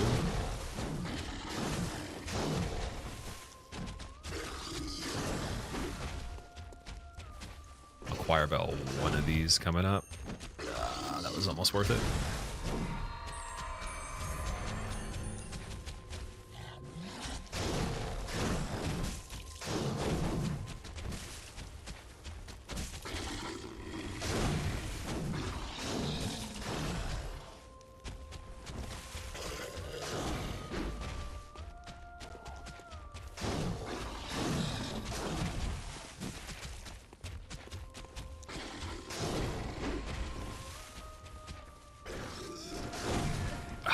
So much damage if he lands there. Okay.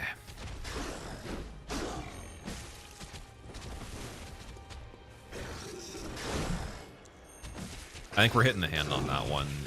Sometimes. If I notice I'm farther away, I just pivot and hit the hand.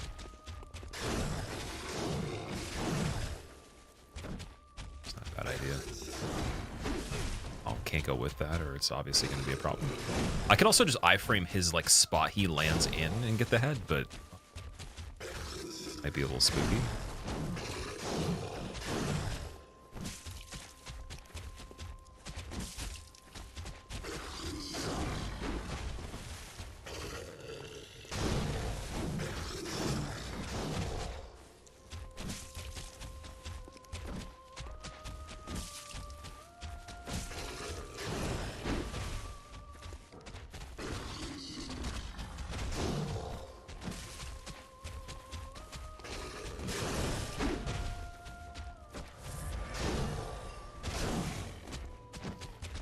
So that one you just assume there's the backhand either way. There's not. Same thing.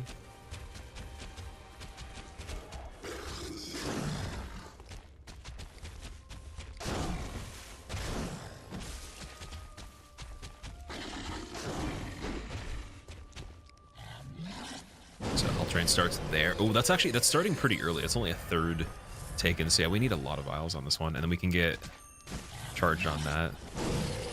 This one, stay far away on that.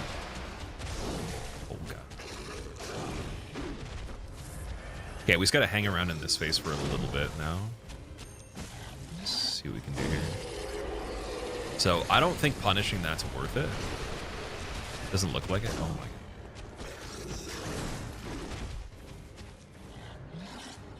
And then, like, I guess you know what the best thing to do would be? Is keeping the health already kind of low. Like, low enough where we don't get killed by anything else, but he's not gonna kill me off of HP drain. It just goes to 1 anyways, right? So that's the ticket there. Just keep the health lower than we need to sometimes. Like right here, just don't heal. And then just get really good at all the other stuff. I think that's the trick.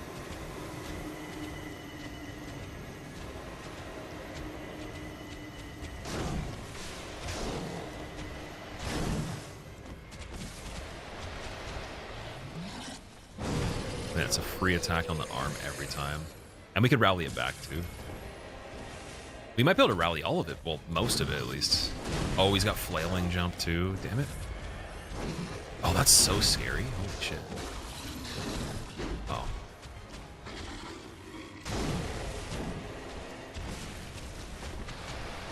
And then that still remotely can hit me from over here. Okay. What was that? Yo, he had a follow-up from the end of his running attack that happened stationary. As a second attack to the underhand swipe. What? That's just bananas, man. I don't know about that. I want to recount. So 2 charge R2s here. I mean, pellets will definitely shine right here.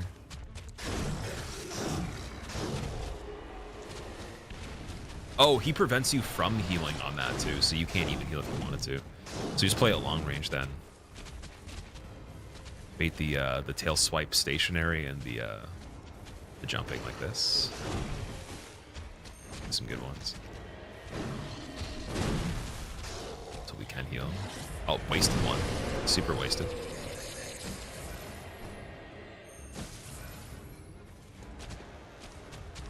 I don't think we can make him search after that. Might have to attack again.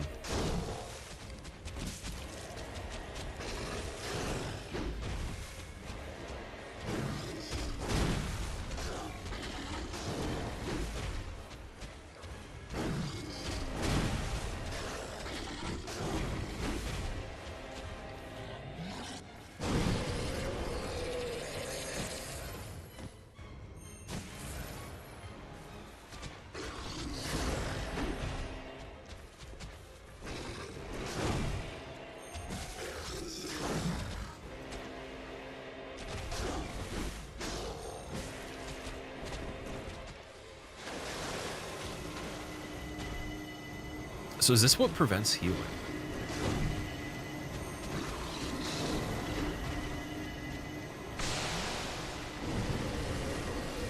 Oh, those are protecting him. That's an unfortunate combo. Oh my. Dead? Oh, not yet. More rally. Oh, you can get rally for a while. Is that scripted? Did they make it like that on purpose? That seemed like an unreasonable amount of time to get rally back. These things are just resolving very quickly. I don't know. That's pretty insane.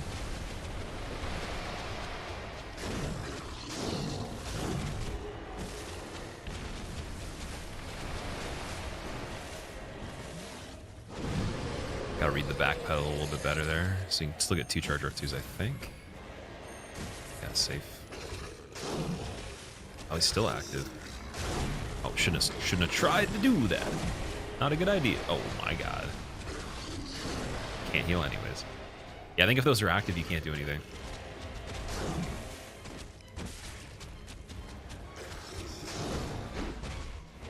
So what do I need to get better on here? Trailing the pullback here, not getting the tail swipe escape attack at all. If you know, that's gotta be rare. And then the neutral attacks when he just starts spamming, we gotta be far enough away from. Also, no overlapping. Whatever that is, I don't even know what you call that. Cloud things. Yeah, none of this overlapping. Just paying attention to the locations of that and the time on them.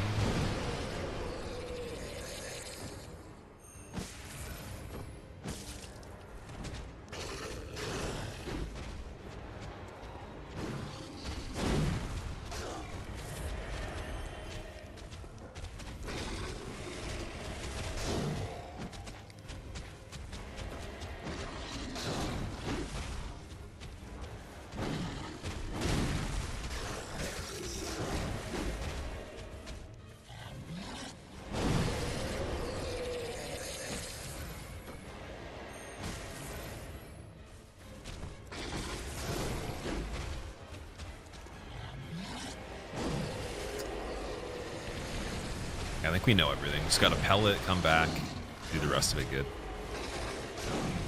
Unless a miracle happens right now, but I don't know if I'm willing to risk a pellet. I guess we have enough pellets to try it and see. We can just see what happens. So we can hit him often enough. Let's see. I'm curious. We'll use 1. See how far 1 goes. Oh, perfect timing for that too.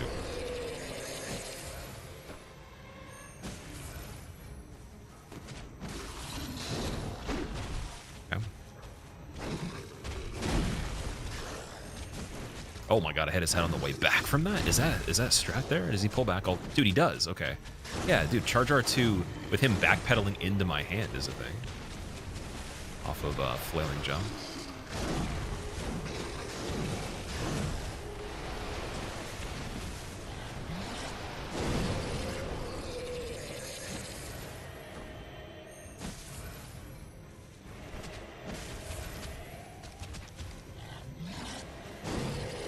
Pellets are decent. You have 1 free hit on the startup of that if you want. Which might be good. And there's death. Okay, not bad for the first attempt on that. With pellets, yeah, if we use a bunch. And then I just play good. I think we got it. I kind of want to get more bullets though. So I think I'm going to do 1 more round of farming in Burgo's area, and then we'll go back. Can you get breaks using fists only, or is it time-based? So the limbs have health bars that are invisible, and you can still get limb breaks, yeah. You 100% can. No matter how much Nintendo pays, it won't be as much as the PC, Xbox, and PS audience combined, even just PC alone. Especially because FromSoft fans won't have a huge overlap with the average Switch buyer. Fair enough. Yeah, I think that making anything console exclusive already kind of like just... it definitely isolates the community more. Same thing with this game. There's still a lot of people that never played it. Or Demon Souls because PlayStation. They just play PC. So I could see that being a thing. And then it's also not even going to fall back to old Switch hardware. So everybody's going to have that console, which would probably make you, again, want to have other games on it that are good.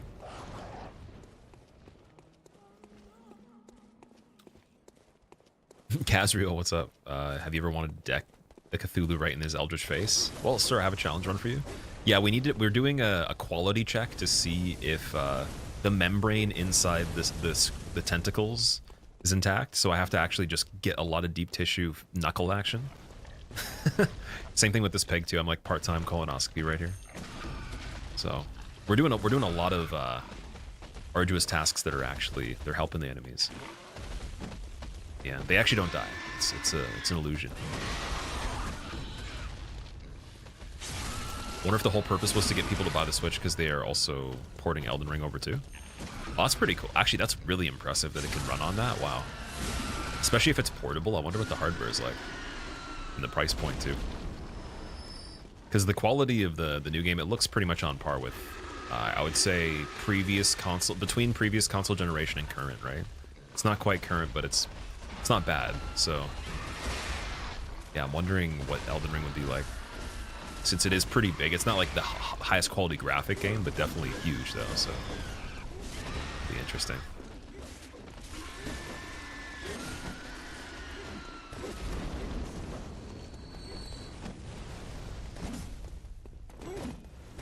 Oh, he interrupted. I was gonna get that. Definitely.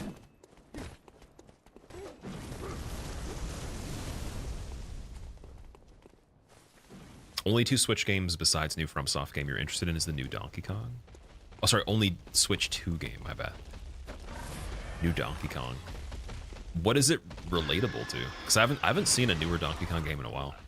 I heard about one, and then I've seen like the actual case for it, but I've never seen the gameplay. It was on the previous Switch, I believe. But yeah, since what would be the last one? Probably, like, for me, it's probably been since the N64 version. And I didn't even really play that one. I just tried it once, but yeah, like, I haven't really seen much other than him in Mario Kart.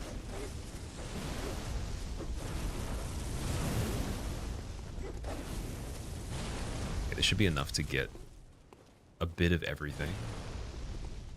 Wish we could have got the shadows. Definitely wish we could have. I'm almost tempted to die on them on purpose so I could farm even quicker and just go back, but it's all good. Metroid Prime 4 being pretty good. Yeah, Metroid Prime 4 is definitely, I think, the game that people are going to want to get Switch for if it's not going to be the FromSoft game. Right off the bat, that was one of the biggest things. I've never really been a fan of Metroid Prime, though. It's always been just the classic 2D one, so it doesn't make me jump out of my seat at all. Like, even though it looks really cool for people that like Prime, I don't even think that I'm guaranteed even going to get it, even if I do have the Switch too. So that's it's a hard thing. I don't even know what else is on there. I guess I'll have to check the highlights and see. I'm assuming there's probably going to be like a Mario Kart or something like that, or a regular platforming one. Maybe Odyssey 2. End up doing that. Unless Odyssey 2 is already a thing. Maybe it already is a thing. I don't. Wait, no, quantity to sell. There we go. Okay, so we want 7, 14, 21, 28, 35. We'll do 42 total.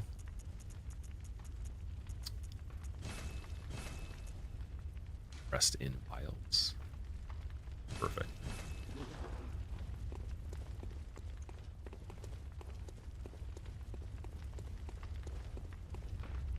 $80 for a Donkey Kong game is just insane. $80 for a game in general is a lot, but you have to think about it this way. Like, inflation's one aspect, and then also on top of that too, there's the idea that, like, to make a production for things these days, like, the actual cost just keeps going up too.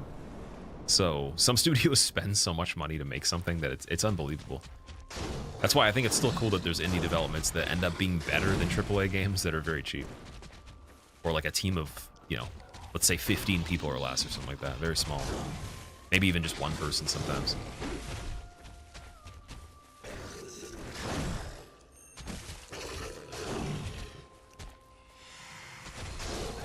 Oh, okay, that was a little bit scary. Give me the rally on it. Ah, I didn't get the rally. Okay, don't get too greedy.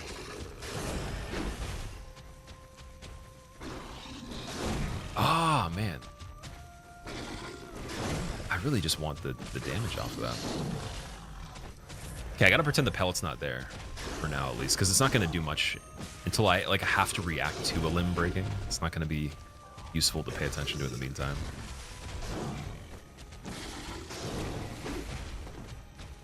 Then I guess when using it, just making sure that it's not at the exact same time he does health drain, because then wasting some time to get damage.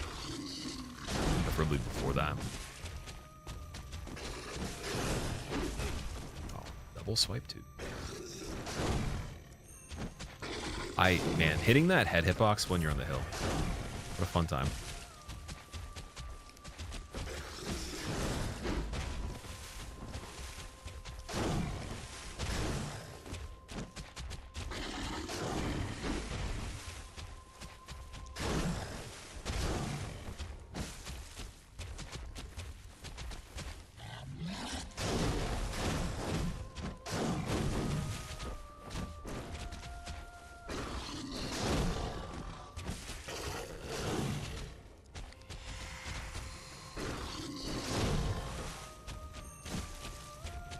Okay, I might just roll behind it, close range, do the tail, get a rotation.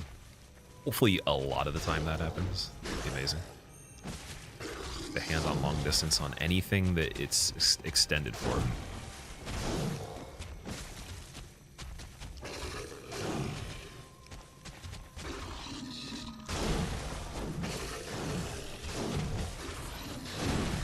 Got quite a bit of rally off that. Nice. Indecent meter. Oh, I thought that was gonna... Dude. I'm having a hard time reading what close range still is on that. Oh, man. Go. Calm down. Might only want to use pellets after health drain starts as well. I can't tell if it's a good idea to speedrun to that point or actually just do it after. Because there's going to be some left. Just gotta stop being silly on this one.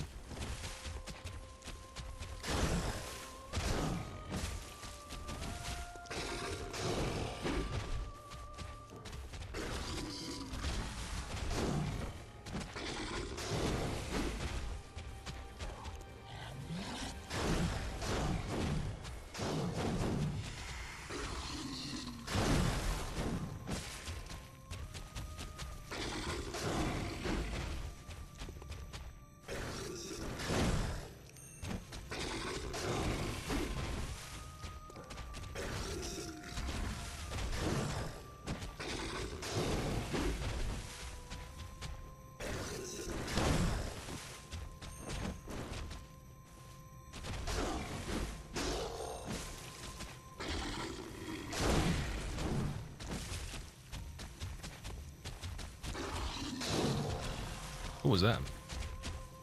Oh, that's pretty good. Kind of. Not really. Not good enough for a charge. Okay, good enough for a charge when he went back a bit.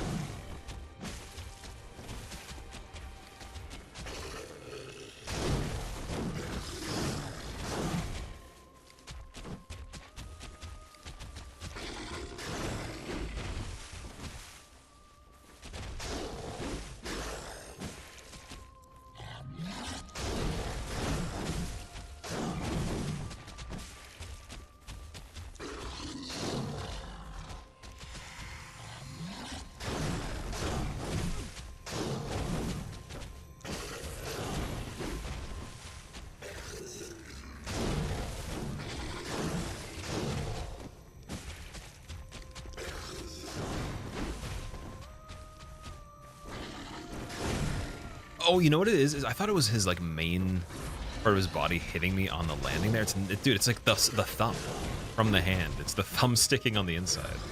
My God. I was wondering. I was like, how? It's not even looking like the hand was hitting, but his one finger sticks out a little bit.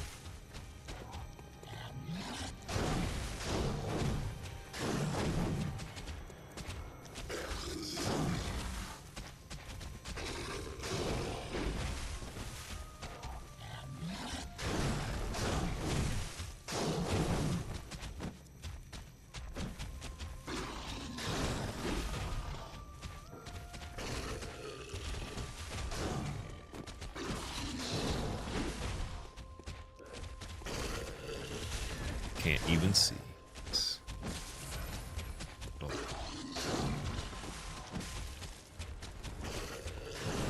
Oh, you can roll over that. That's pretty cool. Okay, this is good. It's good range. But not for the head. So yeah, rip the dream of actually hitting the head there. In general. Altogether, that's not great. I think it's only downhill. I'll have to be uphill for that. So the height will be better. Because I remember that being a huge issue with Saw Cleaver on hitless runs. Like, it was really tricky to hit his head when you wanted to here. That was what made the setup ridiculous. Because you needed it.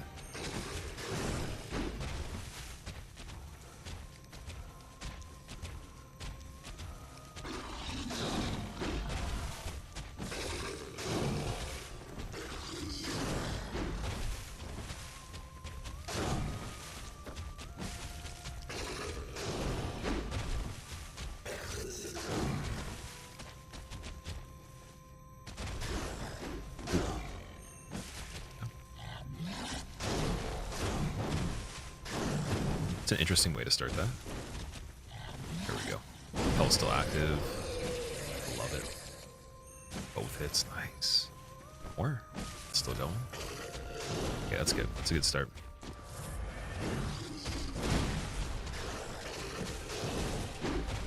Still a lot of big dum-dums, but it's pretty good though.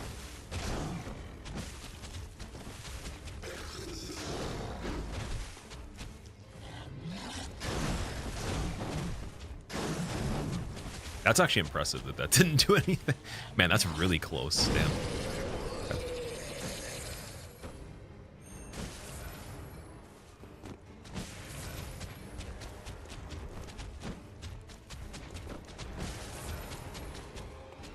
What is this rotation, man?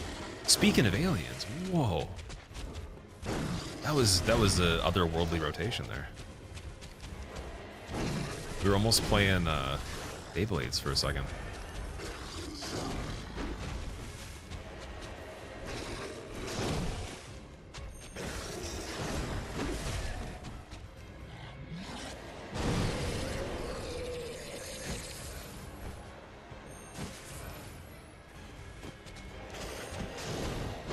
It'd be cool if you could actually get the iframes in the tail there. So good.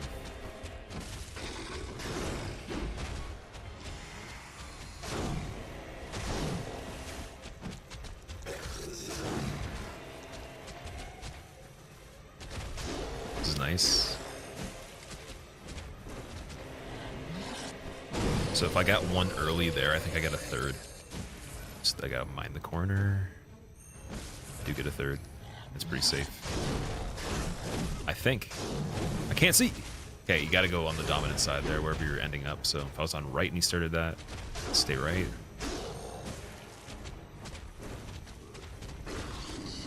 The hands are flying spaghetti here.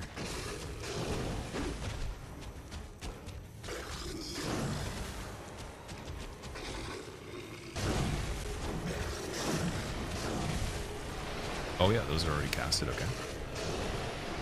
That's not too bad, actually. Is it just if they hit you, you can't heal? I'm wondering.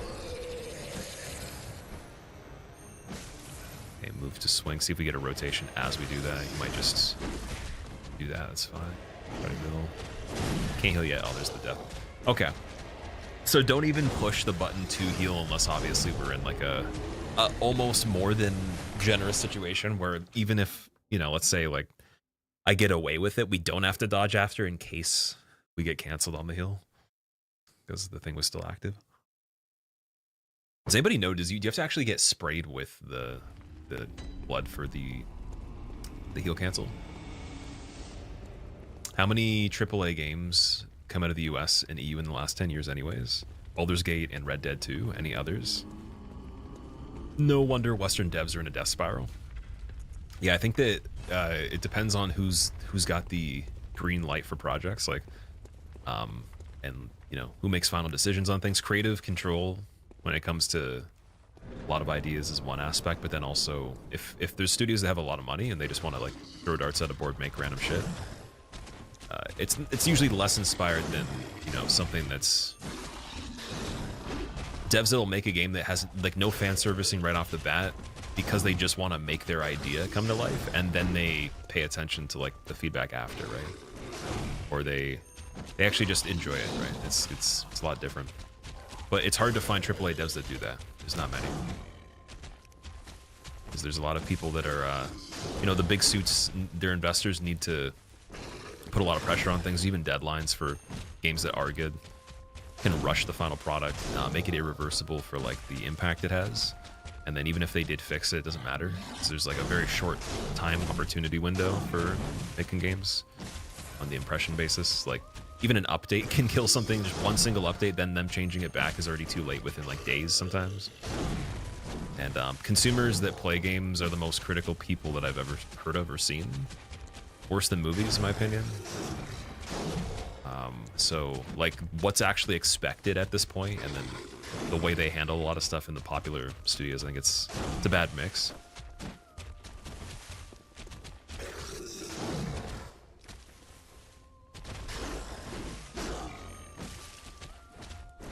And then so you have to think like, even if people were doing pretty good in positions at, you know, bigger corporations, like would they enjoy making a game for people that are just going to criticize it anyways?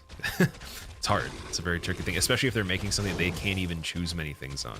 Because I know people that work in the industry that have worked at all the big studios, and the stories I've heard from it, like I would never want to work there. I would never want to work in the game industry at that level.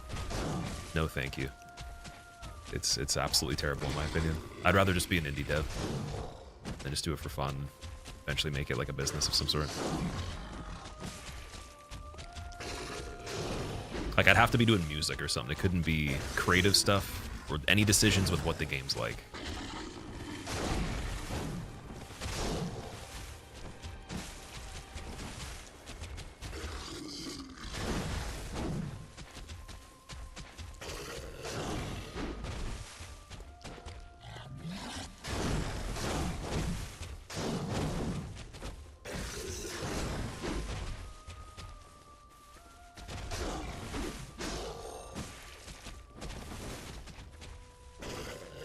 Safe, nice. Good job. Pats on the back for that one, for sure. 100%.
Ooh, nice.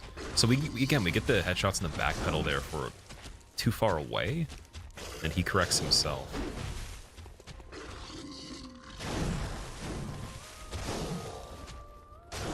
Imagine seeing stuff that's not actually the situation that you're trying to play.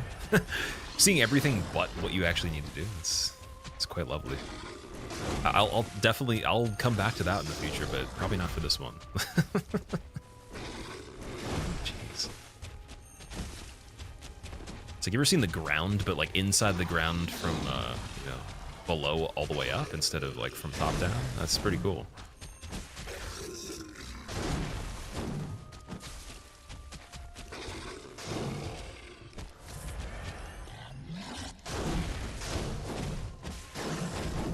Oh, that was nice. Okay, so we're getting better at actually saving that if I get into a bad position, because it kind of pushes me. Try to swing at a bad spot and then fall into a bad place slightly after. Not bad.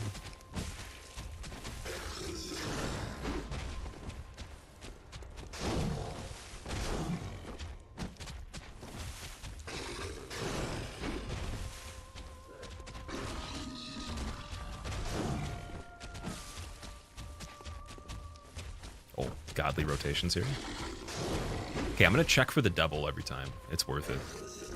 It's so good. And then, dude, his hand had iframes there. Okay, actually, I vividly remember that on I don't know if it was level 4 speedruns. I don't even know. It was something. It was something. I remember like you'd hit his hand. It's like that didn't do anything. But you could clearly see. It's like it's right there. Where's the active window for that?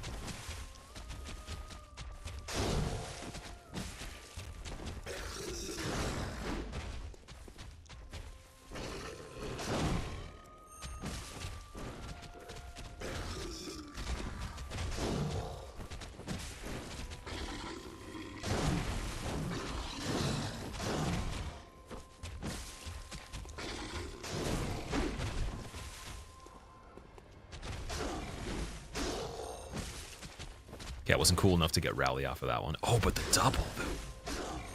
The double best opportunity here. Thank you, sir.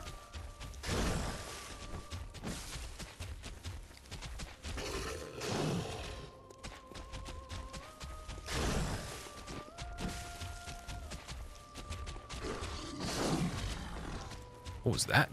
Dude, other attacks? What's happening here? Oh, this is really good. Wow. Okay. Yeah, you can do that if you want. That's absolutely cool.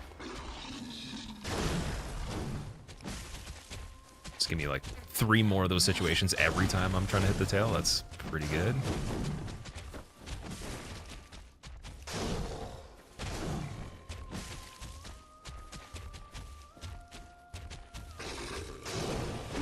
I can't see anything. Oh. Slightly terrifying. Nice.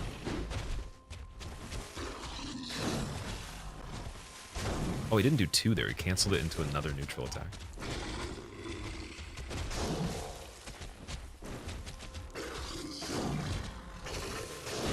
Yeah, so that's okay. That's interesting that it does that.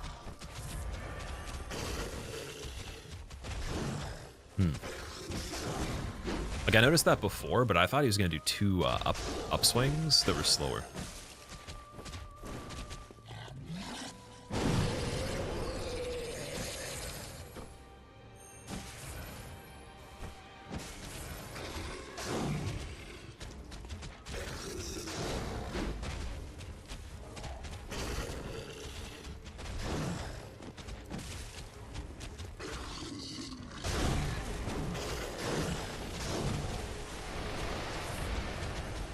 Yeah, I healed right before that. That's perfect.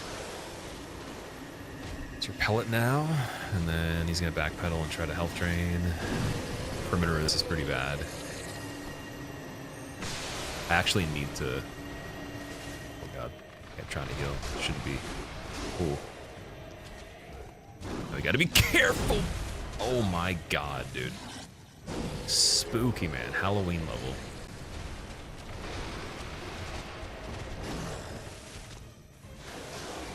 There we go. I'm gonna get full on this one. Ooh.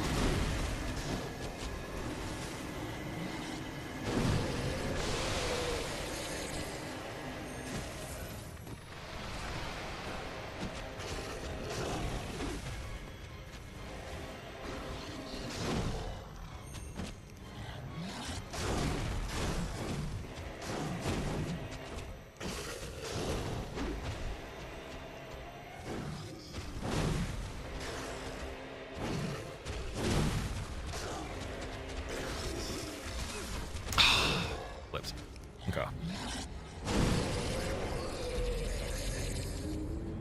Is this practice or are you doing a run? Oh, this is a run, so it's fists only, all bosses plus DLC. So we're at the end now. Bloodborne's decade old, still considered one of the greatest games to play contemporarily. Oh yeah, I mean, the ages of a game don't really matter too much. There's people that'll play stuff from like the, I guess it would be like late 80s, early 90s still, like exclusively.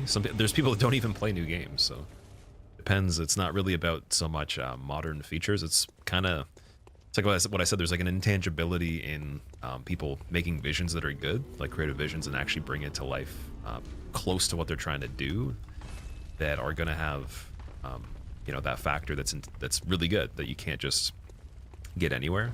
And then there are games that are manufactured because they're trying to target like certain ideas, demographics, whatever, but they have no knowledge of how to actually creatively make something that's cool. So It's just you know, big funding, fan servicing, and predictions and things that are not really greatest.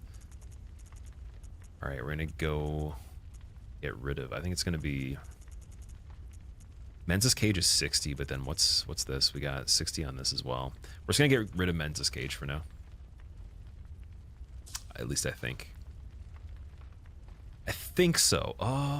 Yeah, we might as well. And then files wise, I get another 8. We can just go right back. Yosa, have a good rest of your day. Thank you for hanging out. I appreciate it.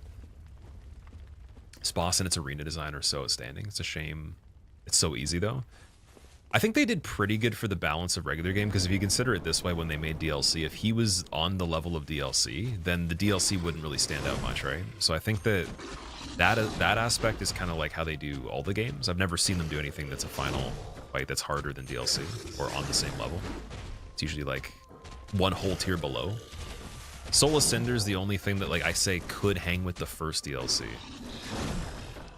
in Dark Souls 3, but that first DLC wasn't even a complete thing, so it's really hard to even use that one. I'd say Ring City, he falls as like a junior to Demon Prince at best, and then Gale and Medir are pretty cool. Medir first time is actually hard, but after that, not so bad. So Soul Cinder is like a good example. Gwyn, I would say, is obviously because he can be parried, it's easier than the DLC for DS1. Aldiethra and Watcher Defender Nishandra, pretty simple compared to a lot of the DLC. Yeah, Moon Presence is more, I think, for the story, for sure. Oh god, dude, that was so good. What? Okay, I'll take it.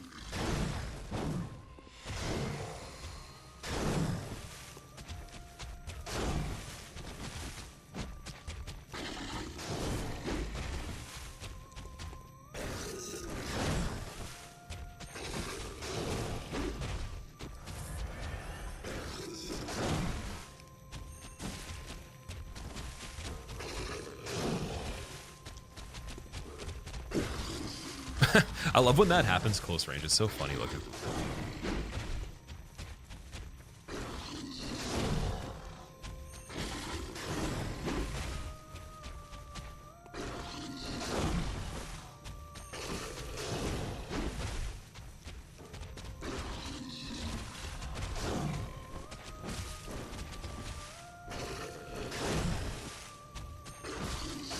Oh, imagine having 105. Pretty crazy. Imagine not getting rally though. You know what's actually interesting? I just realized, I wonder if Choirbell gets canceled on those clouds that we get in phase 2. Because it's not something I would use typically for anything else, so I wonder how that functions. I'd imagine it doesn't work, but maybe they're pretty nice about that, since it does affect co-op as well. They're like, yeah, we don't want you to have too much you know, problems with your friends that you're just trying to enjoy the game with, right?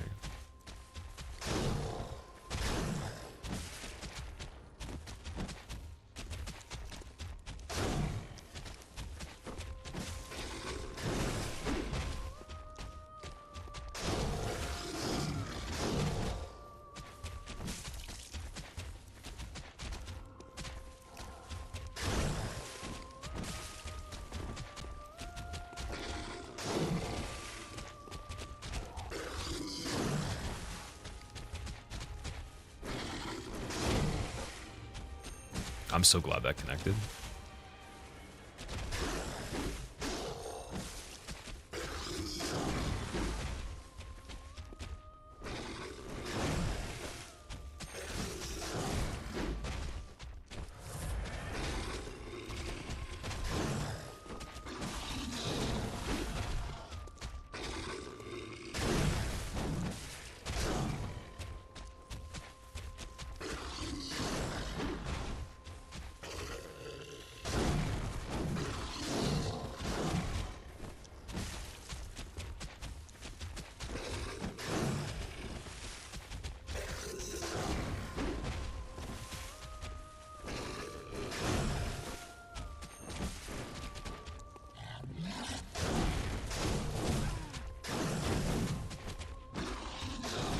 Okay, he had iframes on the tail there. That's interesting. Or the hitbox is too high. It looked like it was decentered.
Scooting.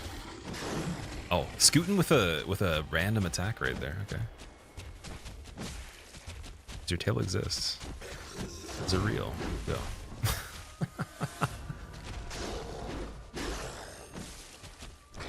I didn't want to go for 2 there, damn it. It's not on purpose. Mistakes were made. Sell the cage for 600. Yeah, so I don't want to save state in this round because we haven't done it yet. I think it'd be cool to not do that. I had a run where I did, and then we reset it and we did another one at Amelia. So I think keeping it save stateless in terms of loading them is amazing. But that is a good suggestion though. Like there's nothing wrong with that if you guys want to do that when you play this. If you do these kind of runs.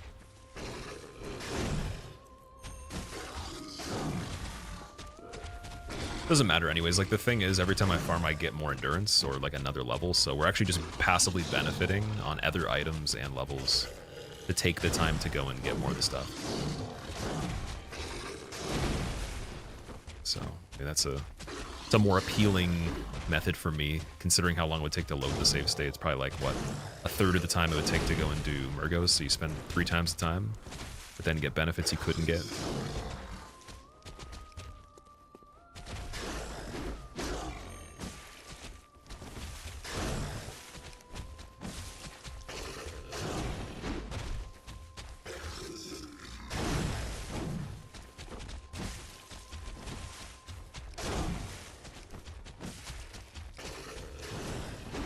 Ooh. Okay. Good timing for that. Hey, tail doesn't exist. Nice. I think 1 healing up from what we would get back in Rally on health train's pretty respectable to be able to stay in here.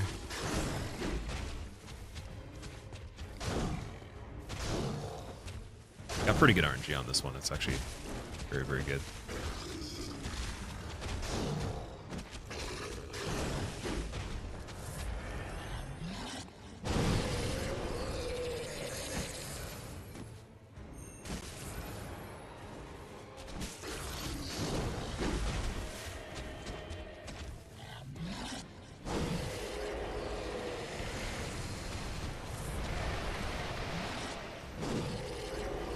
Just don't backpedal from there into that spot, please.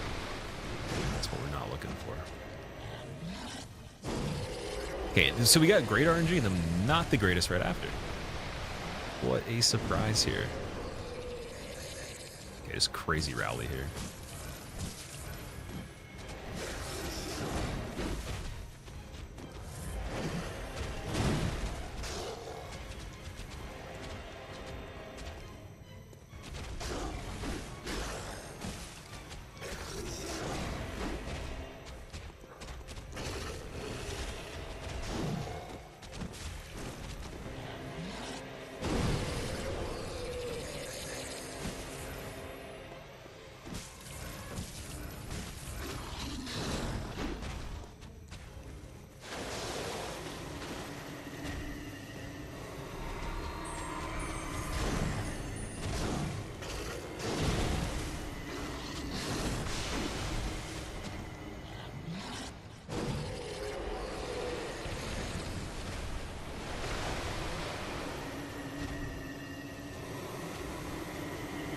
Great spot. Okay, we're just gonna chill on that one.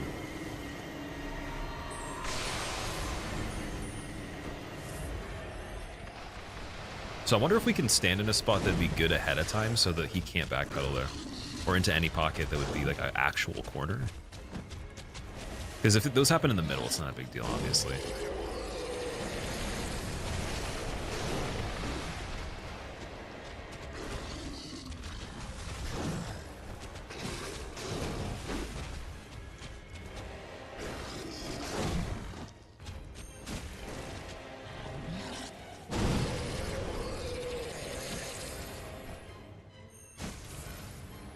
More quick one. Nice. It's a good rally. I'll stick with that for now.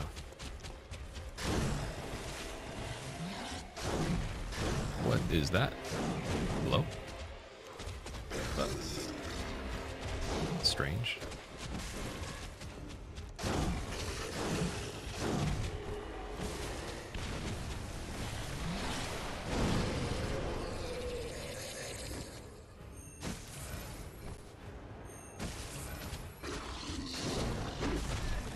Okay, take it.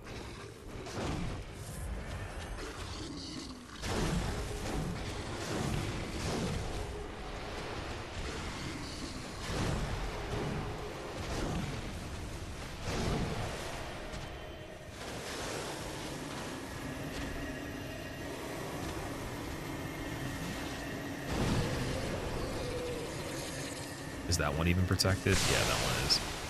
Ah, see, it's debatable. I should have gone for that one and then just taken no heal. But see, then right after, right out of what we were getting, could have been really bad then. So, very big debate there.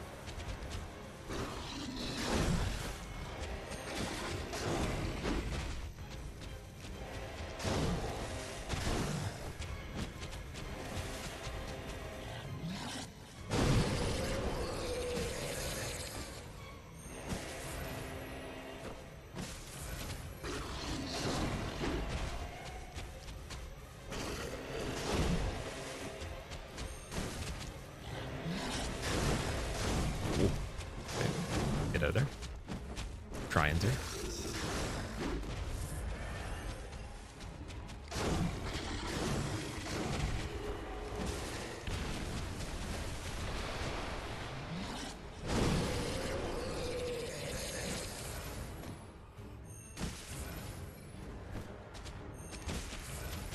See, getting that rotation there is so key, dude. I got extra rally too at the end. That's super lucky.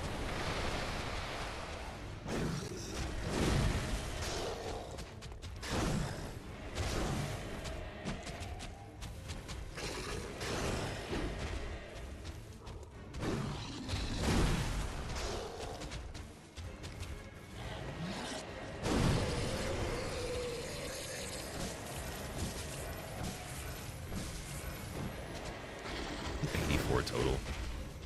Just 84. Terrible.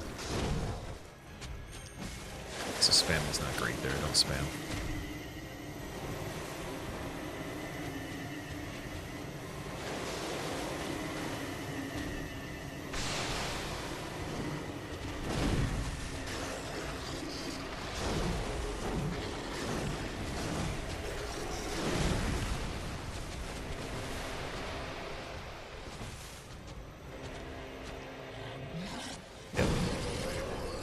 Sure.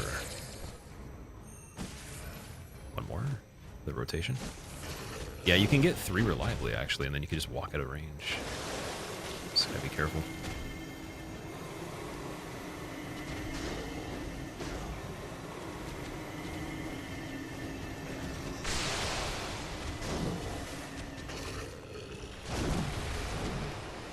I don't think that counted as anything, which is good. Going for it again? Damn, dude. Go for a light attack on this. With the rotation anyways. Perfect.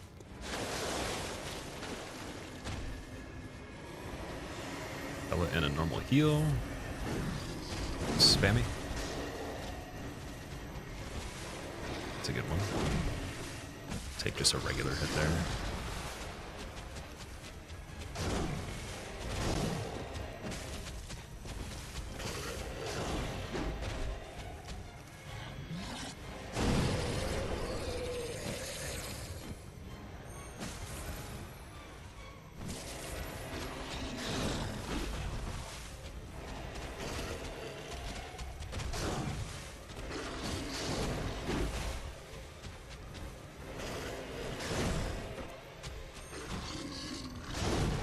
was interesting.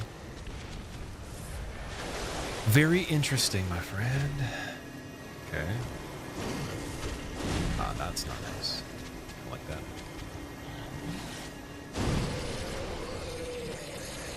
See, it'd be cool, but it wasn't. It just wasn't cool. It would be cool, but it wasn't cool.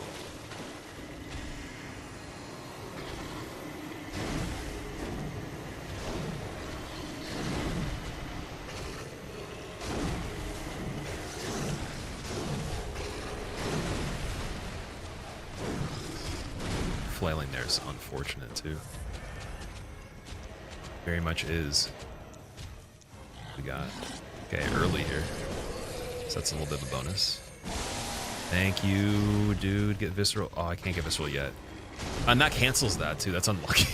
Okay, I thought it was good. At least we'll get more damage by a little bit, but it's like nothing compared to the fact it canceled. Unfortunate. Get out of the range of this, please.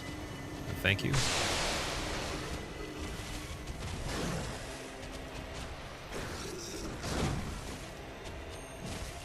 So we got meter, okay. Probably gotta get another one right here. So how much more? 79? Eh, it's not terrible. Not excellent though. More little poke. Get the hell out of there.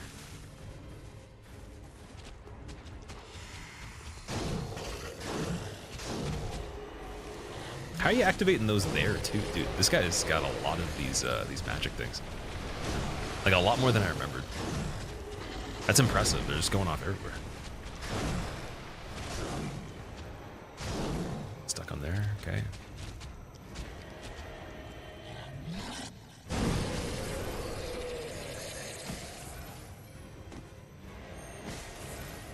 Did I get everything back there? That was pretty good.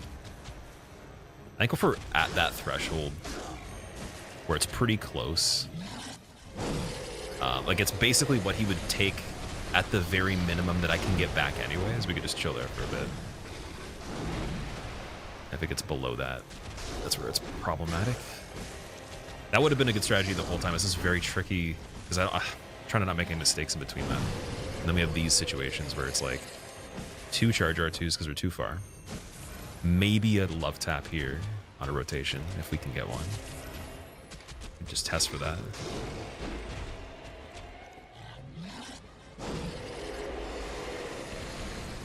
And then, okay, I guess what I do for the last 2 pellets that we have after this is I kind of just play by feel of how long it's been since the last time I did health drain, and then just anticipate it by having it maybe 10 seconds before he does it or something.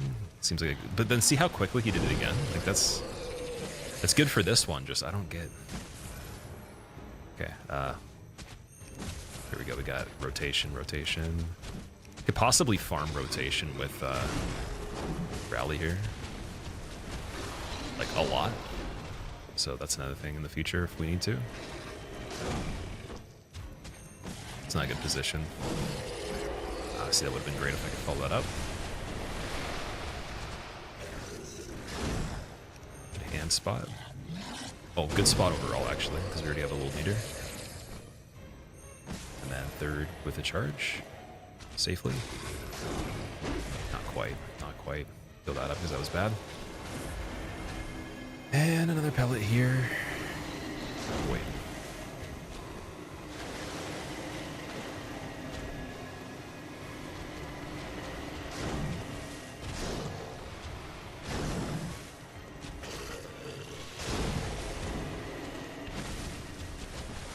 Oh, getting hit by that sucks.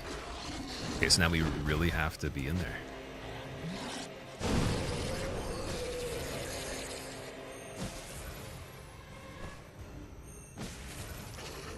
No rotation on that. That sucks. So not full rally.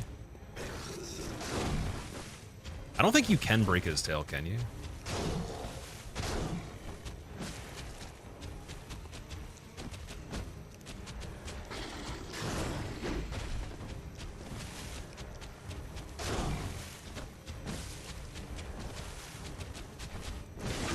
Oh, there's that. Okay, get the visceral. Yes. Come on. Dude. Yes. Oh man, we did it, guys. Oh my god. Nice. 230,000 echoes for that guy. And the DLC, dude, Ludwig, it was like 5 digits. It was like lower 5 digits. What is the balance of this game, man? That's the only thing I've learned by the end of this is what is the balance of the game? The counter hits, the damage you take. Are you cool? Turn it into an eggplant after doing all that stuff. Come on. Wow, man. We did it. We actually did it. That's crazy. That is by far like way leaps and bounds beyond any other fist run that we've done before. Like just bar none, dude. The amount of hours that took, like even if I tried to do it again and I didn't make a mistake, that would take a long time. So just to put in perspective, I've speedran fists only on Dark Souls 3 multiple times. Could have gotten a 2-hour 45-minute time frame. I think I was in the 3-hour, maybe 3-hour 30 range, or 3:15 to 3:30 at best or something. So like that could be done so much quicker.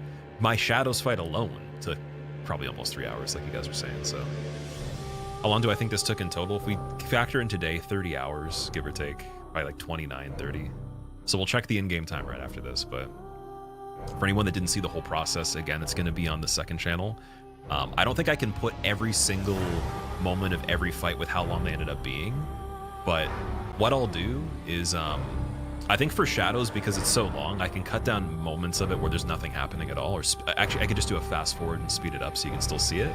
And then we'll just do a play-by-play of like what I did in the build section of things, like setting the character up, getting items.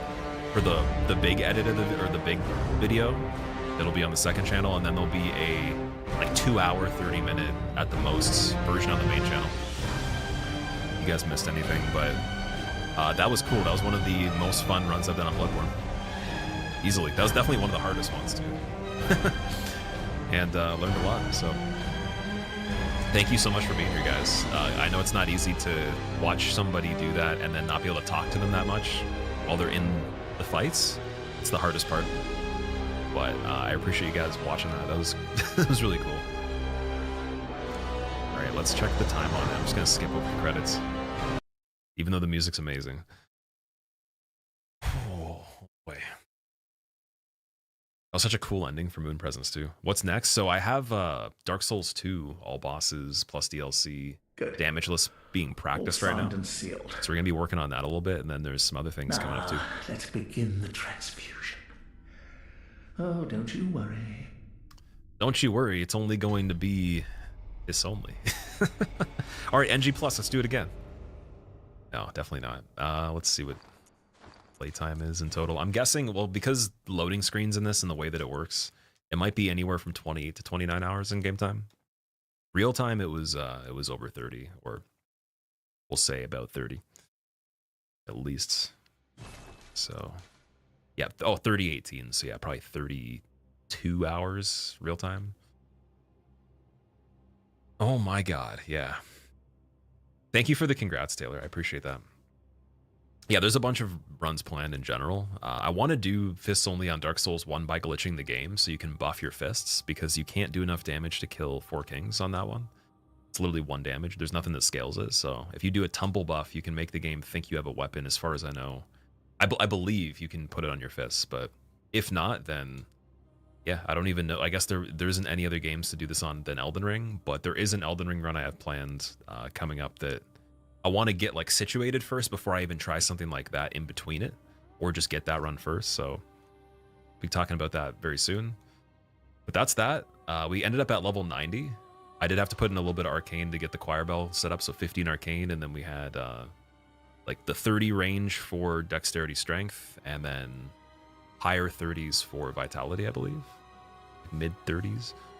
So same run, but damageless. Dude, if I did that damageless, then they would have to actually put me in the credits of the game at that point. I would demand that, just because that's just ridiculous, dude. I would say anybody would have to be.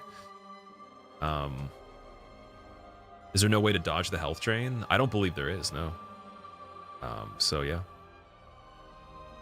Without parrying Gwen is just an easy battle. Manus is harder than that, dude. I think casually, yeah, like because you can just block or roll away, but the speed of his one attack is pretty challenging. Manus, definitely harder than Gwen for sure. ADHD fears me. I actually have ADHD. I have a pretty high percentile when I was tested for it, and I've never taken anything for it at all. So Fun fact, I would say if you need to, do it, but like I prefer the method of just figure out ways to make it work for you. So if you have to work on multiple tasks here and there and do a lot of different things, do it. And if you want to, you know, organize stuff, then just make systems within the things so you can, you know, just get the things done. Pick things you really like doing too. Definitely do that. And try to be healthy, because I think if you're like less healthy and you have ADHD, it's way worse than someone that has a regular neurology. So yeah. Especially with kids too. That's what I've heard a lot of parents saying. Like if their kids eat like bad food and they have like high attention issues, it just gets way worse. They almost go away when you eat good.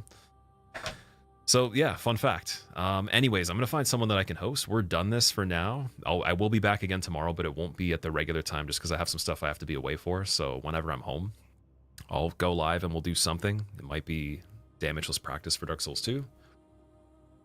I might even just run some Chalice dungeons in this game. I don't know. We'll see. But whatever there's time for. And yeah, I'm going to be talking more about Duskborn once there's more information out on it. Then I'll have a good discussion, maybe make a video on it. But for now, I've watched the trailer.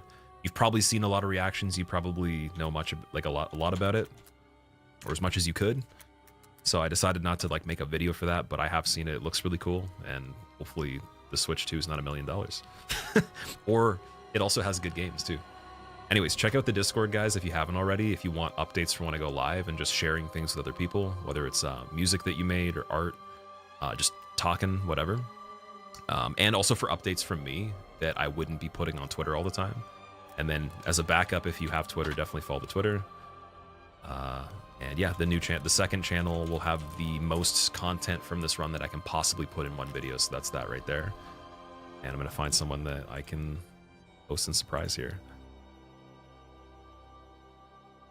And then the time will return of being able to re-chat in fights or in runs more often, which is awesome. Who are we going to raid? Let's see. Oh, you know what? Blanks is doing all boss speedruns on this. I'm going to raid him. There we go. It's the exact opposite of what I was just doing. He's doing like the quickest way to kill things. I'm doing the slowest. So yeah, check out Blanks. He does Lies of P, does a little bit of Bloodborne, and he does Elden Ring as well. And mostly speedrunning, doing modded runs too. We'll see you guys there. Let's go.